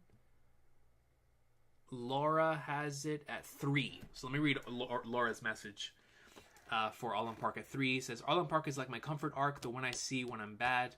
Nami is one of my favorite characters, and I love how you managed to empathize so strongly with her in this arc. You feel her pain. The tattoo and knife scene is so heartbreaking. Her evolution, the resolution of such a powerful story. What her home, her family means to her. I almost cried writing this. No, I feel you, Laura. It's an emotional arc.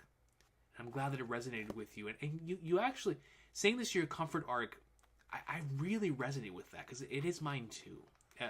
After Return to Sabaody, obviously, that's well, actually, I have a few comfort arcs, but this is definitely one of the ones that come back to the most on days like that. But thank you for sharing that. That's very beautiful. Fiji has it at 19. AJ has it at 16. And I have it at number 12. And I can't believe I'm saying that, like I said. I'm so used to having Drum Island and Arlong Park in my top 10, it just doesn't feel right. It just doesn't feel right. But I have it number 12. And listen, once you get to a certain point on my list, it really is nothing but infinity out of 10s in my heart. So, Arlong Park means so much to so many of us. But let's see what number 9 is. Number 9. What in the Flagnards is number 9? Arlong Park is 10. Oh!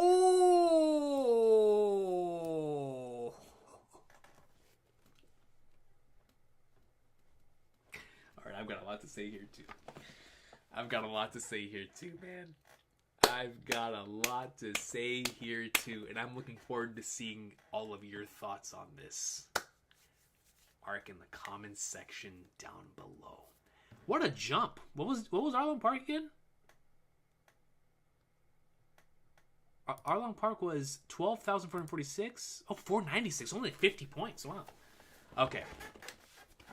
So, let me talk about why Whole Cake Island is so special to me, because this arc is in my top 10.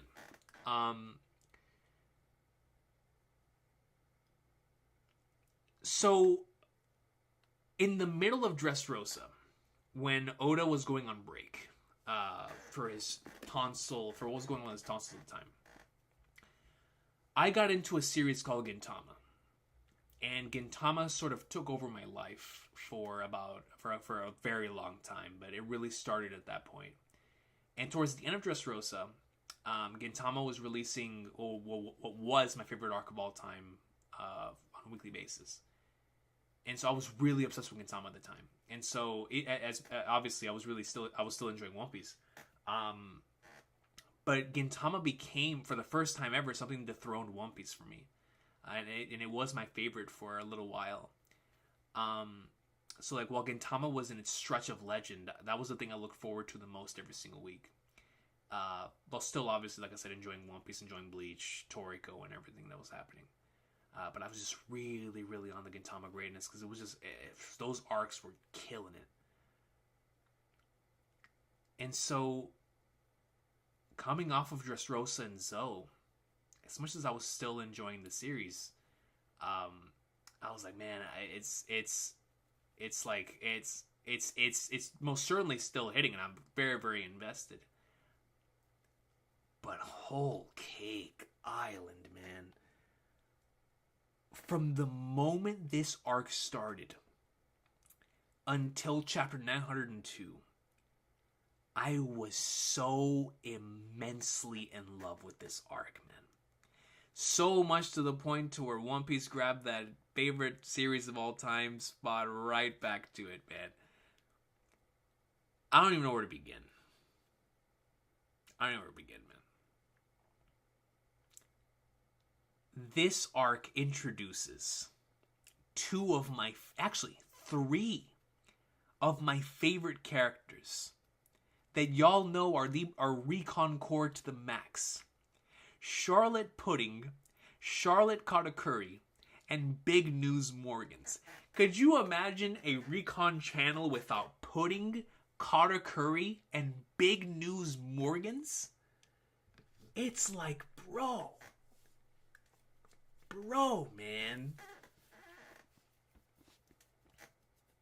Yeah, and that's what it is. Just some guy with affinity. I mean, seriously, Gintama and One Piece have shared that top one spot for so many years. So many years ever since that spot. But nah, like it's this arc means so much to me because it felt like falling in love with One Piece all over again. It really did. The stretch of chapters from Sanji versus Luffy to all the craziness in the wedding is honestly up there as some of my favorite stretches of chapters in the series. It is so good. I mean, the stakes are so high. There's twist after twist after twist. The scene of legend with Luffy meeting Capone with all the Straw Hats dressed up. I mean, it's so dope, dude. The wedding scene. But of course, Sanji versus Luffy. I talked about Rise Over Was Safe being the most emotional moment to that point. Sanji versus Luffy overtook that when that came out. I was destroyed that week, bro. I was really destroyed when Sanji vs. Luffy. And don't even get me started when the anime adapted it. When the anime adapted Sanji vs. Luffy, that was the same week that Goku vs. Jiren was happening. So they did like a double special, 2-hour-long specials for Dragon Ball Super 109 and 110 and One Piece 807, 808. And we got the 807, which is mainly a recap episode, and then 808, which they poured everything into. And it was still one of the best episodes in the series. Immensely powerful. Which, by the way, let me talk about the anime adaptation for Whole Cake Island real quick. This is when the anime came back to prominence for me.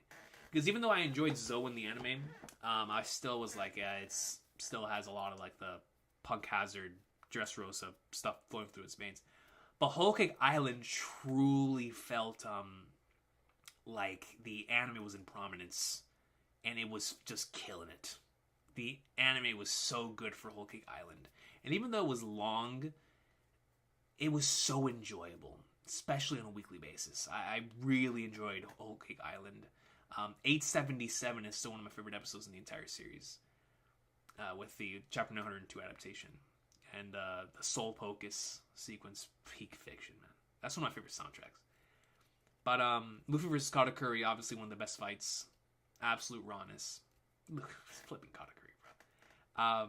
But that final sequence in Chapter 902, that entire final chapter, that's one of my favorite finales to an arc in One Piece. It's incredible. It's incredible. To the Big Mom with Jinbei stuff, to the Carrot, the Pedro stuff, and Luffy breaking the mirror, bro. I'll never forget the week that chapter dropped, boy. I was hyping up the king like crazy. God, man, what an arc.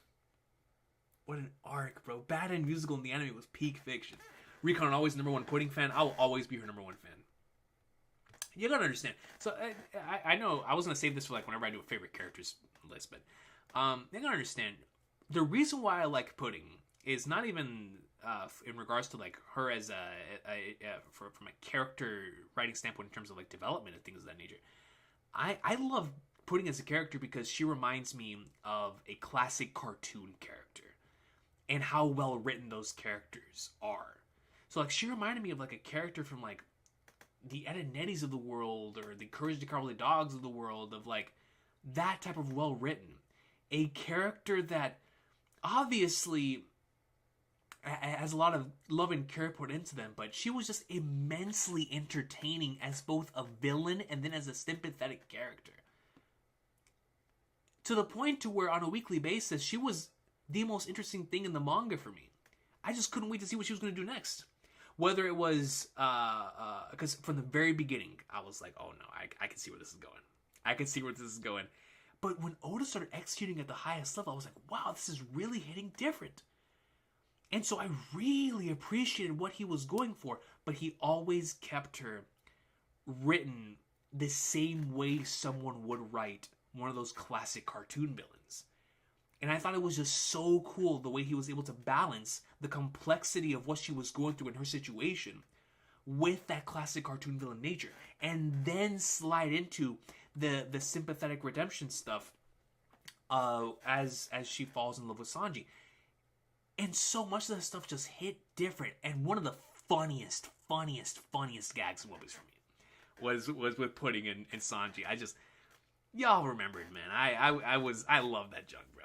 I love it. I really enjoy her character, and like Lol says, the whole cake feels like a Cartoon Network era vibe. The entire arc feels very classic Disney, very classic Cartoon Network, similar to Thriller Bark, and because of that, I just really appreciate it. Snake Man, dude, flipping Snake Man. Syndratic says Pudding top 3. Amen. Amen. I don't know if I'm putting that high, but I'm pushing the agenda. You know what I'm saying? Absolute greatness. Syndratic says is my top 3. Yeah, it's just so good, bro. Bobby Shmurda says Jinbei standing 10 toes on Big Mom at the wedding. Massive aura. Like, yo, what is an emperor to the future king of the pirates? Peak fiction. The fact that with such a small crew, so many of their best moments came out in this arc. Nami excelled in Whole Cake Island. Brook, MVP. Gangster Gastino, that guy. The king, Luffy, always cooking.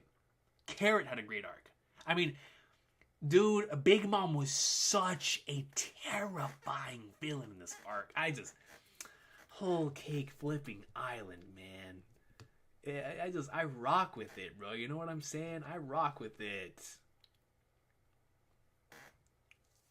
Yeah, Sage. I mean, it's just that was a point in time when I was really like trying my hardest from a writing standpoint to try to get to the next level. And so as I studied a lot of older cartoons that really impacted me whenever I was younger, it just really resonated with me how cool what Oda was doing with pudding really resonated with me at the time and what I was studying.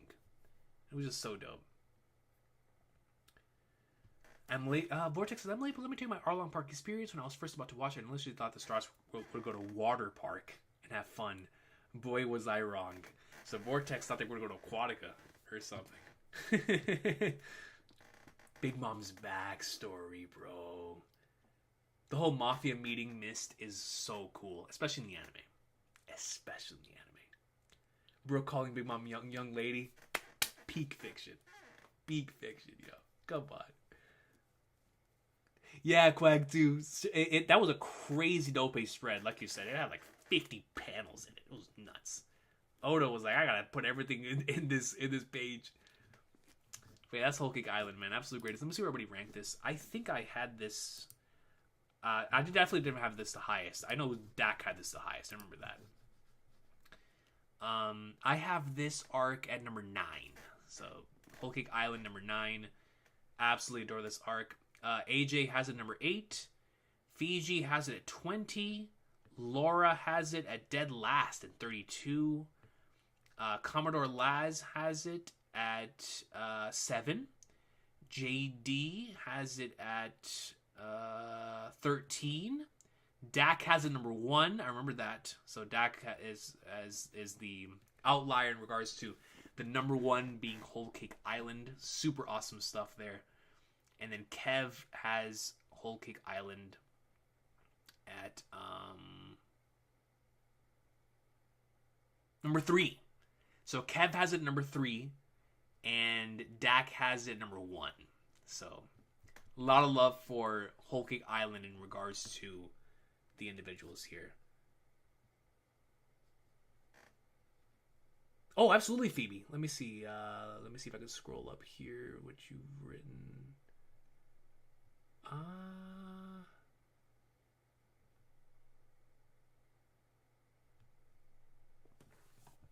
Let me see.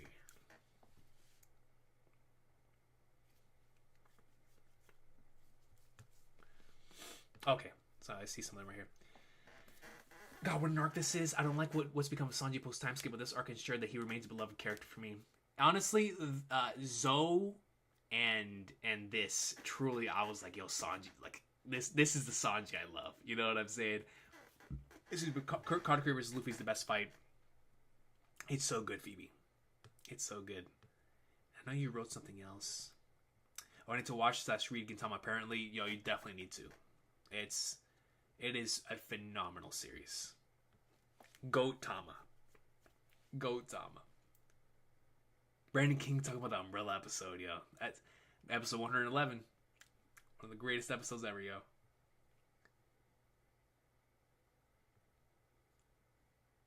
Just some guy with Infinity says, this arc was in my top 3. It's following my top 8, which is wild, but it's still one of the greatest arcs I ever got to experience weekly. It was such a fun weekly experience, yo. Phoebe says, I love Katakuri so much. Katakuri's that dude. He's that dude. Quag 2 says, episode 880 is the hardest in anime episode that made me cry.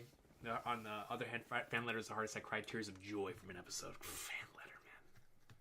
Flipping fan letter. Absolute peak. Jacko says 28. Brandon King says 7. Matthew says 4.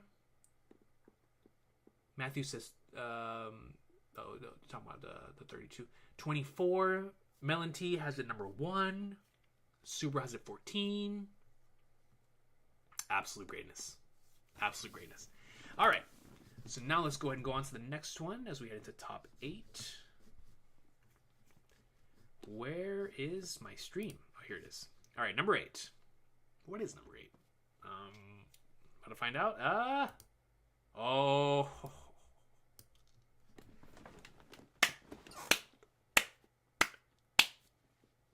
Okay, man. Okay. Hey, Dak, let me know why you love Whole Cake so much. Because I saw you on number 1. You had number 1. Kev had number 3. I had a number 9. I think Jay had it 7, I think. But a lot of love. A lot of love for Whole Cake.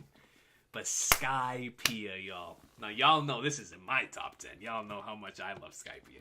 There's nothing I love doing on this channel more than getting on the case of Skypiea skippers. You know what I'm saying? This arc obviously means the world to me. Similar to Jaya from earlier, carrying on the themes, carrying on the thematic elements from that arc, we get into adventure piece at its absolute peak, and the greatest detour into an island in the sky that we didn't even know if existed. And we get into an absolute adventure that, I mean, Oda created his own, he already created his own ecosystem and ways in which the individuals in the world live. But then he created another way for individuals for individuals in the sky and how they live. Whole new things, right? So that in of itself was already super dope. But then you gave us one of the best villains in my boy Big Dog Enel. And it's like, man, and what he does with the god concept and mantra, it is so dope, dude. And the natural enemy to lightning is Robber, and I mean, come on, some of the best art. Dude, the tournament was so cool. But then you get one of the best flashbacks in the entire series with Nolan and Kogara. And it's like, man, and then you get one of the most satisfying moments in One Piece history when he finally rings the golden bell and he's up in the sky being like, yo, we made it, baby. Such an iconic battle. It's big. And in the middle of the arc, you have the drums of liberation. I mean, what more needs to be said about Skypiea, man? I talked about a lot about why I love this saga in the Jaya section, but all that needs to be said is that the Sky Island does exist. People's dreams never end. And Luffy proved them both in a single punch. It's peak fiction, man. It's one of the best final hits, Sage. The NL face, Brandon King. The NL face. It is phenomenal. I love... Dude, Skypiea is so unbelievably peak. Quacktu says top 5. Some guy with Affinity says top 6. Luffy Blazing says 13. Guynery says top 2. I mean, greatness, man. Lol says that it tops off the top 5. Absolute greatness. Brady says, for the first time in 800 years, no one was fighting. We're right here. Luffy's visors in the sky. That is a top 5 One Piece visual for me. It is that huge shot of Luffy in the air. It's so good. It's so good. It is so good. Yeah, the panel of Luffy in the sky's top 5. I agree. Super says 5. Big Boo Jones says 6. JD says peak raw fire. Absolute peak. Yeah, Phoebe. So Phoebe says, I don't have many specific takes on Skypiea, just very, very good. The political theme of indigenous lands is peak. You know, Phoebe, that actually was game-changing for me. Obviously, as somebody that, who grew up in North America, I never really looked at our history in that way. And so, reading this arc opened my eyes to like what the actual history of the nation that I reside in is actually like. And so that was huge. It was game-changing, actually. Well, and it kind of really changed the way that I viewed it, the place that I live in. It's kind of nuts.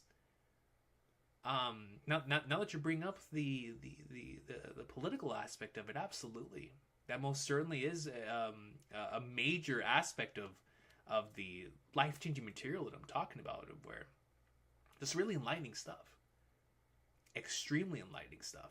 Similarly, in regards to looking at the way that dreams and how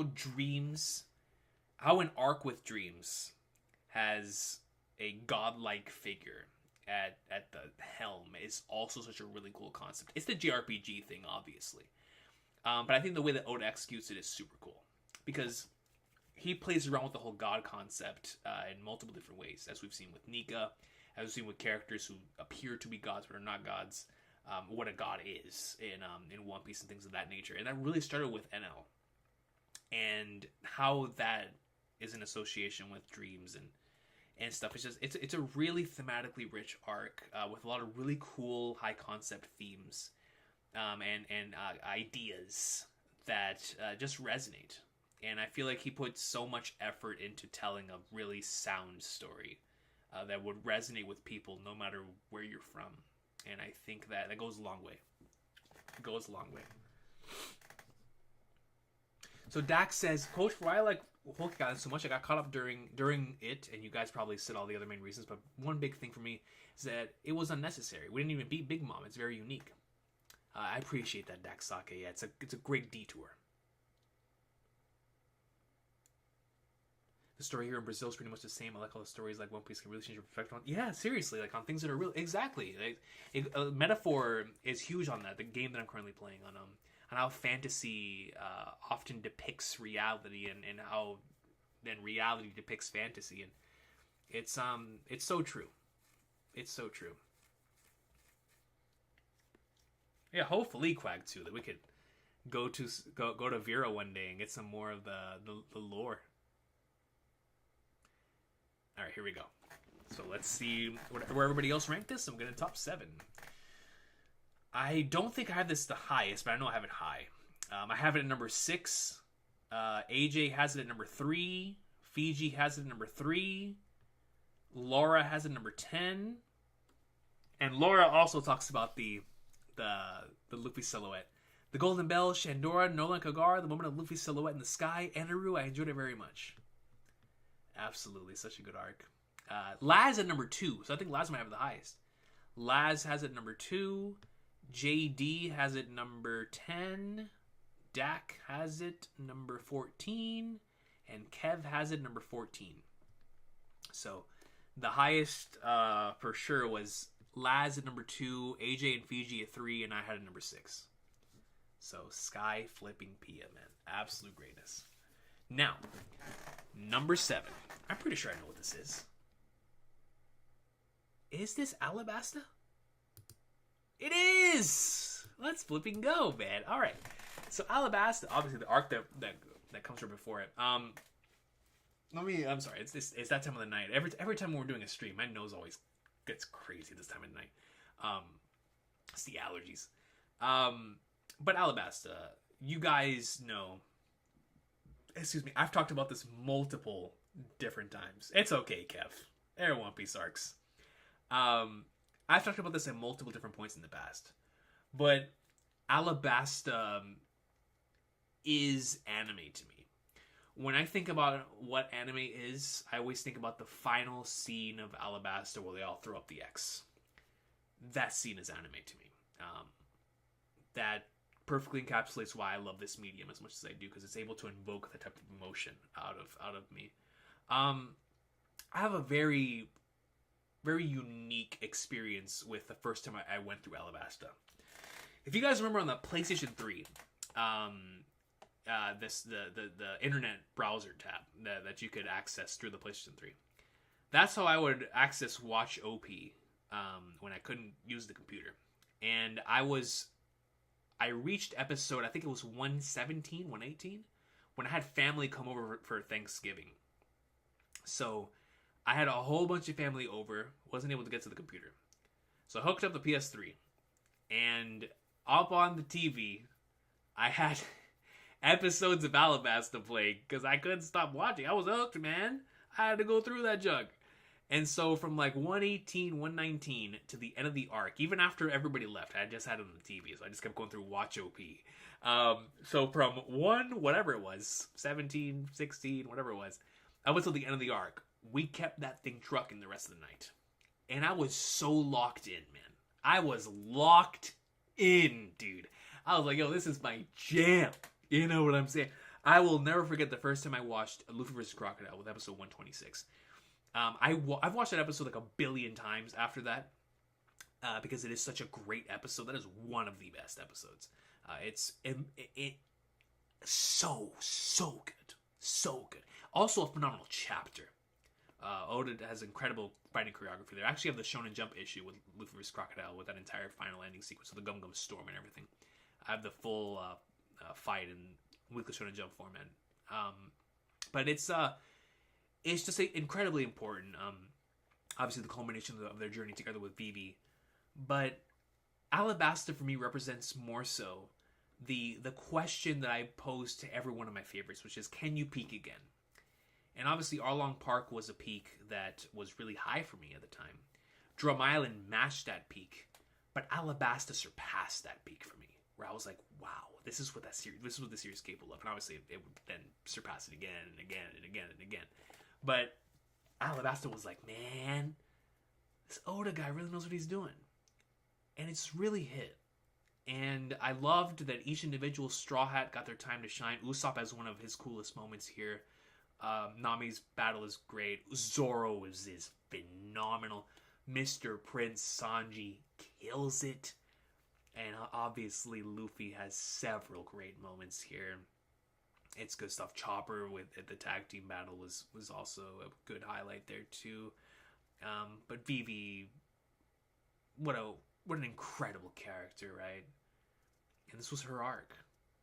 And to see how much she cares for her people just truly resonated. And similar to Drum Island, I would watch these episodes a lot. On the DVD I have right here for this DVD, for the similar to Drum Island, I watched a lot of the episodes on there, and I just really rocked with it, man. It was it's yet another thing, like I was talking about earlier, with if Baratier created the formula, this was the next evolution of that formula.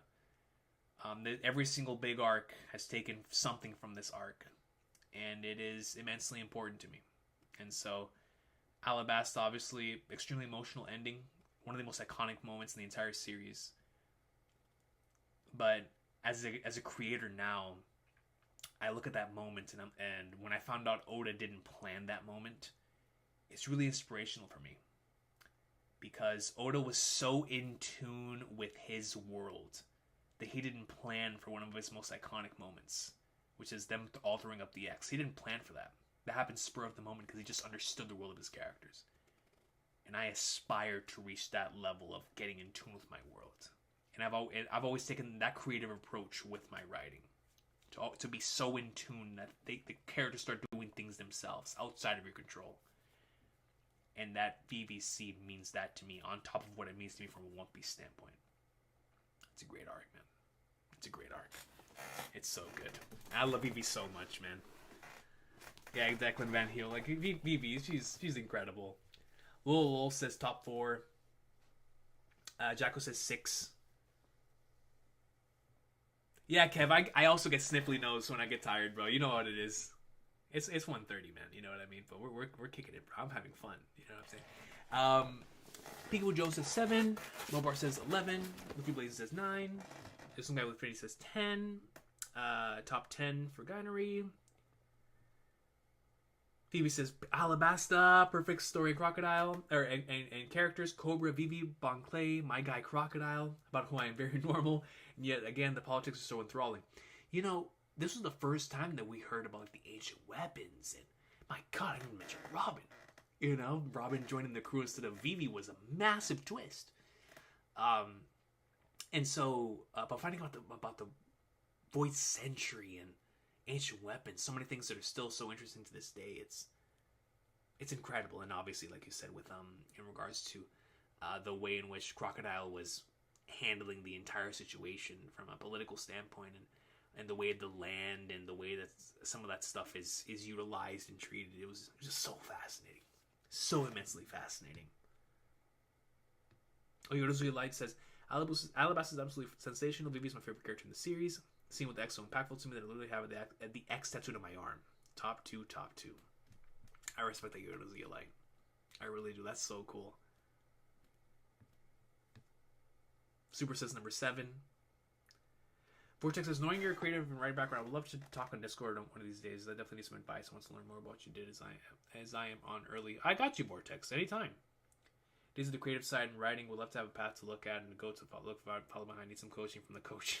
The coaching from the coach is crazy.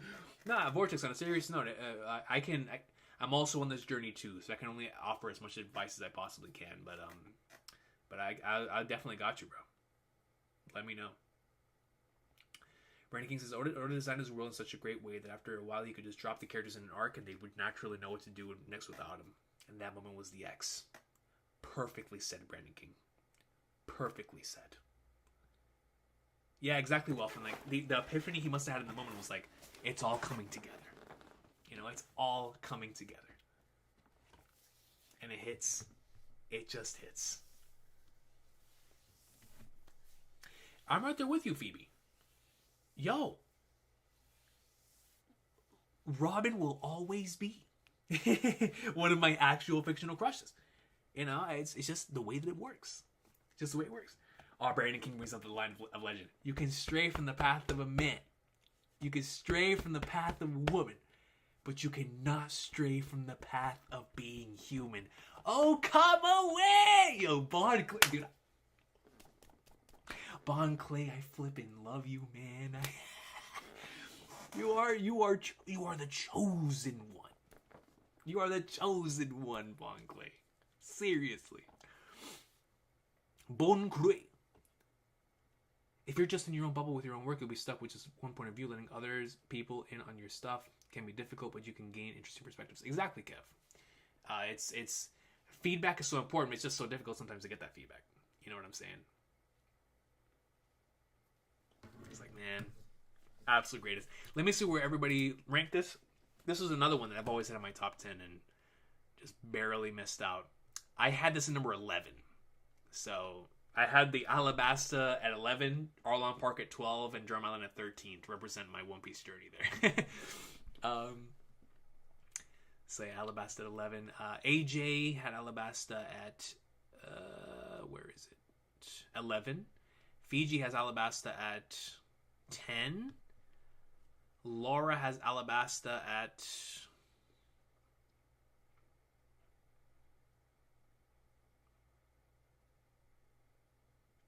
Where in the world is it? Am I tripping? Oh, 9. She says, the first long arc of One Piece, I lived it watching one episode a day, waiting for those 20 minutes to come on TV. Look at that. Imagine watching Alabasta weekly on TV. I know I watched some episodes on Spanish television, but nothing compared to watching the entire thing.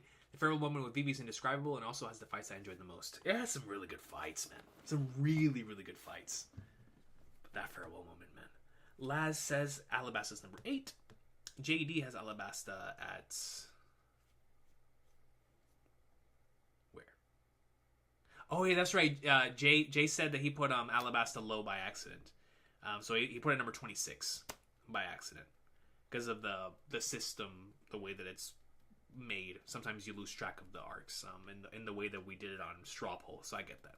I remember he told me that. So disregard Jay's Alabasta thing. That was done by accident, he told me. Dak has it at number 9, and Kev has Alabasta at number 11. So yeah, 3 of us had it at 11. All right. Now number 6. Now before we get into number 6, because I know what number 6 is. We all know what number 6 is. We all know what number 6 is. You can trust me on that. I'm going to use the restroom one more time before we get on the final stretch for the stream. But I just want to hear your thoughts. What do y'all think number 6 is? But trust me, we know what number 6 is. I'll be back. I'll be back.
right. Let's see what number 6 is. All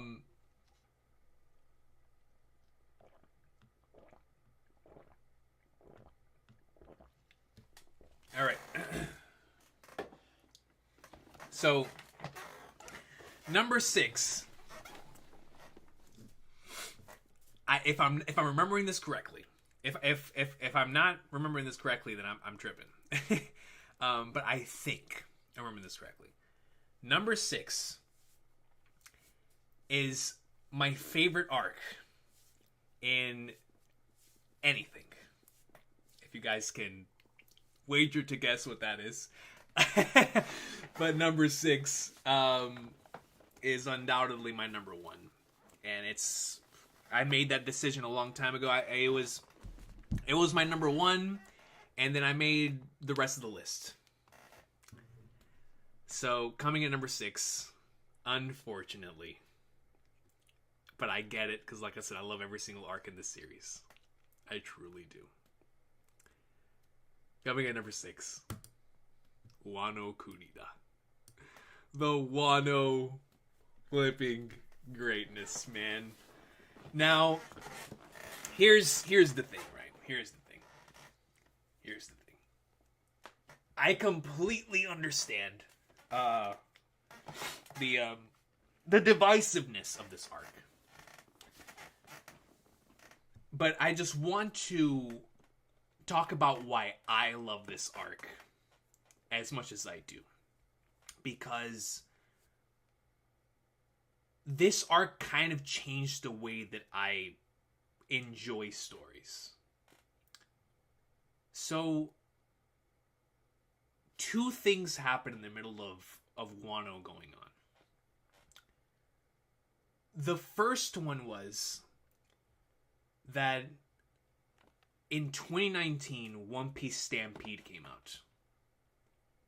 And so, when One Piece Stampede came out, and I went and I experienced that with my friends and family, in a theater filled with a bunch of fans, that was the greatest theater experience I've ever had. And I came out of that theater truly being like, man, this series means a lot more to me than I thought. I knew it meant a lot to me. So the following week's chapter was the beginning of the Odin flashback. In the middle of the Odin flashback, right after, I think it was he laughed. Yes, it was he laughed.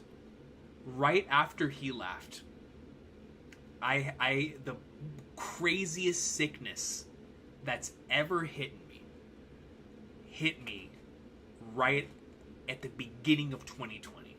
And I still to this day think it was COVID. It just, COVID hadn't happened yet, quote unquote. But still to this day, I think it was that. Because I was bedridden for weeks. And I couldn't record any One Piece content for weeks. That was one of the only times I had to take like a serious long hiatus. And so, when we came back from that, I obviously looked at the series, I looked at myself, and I looked at a lot of things from a different perspective since I'd come face to face with my own mortality twice. Because I'd almost been gone in the middle of 2014, thanks to an allergic reaction that I had I had a massive heart complications after that. And I had to take a hiatus after that too. But this one, I'd never had like something hit me like really, really hard in the way that it did at the beginning of 2020. And so, right as we were coming off of the Roger flashback stuff, which was so peak, I had to take that hiatus. And when I came back and I was reading through the Odin flashback, I was like, man, this really, really, really means something to me. And I was already really enjoying the arc, because obviously from 909 up until that point, it was everything I'd loved about the series. It was Wano being everything I wanted to be, which is Oda-fied Japan. But once we hit that Onigashima stretch, this arc hit another stratosphere. Because in that very same year, alongside Onigashima, I was experiencing a series that is now really near and dear to my heart in the Legend of Heroes Trail series. And when I reached the Cold Steel saga in that series, in particular the second half of that saga, I came to the realization that there's certain things in stories that just resonate with you and you cannot explain it. You can't quantify it. You just can't. Because the more I would think about certain things that should not work, and yet I adore them so much, it sort of changed the way I looked at the way that I experienced stories. And so, coming off of that experience, that beautiful, wonderful experience with Trails, and in particular, with the stretch in Trails that made me want to go back to school, there at the final stretch of the Cold Steel saga and Reverie, I was like, man, that meant so much to me. And it just resonated in ways that I still don't understand. And so, while I was experiencing that in Trails, I was experiencing a Wano that was making me feel the same thing on a weekly basis. Weekly basis. Everything that was happening in Onigashima, I was loving. I was genuinely loving, down to the most minute things. It could have been the most minuscule of things. There was just something there that was speaking to me every single week. Especially around the time that Yamato got introduced. Because of how deep the themes of identity, in particular in the way that certain stories do it, like Final Fantasy VII, for example. I was like, my God, you're throwing this into the mix? So I had a Yamato and Luffy connection. I had an arc that reminded me of whenever I was going through Hueco Mundo for the first time. Then you have all of the greatness happening there with the 9 Skybirds, and I was like, bro, something is rolling here, and it might be me. But when we reach the Roof Piece stretch, from Roof Piece to the end of the arc, is the closest that any series has come to making me feel like a child again. From chapter 1000 to 10, I want to say like 57. I was saying 57. When I was a kid, experiencing the Cell Saga, that is what I compare everything to, because that's all I knew, right? Like, that is Dragon Ball's Cell Saga was my first foray into weekly experiences. And so, going through Roof Piece, I legit felt like I was in front of the TV watching the Cell Saga again. And that was so special to me because for so many years, I'd gone through every single thing I had experienced, looking at it through the lens of someone who's attempting to be work in this field, right? Within the field of storytelling. And Wano forced me and really booted me back into a time period where I was a kid enjoying what was on the screen, not trying to find out how I could use it for inspiration, or how I could find brilliance within it, or how I could find appreciation in it, but rather I'm enjoying this stuff because it's just so flipping dope. And so from chapter 1000 onward, I was going at it with that mentality. And it truly changed the way that I sort of went through the series. And like I said, I appreciated that because no other series made me feel that way. And so I didn't know if this was real or not. I don't know if I was like, I didn't know. I didn't know what I was feeling. And it didn't click until the 1042 to 1045 stretch hit, which is my favorite stretch of chapters in anything ever. From the moment that Luffy is fighting Kaido and the special guest referee comes in Scarfino, and the Drums of Liberation happens, and then Gear 5, happens, then it just all clicked for me where I was just like, this stuff is resonating on such a deep and personal level, I can't put words to it. And that was when Wano became number one in my heart, even though I was like, man, but I don't know how the arc's in hand, I don't know how, but I was, when you experience highs like that, you can't quantify it, man, and I still can't quantify it.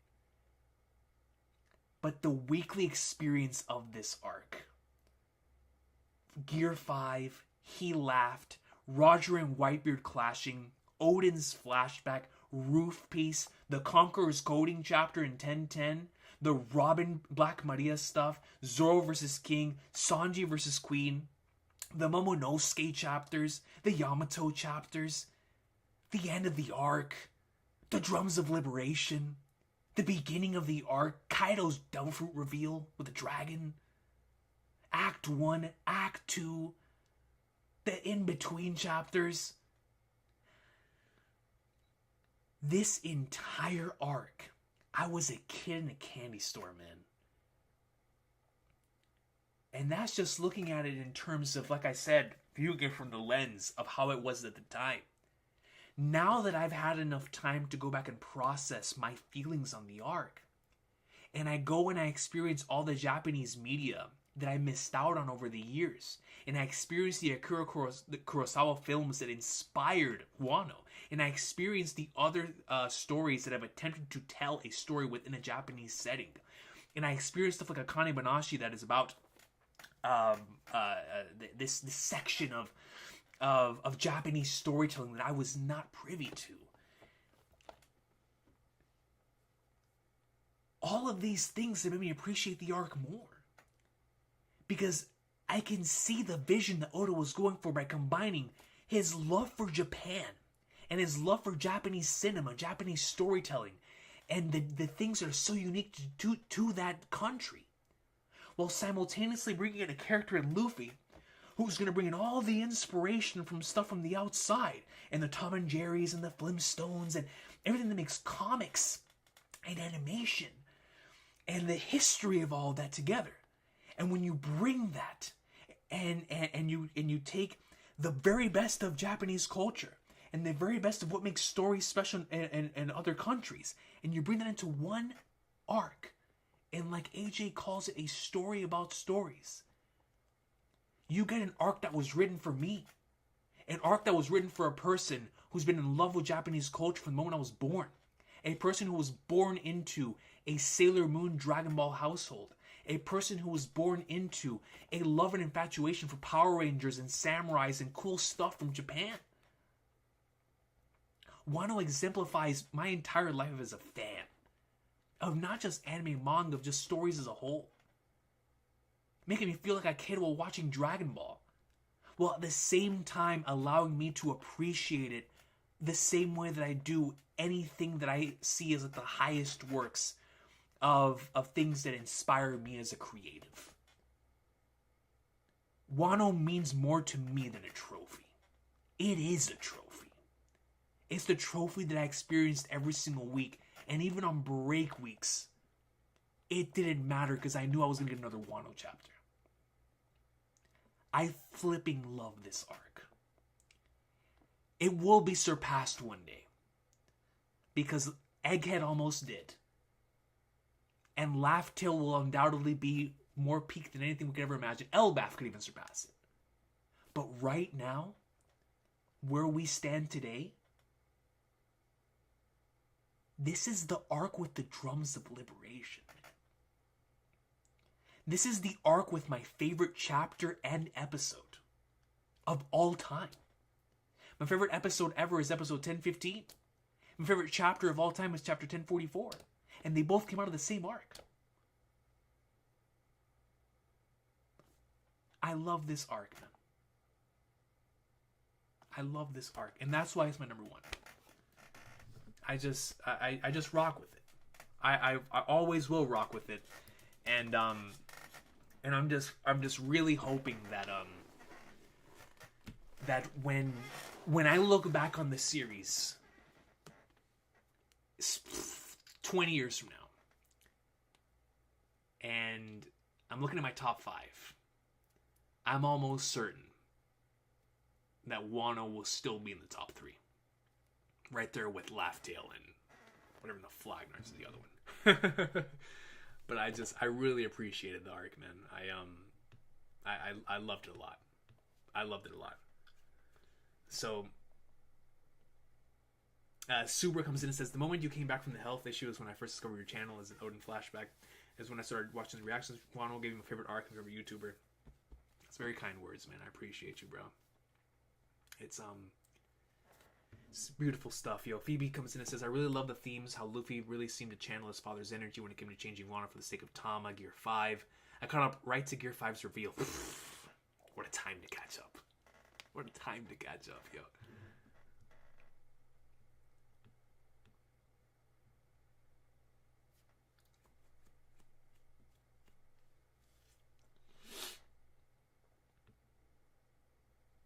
Trust me, look, I'm seeing some of like the things that you guys don't like about Wano. Trust me, there's things I don't like about Wano. But going back to what I was saying earlier about things that I just can't quantify. I can't put into, like, I can't even with some of the things that don't resonate with me as strongly as the others. The things that do resonate so strongly that I just can't help it. I even look at the things that I don't like in this arc and be like, it's a part of what makes this thing so beautiful. It just hits, man. It just flipping hits, dude. I rock with it, man. You know what I'm saying? Super says, same top 1. I'll love to use Superman. That's dope. The Wano greatness. So, now, let me see where everyone else had this arc. I'm actually very curious about this. Kev. So let me see. So Kev comes in and has Wano at number 8. Dak comes in, has Wano at number 11. Jay comes in, has Wano at number 19. Laz has Wano number 9. Laura has Wano at number 14. Fiji has Wano at number 21. AJ has Wano number 1. And I have Wano number 1. So, let me see. I also gave my rough placement for Wano earlier. Let me see if I can find it here. Wano. Dang. I was going ham Wano for so long that I missed out on some of the stuff. I apologize about that. Let me see. Let me see if I can find your comment, Phoebe, here. My tepid take is that Wano's below 10. It's such a bipolar arc, the most mixed bag of all. Incredibly high highs, stupidly low lows. I just can't put it in the top 10, which sucks. No, I get it. Trust me, I understand. That is a very good way of putting it. Actually, it's the most Oda arc. It's the most Oda. It's Oda without anyone telling him what not to do at a stoplight, and that comes with all the best stuff of Oda and all the worst stuff of Oda. It's just the way it is. You know, it's most certainly that's what makes it feel like such a mixed bag. It's honestly a lack of editing direction, honestly, but I can't blame him for that, because if we had more, then I don't know if I would love the arc as much as I do. You know what I'm saying? So, regardless, it is 2:02 in the morning. Let me see if I can finish this at any time soon. The streams in the Onigashima stretch of Legends of Generational, man, good times, easy top 1. Miss, bro, those streams, man, those streams were special. Peekaboo Juno says 8. Luffy Blazing says 1. Matu says number 7. Ganari says 10.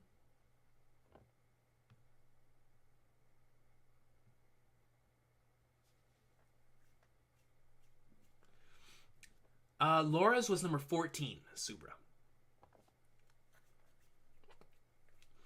Okay. Now let's go ahead and go number 5. I think I know what this is. Let me see. I'm pretty sure I know what this is, and if it is, then we're gonna have a good time talking about this one. Any guesses? Any guesses what number 5 is? I'm sorry, Quag 2. You know, mine is also gonna get wrecked, but it's okay. JD Double says 2 for me. Brandon King says 3. Alex Wong says 1. 7 for me. Says just some guy with Infinity.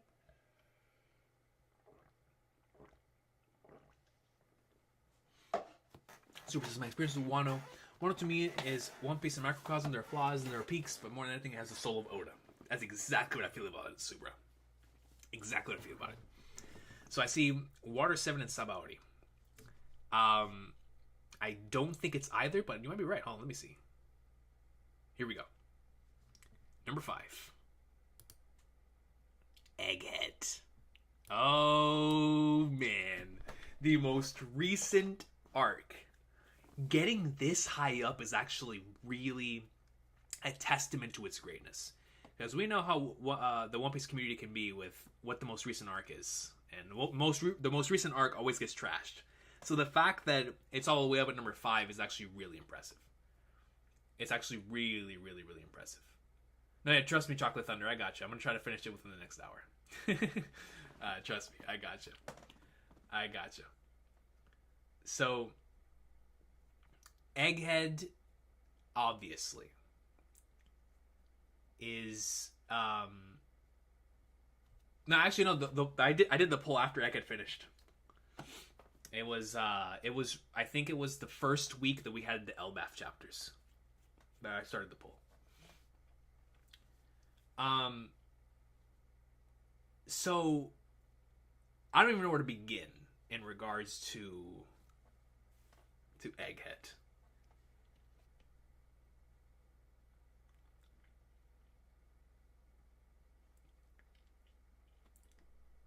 I don't know if I think I might have this the highest. Let me actually, before I talk about my thoughts, let me see where I already ranked this. No, and then I'll go to my thoughts. So I have Egghead at number 5. AJ has Egghead at number 7. Fiji has Egghead at number 7. Laura has Egghead at number 13. Laz has Egghead at number 3. Jay has Egghead at number 12. Dak has Egghead at number 10. And Kev has Egghead at number 4. Okay, so Kev at 4. I have at 5. Laz at 3. Ladies and gentlemen, this arc, Final Saga Oda. Final Saga Oda, man. Yo, let me tell you something, bro. This arc was the arc of dreams. If Wano was a weekly experience that resonated with me in ways that I will never be able to understand, this arc was another weekly experience that I will never be able to understand how it existed. In one arc, we had Shanks using a named attack, the Kuma flashback, Garp using a named attack, Instant Messenger Sama speaking,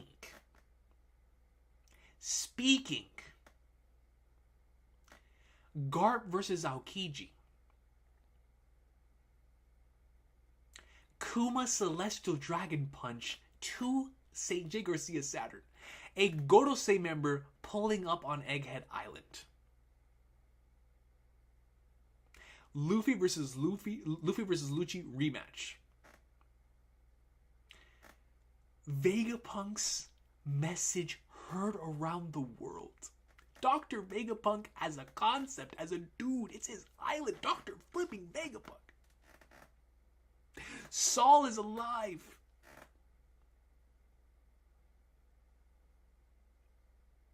And in the midst of all of this, at the end of the arc, the Iron Giant, my guy Ebith, rolls in and delivers a text message from the past. That's a Conker's coded nuke from Joy Boy himself. Joy Boy spoke lines of dialogue in this arc, bro. This is the arc of dreams. All 5 of the Gorosei showed up at once. I saw the Gorosei boxing Gear 5 Luffy.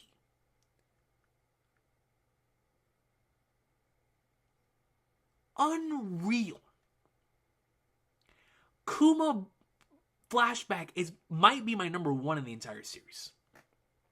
Chapter 1102 is one of my favorite chapters in the entire series.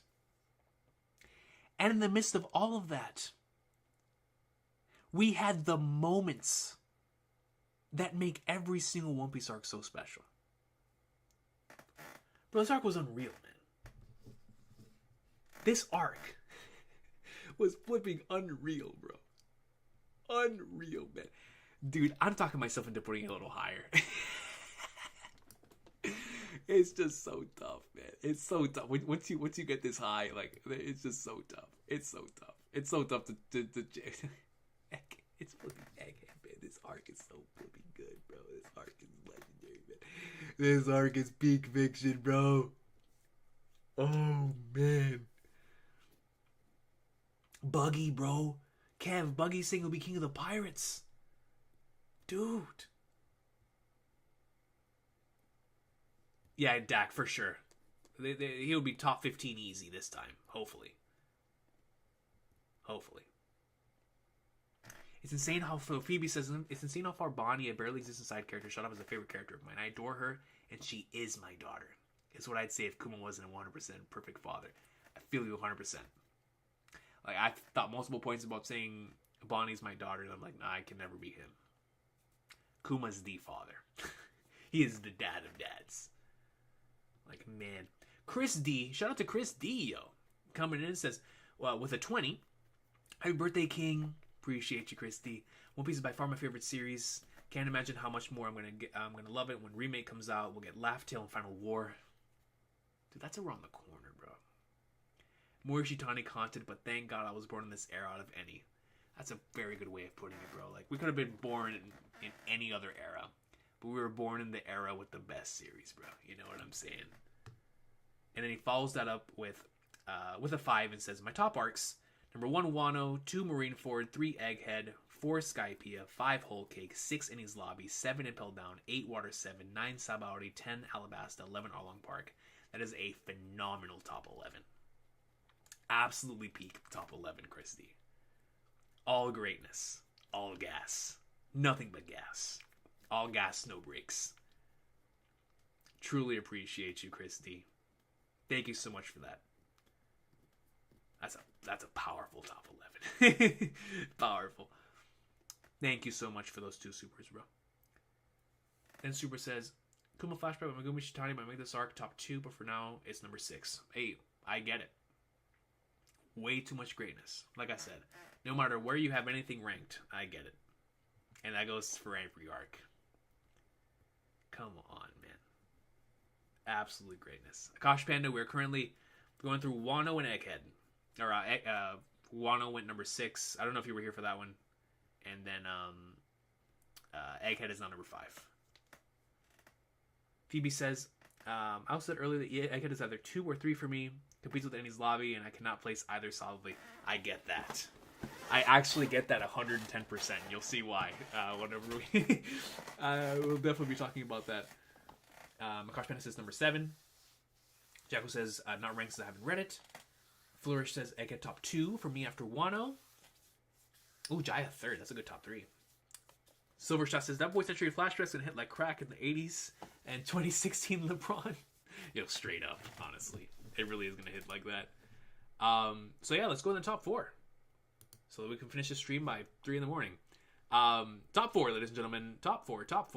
Now, what in the world is number 4? I think I know what it is. Number 4. Ooh. An arc of legend, man. Sabaody Archipelago, ladies and gentlemen. This arc right here. This arc right here is what I consider to be the perfect One Piece arc. And what I mean by that is this arc has in around from, let me see, that's 500, 513. And in a short amount of time, less than 20 chapters, both the anime and the manga deliver an extremely satisfactory experience that completely changes the game.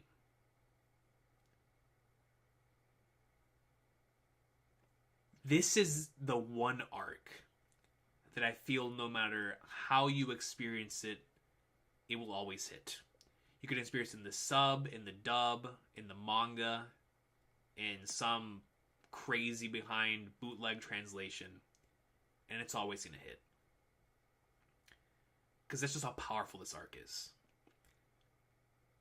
From beginning to end, as the first setup in the stretch of legend, this is the page turner of page turners. Let me tell y'all what the story I was alluding to earlier with Impel Down. So, my parents were having they were attending a gathering that my entire family was attending. And back on my old iPod Touch, shout out to the flipping iPod Touch, man. Back on the old, what was the iPod Touch? I think it was the iPod Touch. Yeah, it was like a first generation iPod Touch. I think it was the first generation iPod Touch. Anyways, they used to have an app on the iPod Touch called the Manga Reader, and you'd be able to download manga from there. I downloaded all of the upcoming One Piece chapters that I was reading because I was about to finish Thriller Bark, and I really wanted to see what happens heading into the craziness that was going to be that family gathering. So I'll read like one or two chapters, right? Dude, when I sat down, even for the Duval section of this arc, I was like, nah, this is fun, man. This is a lot of fun. I was rocking with it. But bro, when you arrive on Sabaody, from there to the end, I don't recall ever taking my eye off the screen. I mean, the page-turning nature of this arc is unreal. It is so compelling. So compelling, man. I mean, it's thematically brilliant. It's brilliant from a momentum and flow standpoint. It's brilliant when it comes to character moments. It's brilliant when it comes to nailing your ending. It's brilliant when it comes to setup. It's brilliant when it comes to payoff. It's brilliant when it comes to everything. The Rayleigh and Roger stuff. The Luffy punching a Celestial Dragon and all the setup and build that went up to that. And one of the greatest moments in the entire series.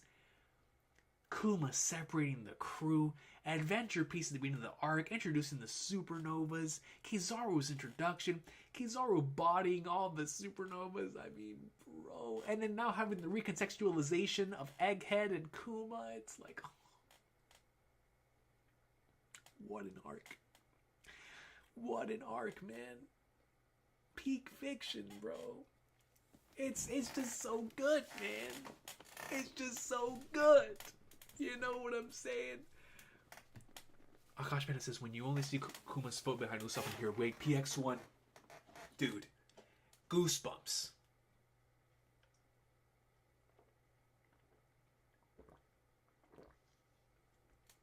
Dude, the iPod Touch, Kev. The iPod Touch. Oh, snap. I almost knocked over the camera. I did knock over the camera. Sabaody's, so Super says, Sabaody's where Luffy became my all-time top one. The punch was so powerful, made me a fan, and then Kuma and Rayleigh stuff, and then they had Kizaru appearance, the solidified OP top one. Yeah, I feel you, man. Yeah, like Declan says, the arc so lighthearted, but it ended so dark. Yeah, just some guy with infinity who says every time I reread this arc, no matter what, I can't finish it without breaking down. Even though I know what happens to them, it's just the power of Oda's writing that moves you to your core. Definitely. Lol says Duplo section is underrated. Dude, that section is awesome, man. It's so dope. Jacko says this is the arc that had perfect pacing, great main theme, executed almost flawlessly. Everything in terms of basis of storytelling that was on top of that was risky out of scheme. Yes, that's another great point. Like this was out of formula. You know what I mean? It was Oda breaking away from his formula, man. It was brilliant, man. Episode 405 is one of the best episodes. Dude, Kev, man, 1102, bro. Like, come on, Law's introduction, Ian. So Vortex says I have to go to sleep soon. My favorite arcs are Egghead, Wano, Marineford, Impel Down, and Bratier. Nice. That's a good top 5, Vortex. Yo, I love to you, man. Thank you so much, bro. I appreciate you.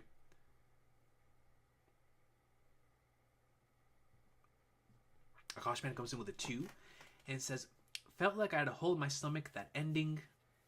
It's one of the most powerful endings in the entire series, man. Insane. Thank you, Akash Panda. Just beautiful. It's so dramatic.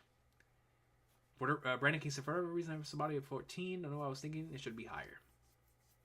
It happens, man. We're ranking One Piece arcs. You know what I mean?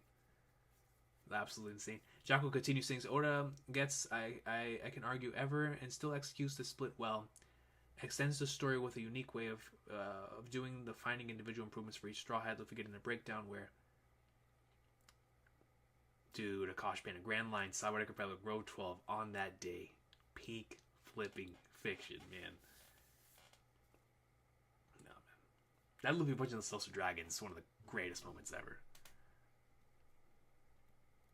This arc changed everything in my first watch. I remember just binging it with sheer disbelief. From my PlayStation, the nostalgia is insane. Easy top 4. It's so peak, yo. It's so peak. All right, let me go through the list real quick so we can end this stream relatively soon. So I have Sabaody at number 10. AJ has it at number 10. Fiji has it at number 2. Laura has it number 4. Laura says, the trauma of my life can't describe in words the anxiety I felt when Kuma separated them all. And this is... Laura was experiencing this weekly. So, like, from a kid to seeing Kuma separating the straws must have been really traumatic. Just that moment, moreover, the dubbing of the anime in Catalan, which is in a section of Spanish, which is the one I watched temporarily ended, but it's also one of the arcs I enjoyed the most. It has one of the best moments for me, which is when Usopp asks Riley about the One Piece and Luffy screams saying he doesn't want to know. Absolute peak. I think Sabaody's arc will resonate louder and louder until the end of the manga. Just as thought of really knows what the One Piece is, and the story of the Void Century is something that will have more importance when we know what it is. Facts. Great comment, yo. Laz has it at number 5. Jay has it number 4. Dak has it number 7. Kev has it number 6. It's just overall very, very high all over for everyone. It's such a powerful arc, man. Spicy says, hey coach, shout out to my boy Spicy. Wanted to stop by and say hi. Unfortunately, we weren't able to watch all this live, but there's like a lot of the recent reactions. I look forward to watching the recording. Yo, all love to you, Spicy, man. Thank you for stopping by, dude. I appreciate you.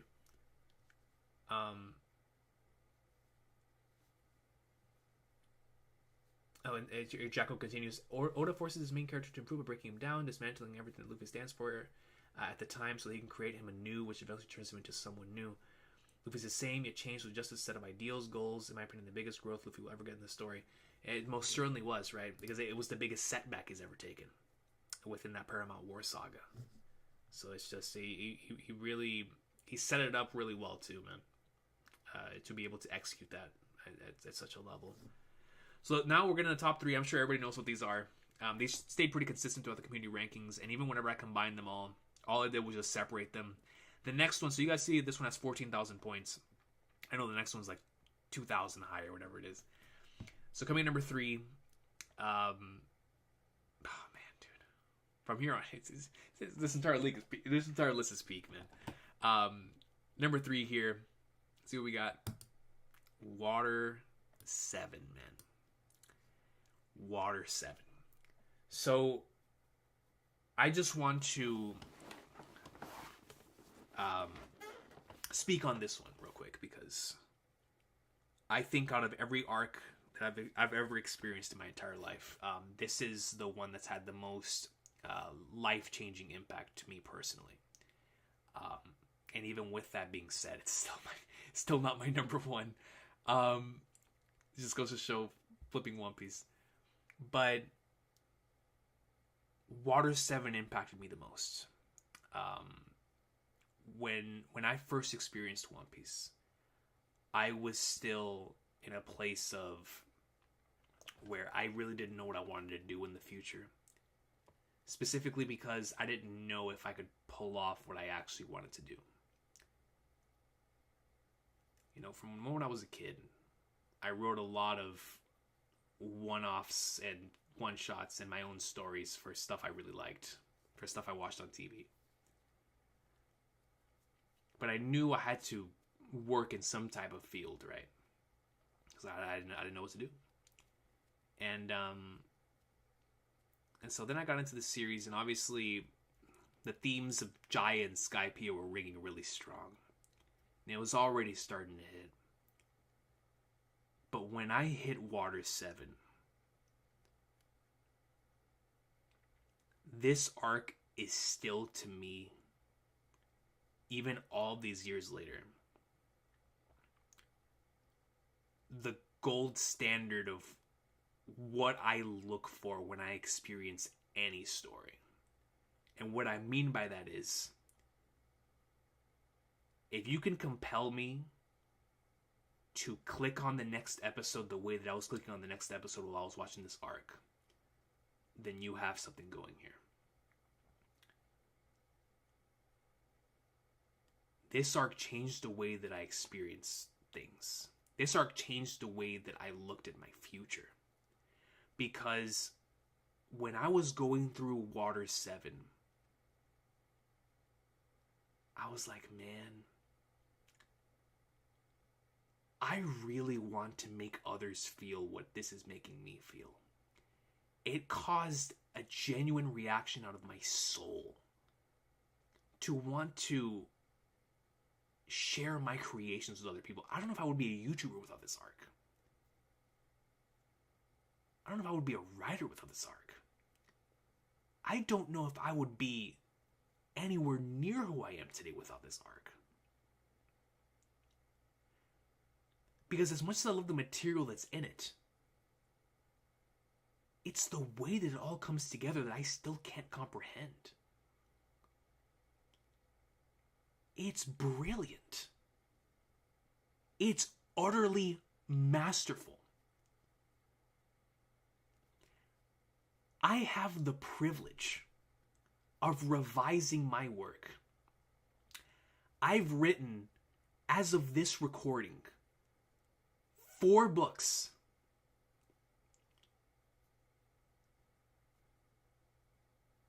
And I've had the opportunity to attempt to revise these things to get them published someday, one of them at the very least.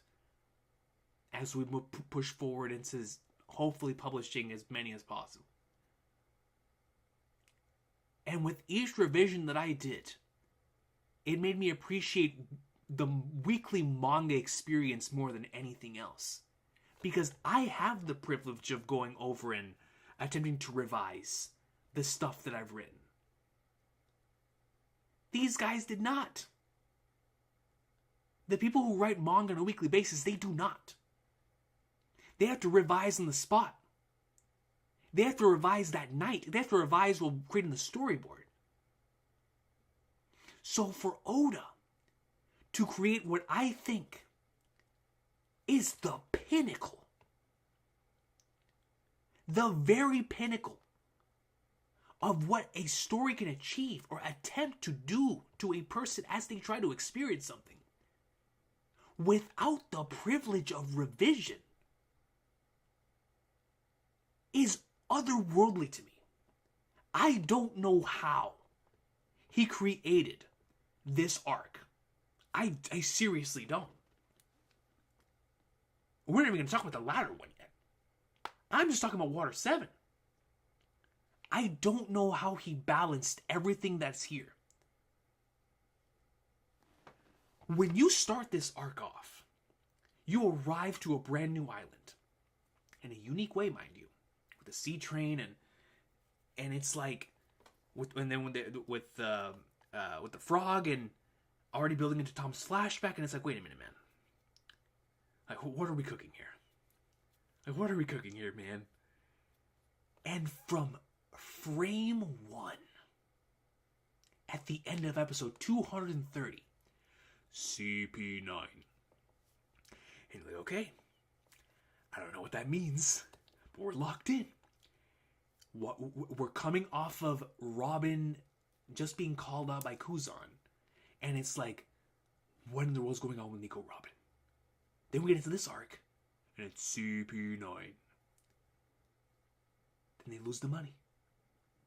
Then they get the money back. Then Usopp has the money. We meet the guy who lost shipwrights.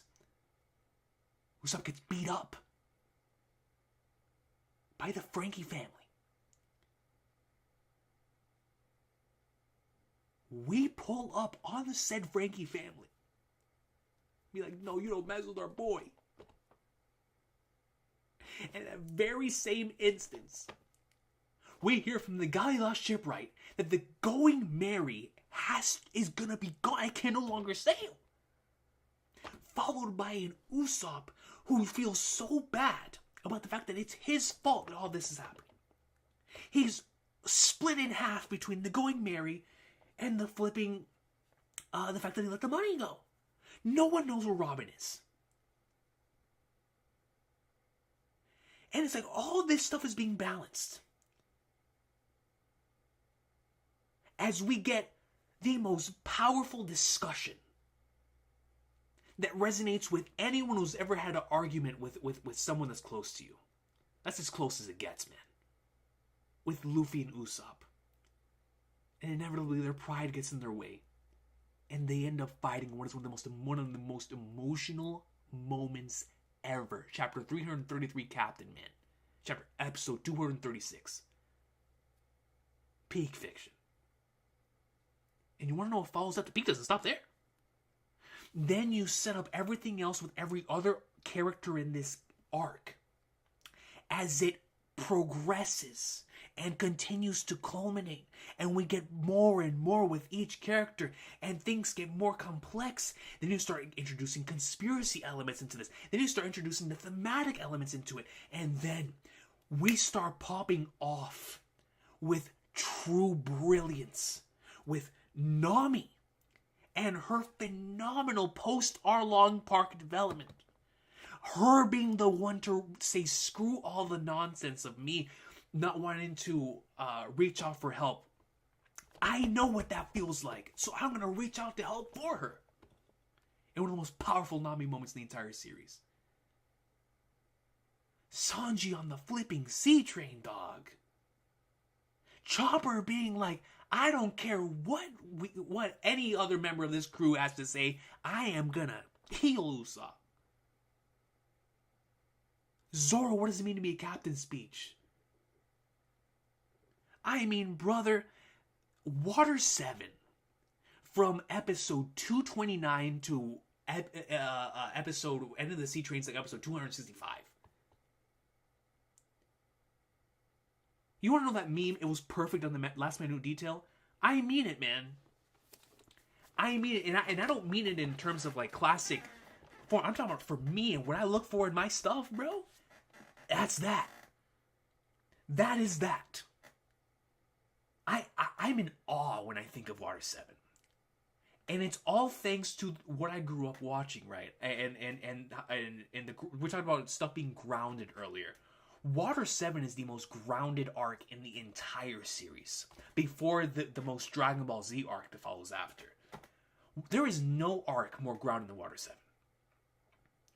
And even with that being said, it might be the most compelling, because there's so many things at stake. And you feel it. You feel it, man. And the CP9 twist, that junk hits. The Frankie flashback about creation and taking care of your own creations no matter what you think of them, that hits. Usopp having left the crew and still trying to progress forward for Robin, that hits. Peak fiction, man. Peak flipping fiction, bro. I love this arc. I love Water 7, man. This is also my number 3. And I will tell you this. On a good day, this could be number 2. Because nothing changed my perspective on stories as a whole more than this arc. I love this arc, man. I adore Water 7. It is the only arc that I love equally as much in both the anime and the manga. Because in every single other arc, I have a preference. I prefer it in one or the other. There's some that I think is perfect in both. Like Sabaody is perfect in both. One is Water 7 is perfect in anime and manga. It just is. It just is, man. So my bad, another rant there. But that's what this is all about. You know what I'm saying? This is how we spend our birthdays here. Akash Panda comes in with a 5 and says, Chapter 333, the page before the Gomu Gomu no bullet. Look at the expression changing on Usopp's face. He knows it's over, and he knew it would turn out this way. And that's the sad, tragic part about it, Akash Panda, bro. Like, it just hits, man. It's so... And the attention to detail, too, bro. Just like with that. Luffy doesn't smile for, like, 15 chapters after that. It's the attention to detail and stuff like that that's so insane. I don't know what Oda was on when he was writing Water 7. But he was truly, like, in tune with everything in his world. All of his characters. The way the panels... I don't know, man. I can't. Exactly, Lolo. It's like you were watching... Thank you, Akash Panda, by the way, for the 5. You're watching a family come up from its foundations, and it's uncomfortably relatable. It really is. Kev says he's preaching the good words. Kibi says the conflict between Usopp and Luffy was heavy, and it shows how immature they both were, and that's one of my favorite parts. It's like that part right there. How immature they were, and that's so relatable. Luffy absolutely wouldn't act the same way now they're with Usopp, and that's what I'm talking about. Brandon King says, if I were given a pen to change just one thing about Order 70's lobby, I would put down the pen. They so beautifully hit on all the emotional beats, and everyone connects back to another. It was perfect. Going back, it was perfect up to the last minute detail. You know what I'm saying? Absolute peak, man. So that's just Water 7. Yeah, anime Water 7 is unbelievable, Quack 2. It is unbelievable. So let's go ahead and look at the months, Kev. Months. So now let's go ahead and go into the rankings here. So I have Water 7 at 3. AJ has Water 7 at 4. Fiji has Water 7 at 4. Laura has Water 7 at 2. Laz has Water 7 at 6. Jay has it at 2. Dak has it at 13. Kev has it at 1 and 2, interchangeable. And man, so almost all of us have it in the top 5. Top 3. Almost all of us have it top 4. Top 5. That's just it's a magical arc. It is a magical arc.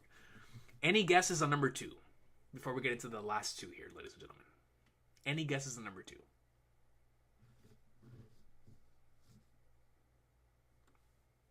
Any guesses on number 2? Yeah, Oda was in the zone, JD. It's kind of nuts, man. Akash Panda says, it is number 4 right now. My top 4 are interchangeable. Marineford and his lobby, Order 7, Sabaody. Hey, that's a powerful top 4. You got the same top 4 as the community. Marineford and his lobby, Marineford and his lobby, and his lobby, Marineford, Marineford. Alright, let's see. What is number 2? Here we go. Number 2 was 17,006 points. is Marineford, man. Marineford. The greatness and the awesome sauce is Marineford. Yo, I'm curious. Before I get into my thoughts on the arc and the panel's thoughts on the arc, what do you guys have ranked what do you guys have Marineford ranked? Where do you guys have it ranked on your lists? Before I check, before I go on a tangent here. Because I'm going to go on a tangent. So, Super says Marineford number 2 for me as well. The crest of ingenuity. The crest of ingenuity. Akash Panda comes in with a 5 and says, it's different on reread because Usopp knew Mary was done from the beginning. It's not easy to kill something you know is alive and has feelings. Exactly. And that goes back to the brilliance of this arc, bro. Like, he knew it was done for from the beginning, bro. It's just it. And it goes back to the Tom flashback, man. It's so good. So good. Thank you, Akash Panda. No, absolutely. So Silvershot says top 3, Mobar says 1, JD says 1, Jacko says 4, Macho says 2, Hank says 2, Cat with the Gas says 1, Brandon King says 2, Dark Magister says 1 or 2, Declan says number 2, Daniel says number 2, Ninja Pope comes in, it just says could be top 5, but the Straw Hats, love the Straw Hats too much. Number 3 for Just Some Guy with Infinity, easy top 3, Mist says, Super says 2, Peekaboo Jones says 3. Flourish says it's in the top 10. Silvershot says top 1/2. Lol says somewhere around 8. Okay. And potentially 9. Alright, ladies and gentlemen. So let's go ahead and go through the other rankings and I'm going to rant. So I have Marineford number 2. AJ has Marineford number 2. Fiji has Marineford number 1. Laura has Marineford number 8. Laz has Marineford number 4. JD has Marineford number 1. Dak has Marineford number 3. And Kev has Marineford number 5. So Phoebe comes in with a 20 and says, okay, this is a cold take, but I feel like it still needs a dono. I've avoided concrete numbers a lot, but Marineford is without a doubt my number 1 arc. And it's been since I first read it. My favorite memories of reading One Piece is this arc. Phoebe coming in. Spitting heat. On the Marineford greatness. I appreciate you, Phoebe, for dropping by with that. And letting us know that was the arc that resonated with you the most. That no matter what happens with all the other numbers in the list, this is my number 1. I really do appreciate that. Thank you so much. So Marineford is my number 2. And I had a really tough time between my number 4, 3, and 2 because they all mean a lot to me. For very similar reasons. But I went Marineford number 2. And y'all just heard what I said about Water 7. That was my number 3. So, Marineford is my number 2. And the best way that I can explain this is I just didn't know that something like this was even possible. I didn't know the Marinefords could happen. So, how could I expect something I've never seen before? You know what I'm saying? Up until this point, I'd experienced stories.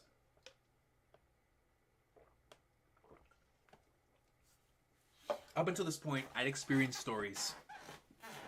Akash Bennett says number 1 for him too. Up until this point, I'd never seen anything with this much build-up. These many chapters building up to this one significant event. I just never seen it happen before. And so, it was a first for me in the best ways possible.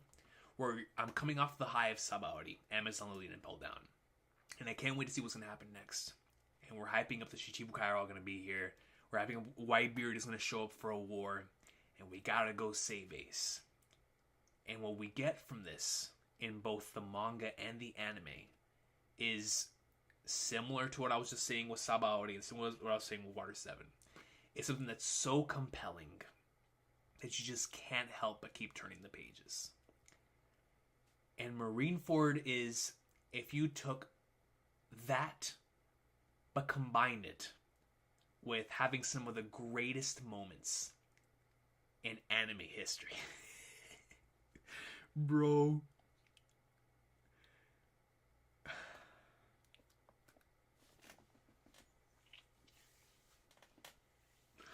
Dude. This arc. Just imagine, right? Imagine going throughout the entire series, wanting to see more of these characters. And they all show up at the same time on the same island. So you hear about how strong and crazy these admirals are. All three of them are here. You hear about how insane Whitebeard and the Yonko are. Whitebeard is on the way. And he's coming with his whole crew. In the midst of this, you have all of the Shichibukai. And it's like, dude, the arc starts off. They're hyping each other up. Mihawk lets out a slash to test where he is. Whitebeard lets out a quake that shifts the seas. And Kuzan freezes it immediately. You're like, oh, snap. Now we're utilizing our abilities to our highest potential, right? So it's like, dude, this is hitting different already. Not even to the best parts of the arc yet. Already hitting different. Luffy and them show up, falling out of the sky. Garp and Ace have one of the most powerful and emotional scenes, bro. That junk hits so hard, man. Where it's about a family, man. That junk hits, bro. So he's sitting there, delivering this speech. He's trying to hold back tears and he can't. Tears falling down his eyes, bro.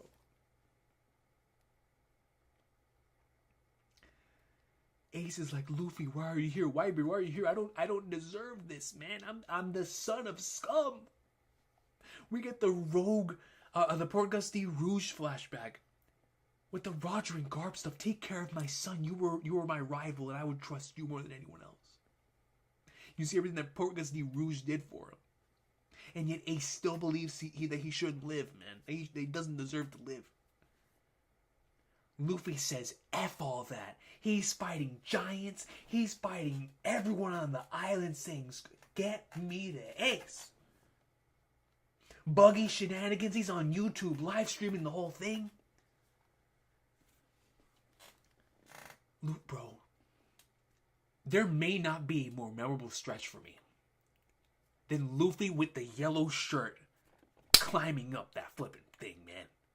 Yo. When Luffy arrives after the Rapunzel and Jinbei drops Luffy in front of the three admirals, and all he has is a log. It's Luffy and a log in front of the three admirals, and he does not give a flying flag nards. They're giving him props. Dragon no Musco.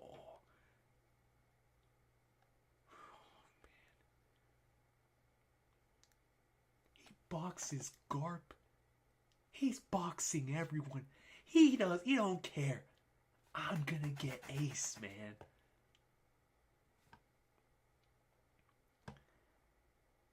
Big Mr. 3 hits us with the key. We break Ace free in what has to be one of the most moments of elation in history, bro.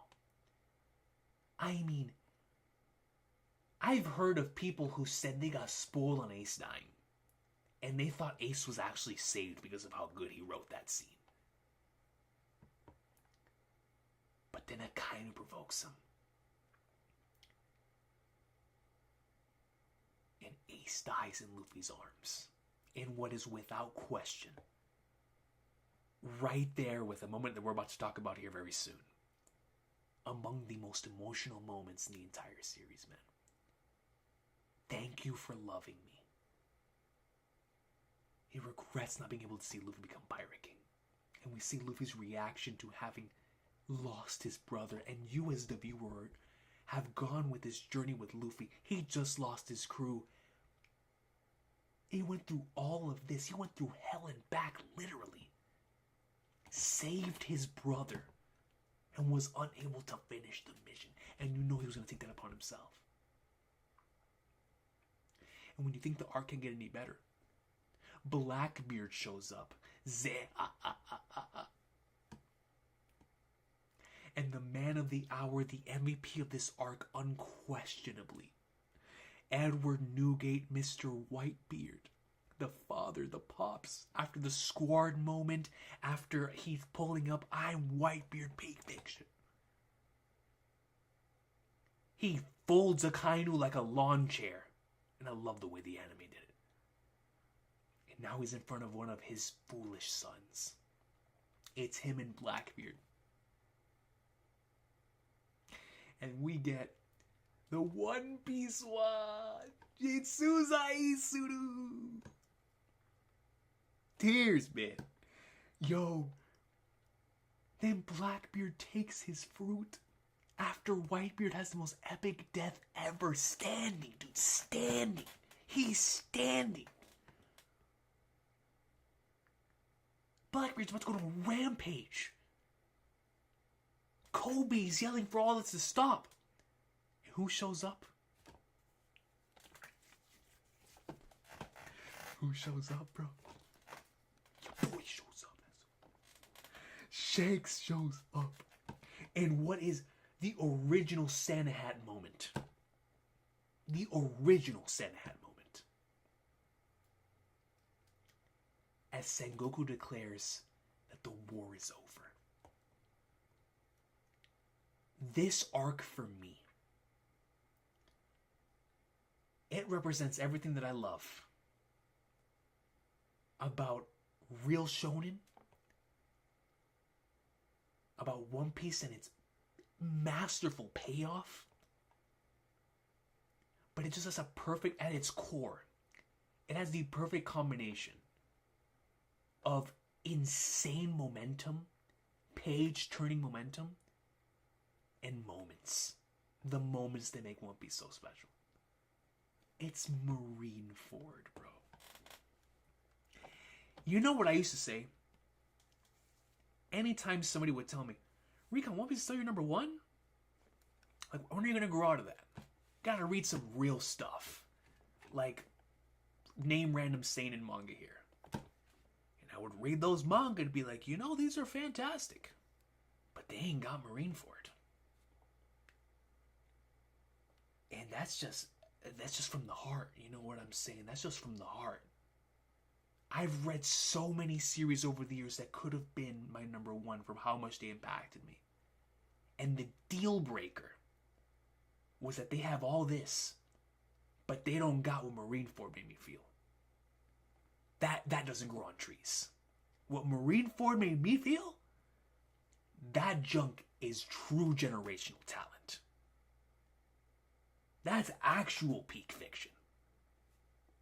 Those don't grow on trees, dog. Those don't grow on trees. That's 15 years of buildup. You sow them seeds. Like, man. Oh, Ben Beckman. Bro, the perfect arc for the can would get much higher meme facts. I'm telling you, bro. I love this arc, man. It's Marineford, bro. You know what I mean?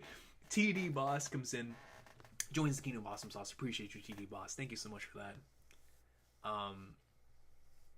And then Hank comes in with a 5 and says, the anime opening One Day by the Rootless matches the hype too. I love both One Day and Fight Together fit their arcs perfectly. One of my favorite openings, not for my heroes, kids at Donnie. Same here. Same here. Exactly, Kev. It's like he's so happy, but he also feels so bad for it at the same time. Yeah, Kosh Panda, bro. It's man. It's flipping good. You know, the fact that the fan letter allowed us to see this from like a Marine's perspective. Peak fiction, man.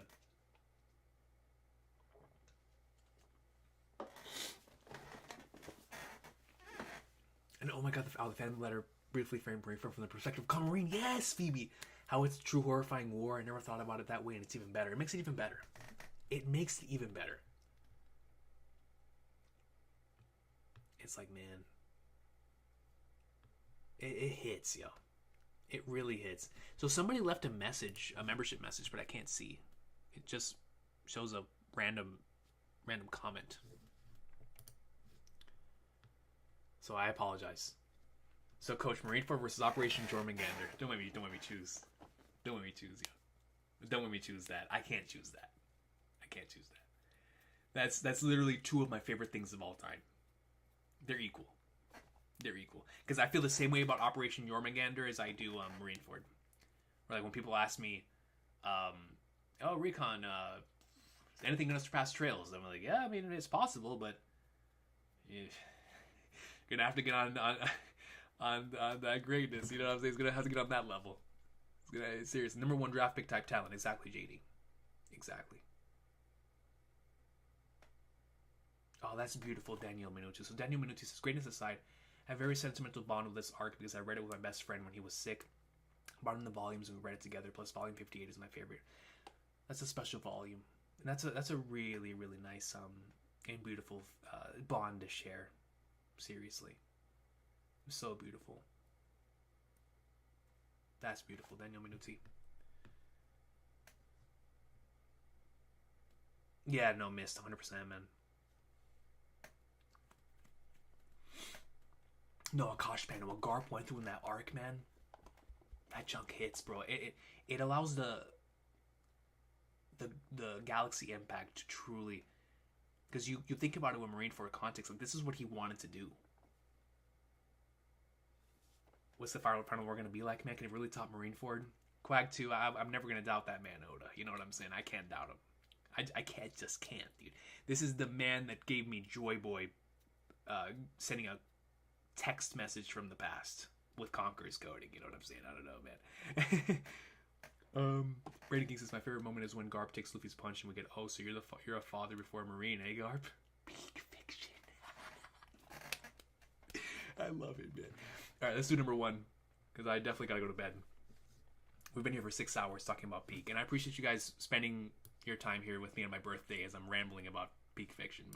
But number 1, we all know what it is, and highly deserved. One of the all-time greats. It was my number 1 when I first entered the community. I definitely remember that. Number 1, obviously, Enies Lobby, 17,344 points, and crap. Where am I? Where am I at? There I am. Okay, so Enies Lobby for me. Let me pull out the DVD real quick.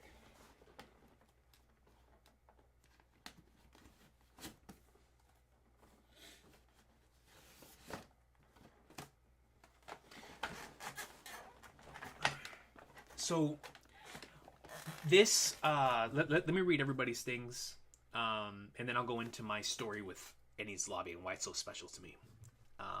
Because this is my number 4, but at the drop of a hat, it could go right up to being number 2. Like I said, 4, 3, and 2 for me were very interchangeable. But let me talk about what makes it so special to me. Where is the notes? Okay, so let me see what everybody else had this. Kev had it, like I said, 1 and 2 interchangeable. Dak has it number 2. Jay has it number 5. Laz had it number 1. Laura had it number 1. Fiji has it number 6. AJ has it number 5. I have it number 4. So let me talk about Enies Lobby real quick, because like I said, I had this arc number 1 for a really long time, especially during my first experience through the series, because obviously the payoff for Water 7, which was the arc that changed my entire existence. And I wanted to show you guys these 2 DVDs in particular, because the amount of times I went through these DVDs, guys, for those episodes, enough for the amount of love I have for this arc. This is the only arc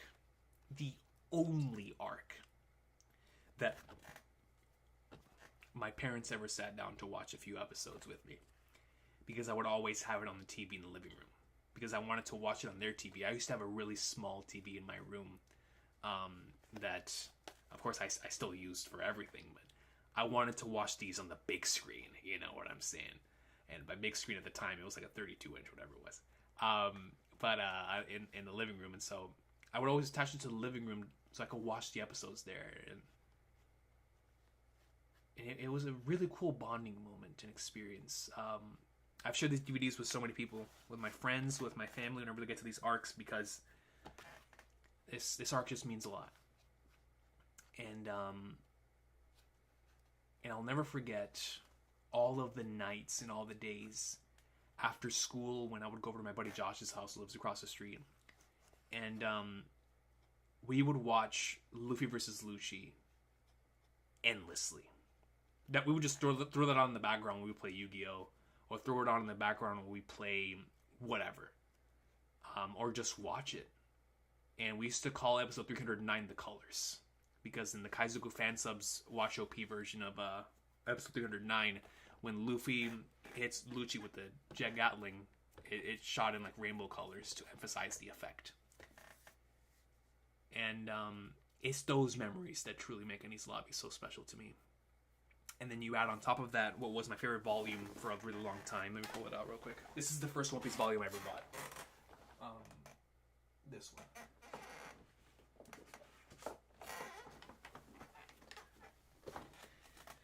This is the first One Piece volume I ever bought. I said if I'm only ever gonna own one volume, this is pre me having a job. This is pre me having any of way of buying stuff myself. I said if I can only own one, it's this one. And this, of course, has from chapter 389 to chapter 399. So it has like the ending of like Luffy versus Bluno, Luffy going up to and the rest of the Strats going up to do the CP9 standoff, the legendary, peak fiction. From there all the way to the Robin flashback, finishing off with the declaration and the I Want to Live. That stretch I've reread so many times because of this volume that it's like I could recite some of those pages. You know what I'm saying? It's just a really special arc for me. And like I said, I regurgitate everything I said with Water 7. I say it here, where they're also interchangeable for me.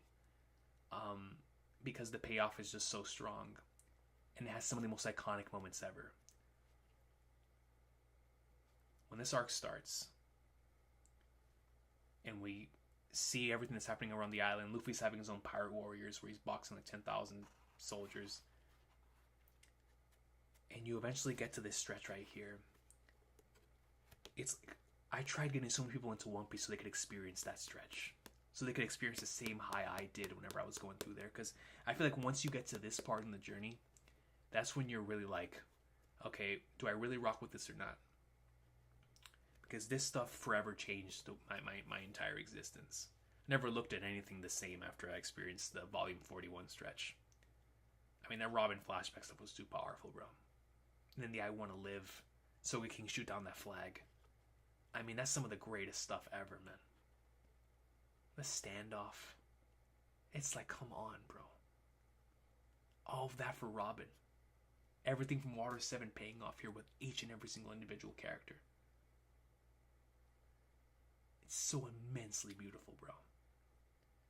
Culminating in the actual payoff to the entire journey, to where after Luffy defeats Lucci with everything that he's got, Gear 2nd, Gear 3rd, took him to Usopp yelling at him to get back up, bringing all that full circle.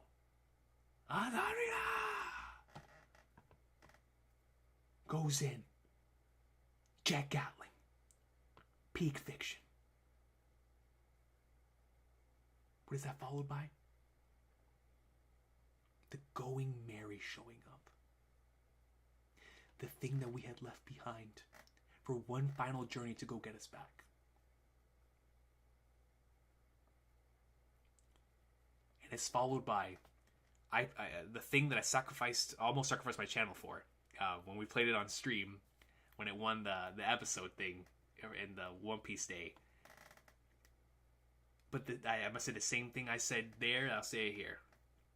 A tear always wells up anytime I go through that scene. That was for me the first time. I remember I think Akash Panda said that for him it was the Luffy I Have My Nakama scene. The Going Merry's funeral was the first time I legitimately like shed like, because obviously throughout the course of the journey I teared up and swallowed. Who couldn't? It's all the One Piece emotional moments. But the Going Merry funeral is one of the only moments ever that legitimately had me like sobbing, bro. Where I was like, God, man, like that and Ace, bro. That junk hit, man. You know what I mean? Like, because bro, Going Merry's a crew member, and it's the way that stuff hits, man. With Mother C and Dear Friends playing, and it's Luffy being like, yo, I'm sorry for being an idiot. It's like, nah, bro, don't do this, bro. And it just culminates such a perfect arc. I mean, I don't understand how he wrote this on a weekly basis, bro. It's just so insanely well done. And I love it, man. I love it for everything it attempts to do, for everything that it is, for its iconic moments, for everything. It's Enies Lobby, bro. It is CP9. It's unreal, man. It's unreal, dude.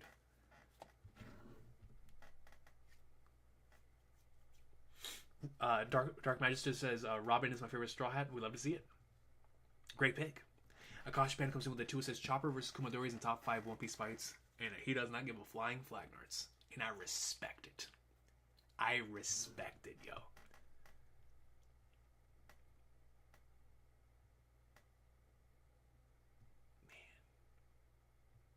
Brandon King says, Enies Lobby carried me through my worst days as a teenager. I dealt with crippling low self-esteem, so just hearing Luffy validate my life existence through that Robin moment was peak. You know, Brandon King, I actually went through a very similar experience myself, which is why I was talking about the Water 7 thing impacted me so much, because that was also my very, very lowest point around the time where I was trying to figure out what I was going to do in my future. And that was coming with a lot of feelings of self-doubt and not knowing what my worth was. And so a lot of what Luffy was saying to Robin truly resonated with me as well. So I'm glad that it was able to resonate with you, Brandon King, because I understand how much that can impact a person. Just such a beautiful, beautiful segment of the story, man. Absolute peak. Jacko says number 5. Brandon King says number 1. Those DVDs cover from I think like 266 or 263 to 287, I think.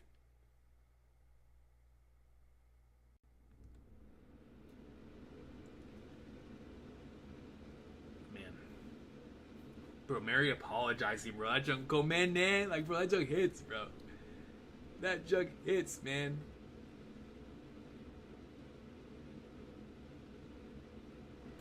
Jacko, my guy, comes in with a 50 and says, Happy birthday, Recon. This has been a great time. Got me over why I really liked One Piece when listening to your stories hit.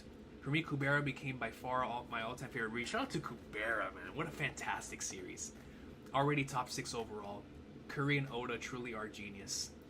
Like, it's incredible, Jacko, what these weekly readers, or I'm sorry, these weekly writers can do. And I hold Curry in the same type of stratosphere I have Oda, in which I don't understand how they're able to write this stuff on a weekly basis. I have no idea how Curry has been able to write the stuff in Season 2 and Season 3 on a weekly basis. I just don't. It makes no sense to me. And I feel the same way about Oda in regards to certain sections of his story. It's just powerful stuff, man. But I thank you for being here, Jacko, bro. I really, really do appreciate you. Thank you for stopping by. I'm not sure what time it is over there where you're at. But I thank you for stopping by and being here with us, and what's been an awesome, awesome stream, man. All love to everybody who's still here. It's 3 o'clock in the morning where I live, dude.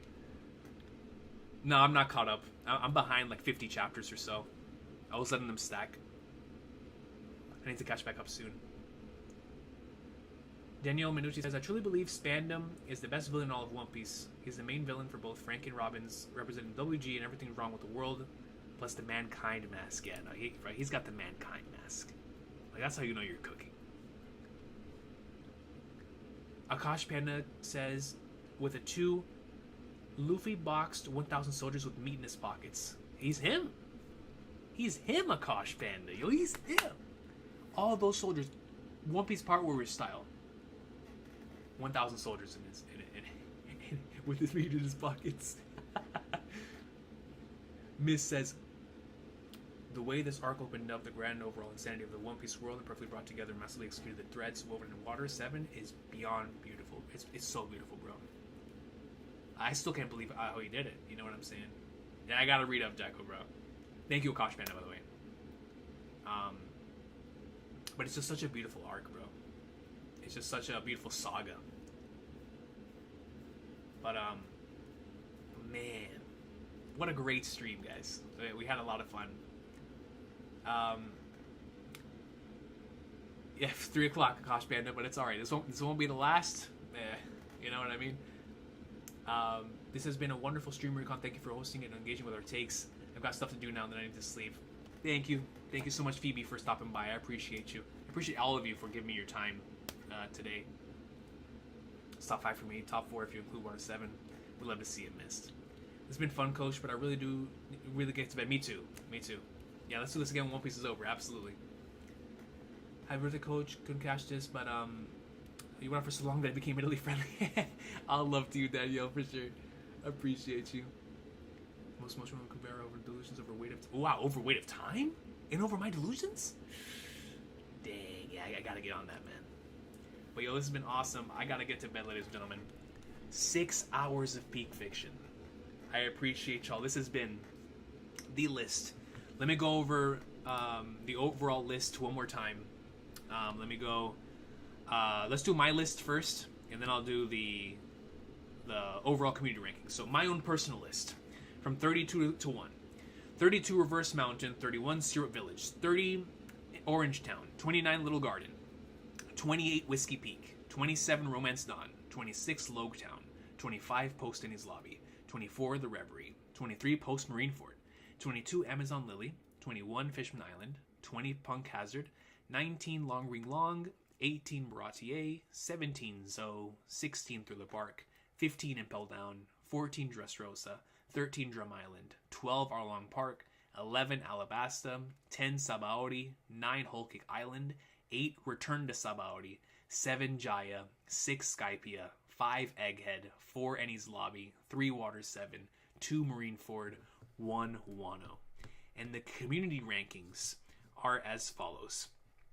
Long Ring Long at number 32, 31 Whiskey Peak, 30 Reverse Mountain, 29 Punk Hazard, 28 Syrup Village, 27 Orange Town, 26 Return to Sabaody, 25 Amazon Lily, 24 Little Garden, 23 Fishman Island, 22 Romance Dawn, 21 Reverie, 20 Loguetown, 19 Zoe, 18 Thriller Bark, 17 Post-enies Lobby, 16 Post Marineford, 15 Drum Island, 14 Baratier, 13 Jaya, 12 Dressrosa, 11 Impel Down, 10 Arlong Park, 9 Whole Cake Island, 8 Skypia, 7 Alabasta, 6 Wano, 5 Egghead, 4 Sabaody, 3 Water 7, 2 Marineford, and number 1 for the community's overall One Piece arc at this point in time is Enies Lobby. All love to each and every individual out there. Thank you so much for the birthday wishes. I appreciate all of you. And thank you so much for being here with the boy on my birthday, talking about the One Piece greatness. It's a great time to look back before we look ahead for the Egghead greatness. All love to everyone. Thank you, Jody Liss, Mouse Smiles. All love to you guys. Subra, thank you so much. All love to everyone, man. I appreciate y'all so much. Absolute peak fiction. And I will see y'all next time for some more One Piece greatness.